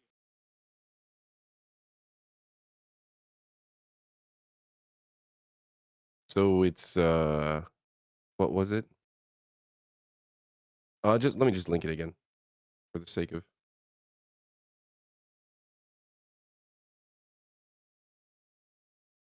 Yeah, DC 15. Dex. Dex saving throw of Dex. Damn it. All right, well. Things are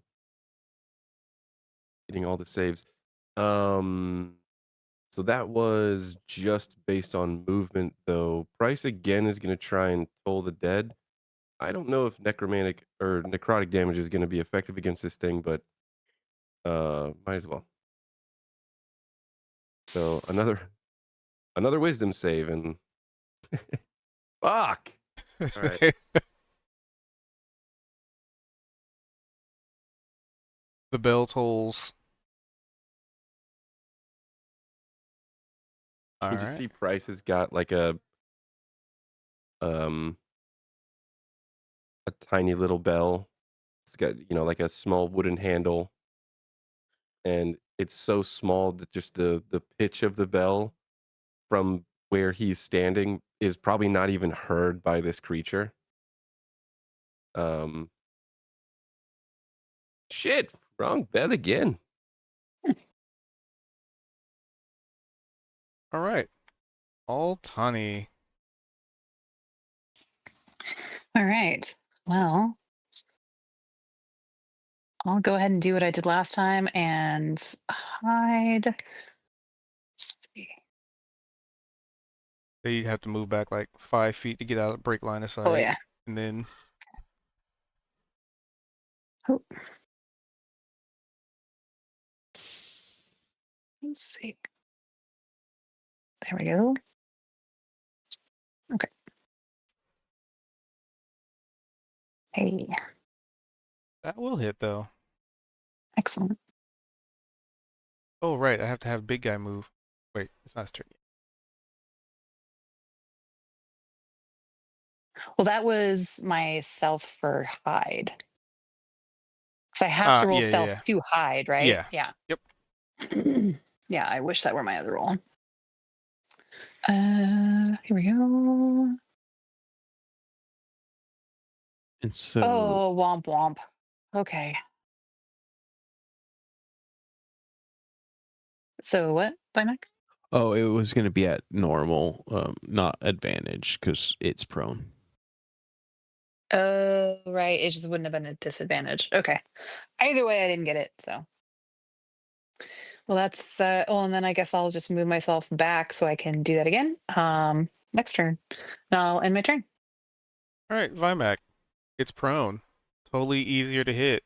I know, and I hate missing this opportunity, but I'm going to pop a. And if you need to, come a little closer to me and I can jump out and lay some healing hands on you. It'll only be like 5 points, but if you need it. Whatever you rolled, I'm sure it's interesting. Okay, and It was a then private roll. oh, okay, it was 14. It wasn't very good, but I am going to bonus action. See what I can do.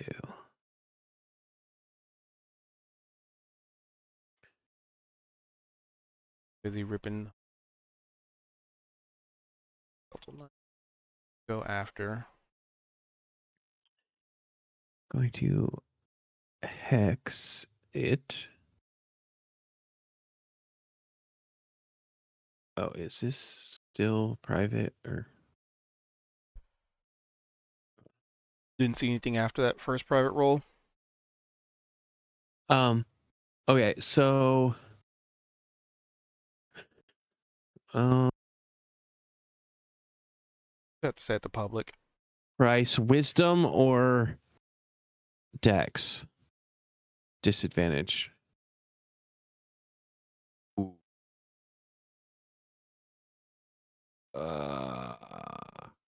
You've been making them do both. I know. That's what I was.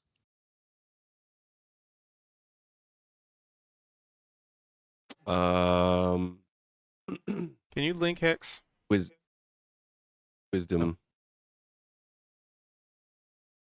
It just might not show because you set the private roll. Could it be? Could it be anything? Because I'm curious if anyone else has insight on that. Did you see that one? Yes. Okay, there it is. Double checks on. Disadvantage on ability checks made with chosen ability. So yeah, I mean, does anyone else? So- Is anyone else doing anything that needs a con save or? The thing that in that wording is that is checks, not saves. Oh, ability checks for it. Oh, okay. Sorry. Yeah. What Oh, so has that'd it be done like to us? perception checks Wisdom? and things like that. Has it made us do wisdom? Or on its attacks? Sting does that?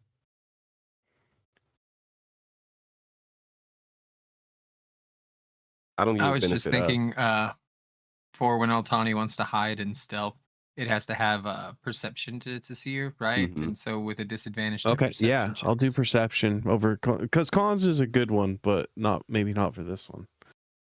So yeah, I will. So affecting wisdom. Okay.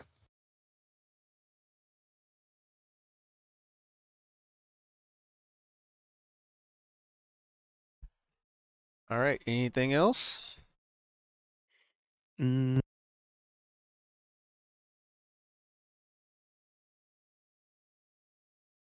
Move there for now.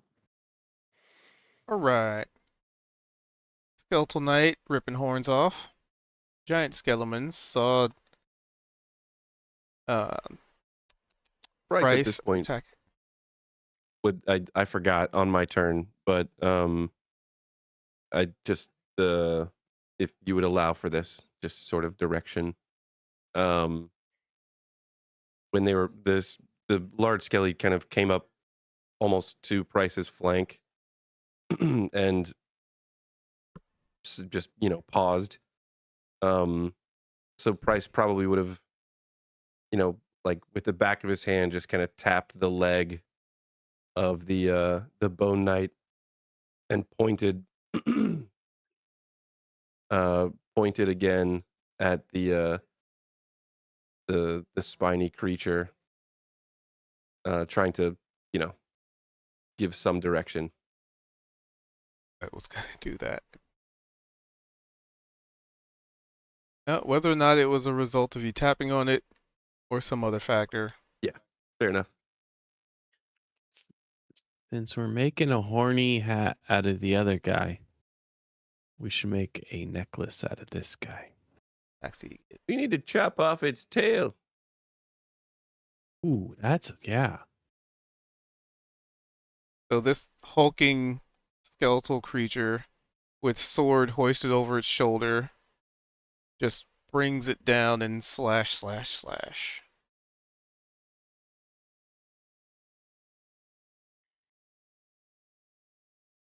Whoa.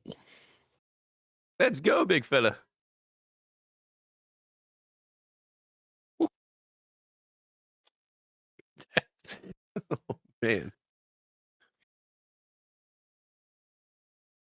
All gonna be out. If Gordon Ramsay were playing D&D, I imagine he'd be like, finally, some good fucking rolls. As the creature is still resistant, but damage is damage, and all three land pretty squarely.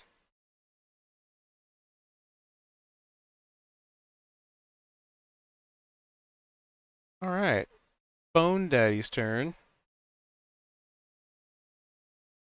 Let's see, we got 3 targets.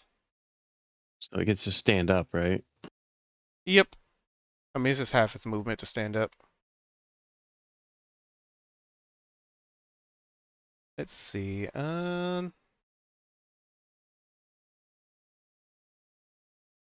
You know what? Let's give everybody an attack. And as a creature made of bone, it would probably recognize a skeleton and probably not try and hit it with its tail. It only makes sense. So it's gonna claw the Skelemons. It's gonna claw Kaito, and it's gonna because it doesn't really know if Kaito's not poison anymore. It didn't have no insight to that. So it's gonna tail whip a Nomosaurus.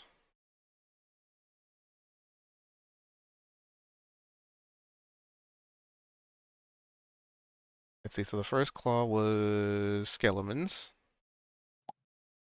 Misses. Miss. Second claw, Kaito. Definite miss. And the thing happens. And then the tail.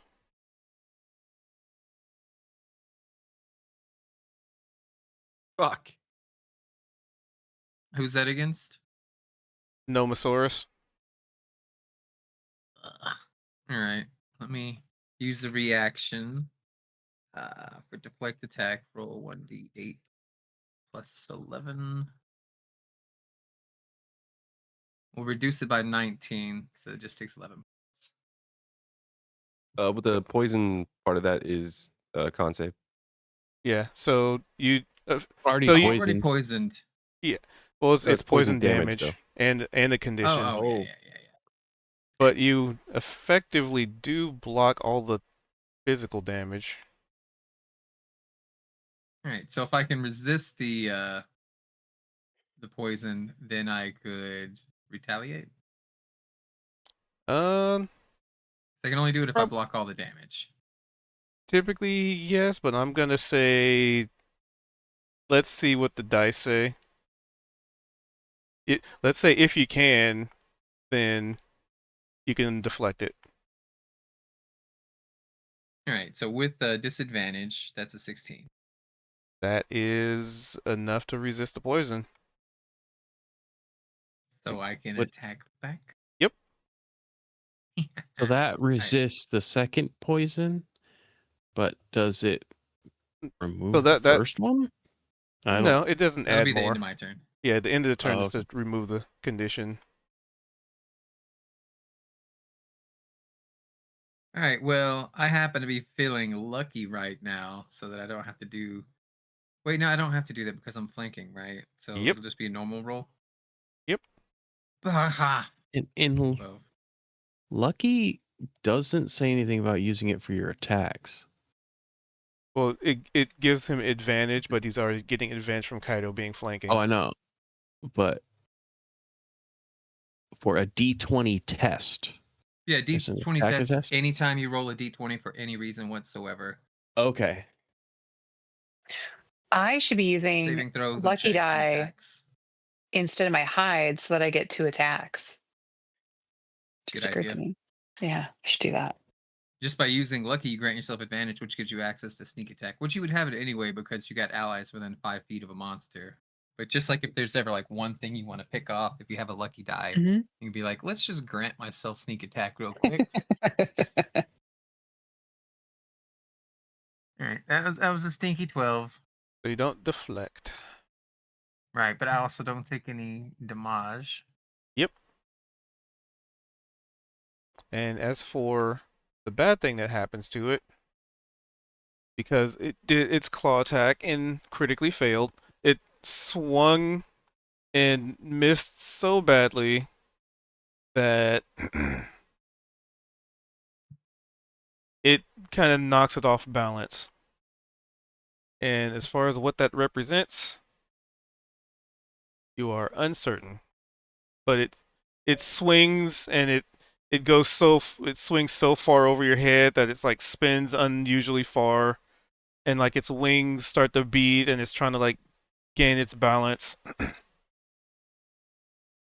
But that was its turn. I'm guessing the Quasa's just gonna move somewhere again. Yeah, it's on stay. So end turn. All right, Gnome. Dude, letting me have my monk stuff, right? This makes this thing so fast, so I can bonus action dash, right? And dash, and then also have my movement, which would give me 160, 170, 235 feet in one turn. And like, so if I needed to book it, I could just Sonic the Hedgehog out of here. That's so cool. Yep, but your Skeletal That's Knight not what would I'm gonna not. do though. I just want to bite things. Or you can be its gotta mount. protect my babies. I'm flanking with Kaido, so this will make these normal attacks. Oh, wait, so Huh? Oh no, it's your turn right now. Never mind. It'd be at the the end of poison's turn, at the I end think, of your turn. Constitution. At the end of, I forgot again. It needs to do another dex save.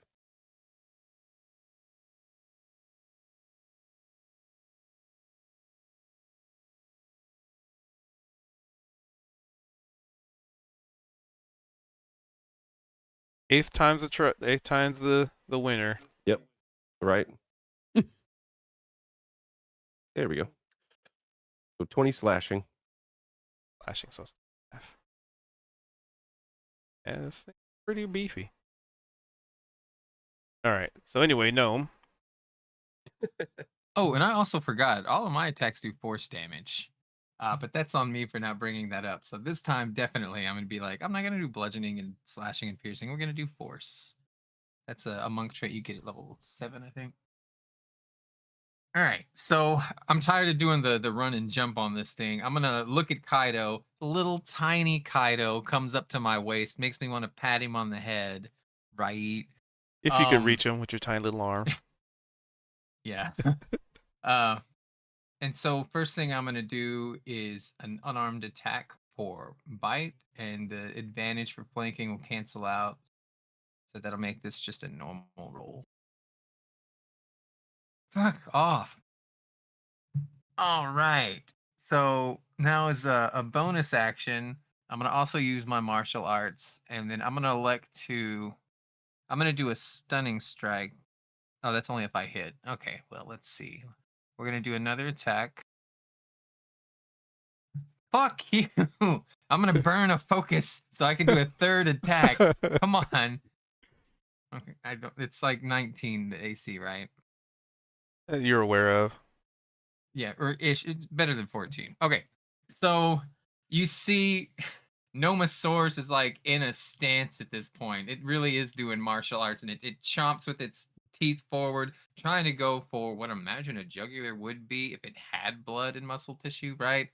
And then I'm gonna like jump in the air and I'm gonna swoosh it with my tail, right? And then I'm gonna do like one thing where I'm trying to put it in a headlock, but like it's like as I stretch out my little dinosaur arm, it doesn't go as far as what I'm used to proportionally for my goblin limbs, which are a little bit longer than like what human limbs would. That's why hobgoblins and bugbears sometimes they drag their fists on the ground. And so really all you'd see it's just me chomping the air, doing a spin, and then just waving my hands in front of myself, and it's not even close to reaching this thing. And then I end my turn. But Constitution saving throw. Oh yeah. This would go a long way if I could save. Actually, I think I'm feeling pretty lucky on this, which means it's not disadvantage, it's normal. Fuck you. Stinky dice. All right. I'm poisoned and gagging and spitting loogies, dinosaur-sized loogies in my turn. All right. That moves us to Kaito.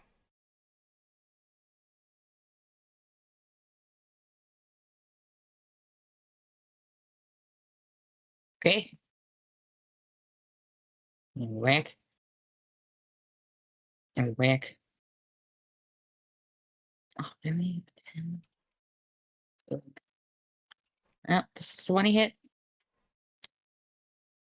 Yes. That'll be I'm 11 checking. damage. Checking the poison condition. Oh, so Gnome. So you were trying to do the save with advantage or something?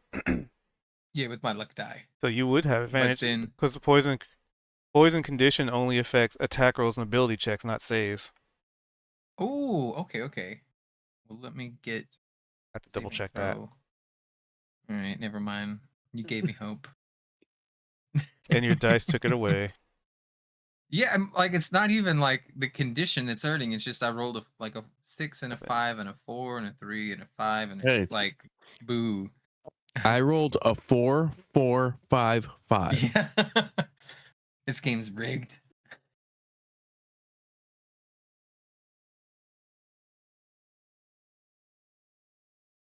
Hey, chipping away at him.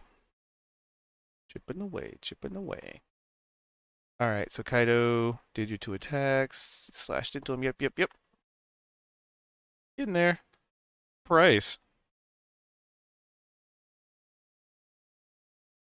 All right, so starting turn off, same thing with the animals, just to get that check in again.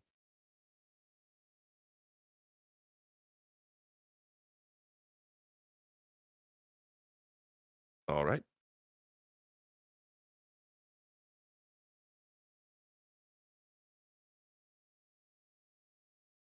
Toll the dead again.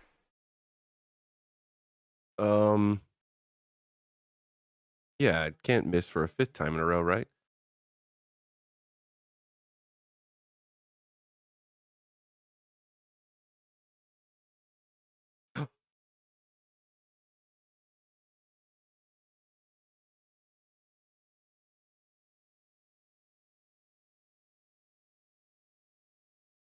The bell has tolled finally.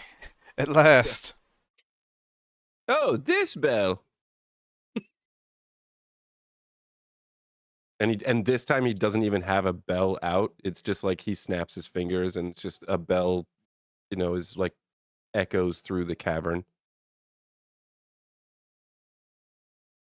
All right, so that was Price. Did you want to move? Anything else?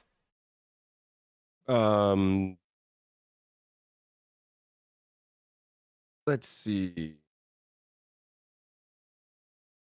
I like how you guys decided to engage this like at the end of the session. Yeah. Uh, I was thinking about that and we were like, all right, let's move in. And it was like, oh, we have 15 minutes left. Is anyone not looking too hot as far as needing some healing? I still I could think use Vimac needs it. Yeah. Vimac, yeah. and Kaito So as a aren't bonus looking action, good. Pimac and Kaito are looking pretty bloodied. okay. I could probably make do if Kaito needs more.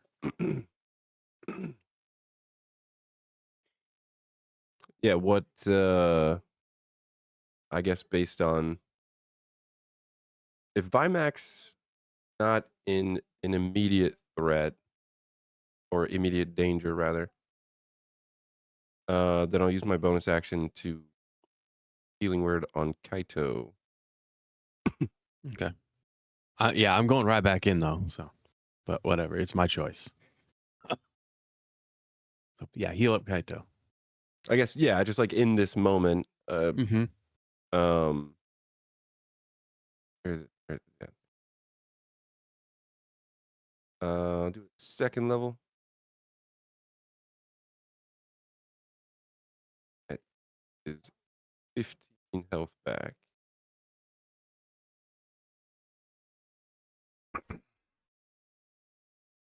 And that's my turn. All right. Old Tawny.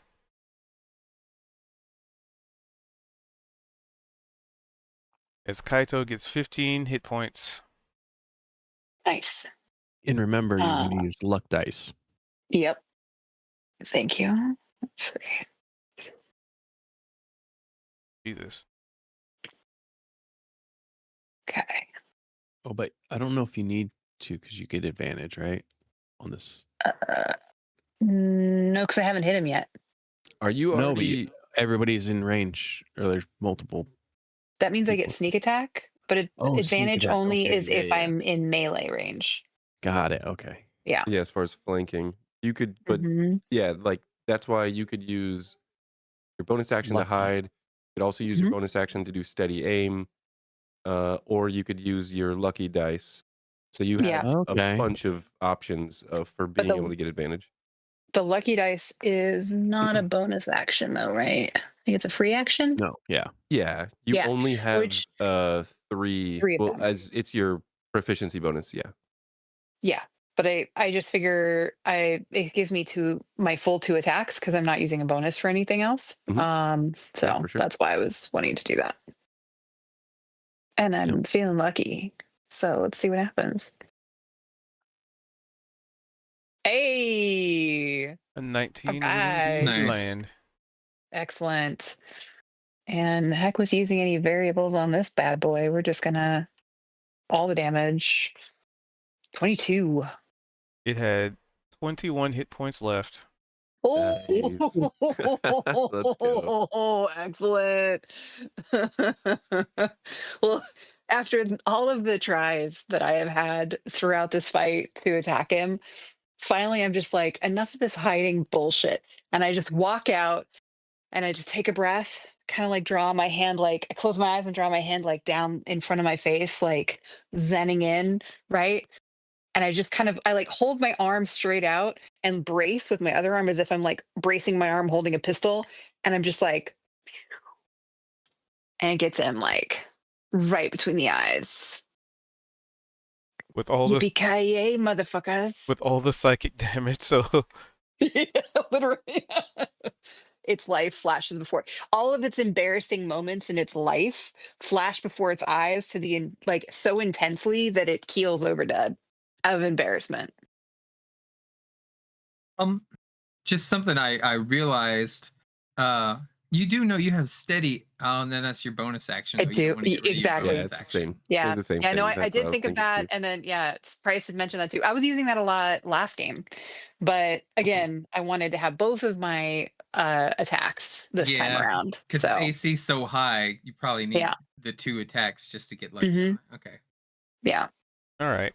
And as this creature collapses to the ground, and there is maybe at least a half a second of reprieve, there's still a matter of that very large ripple effect in the other side of the Mhm. room here. And as you all look towards it, just kind of being like, "Ooh, okay." You can't help but notice that there are almost seems like a small battalion or a legion of demons and fiendish creatures approaching this portal. Oh dear. Hey, However, Price, do you got to dispel magic? however, as you notice this and this creature, is felled, the portal becomes less and less stable as just before some of these legions start stepping through, it collapses in on itself. Oh, nice. And that's where we'll end the session. Okay. Nice. No need for a cliffhanger. Or is there? Dun, dun. All right. So, This thing's finally brought down. Nomosaurus Rex licks the back of his scaly hand, and then just like a cat starts cleaning himself. Nice.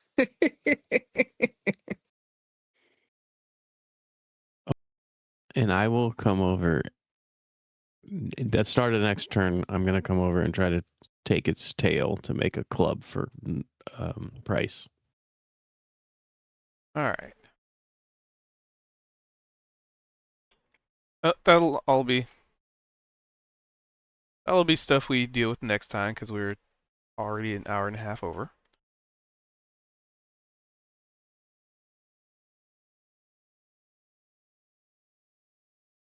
Waiting for the last 15 minutes of the session to start a huge fight. Yeah, I'm sure that's a full party problem.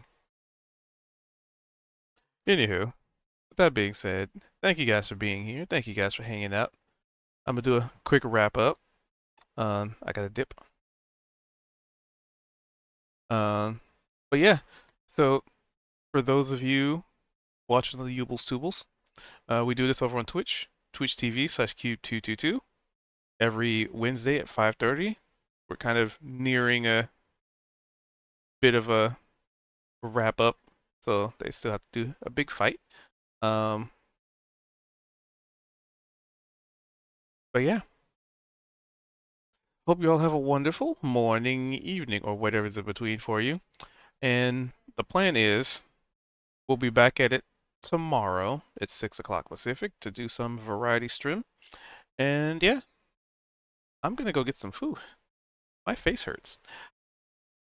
So with that, I must bid you all adieu.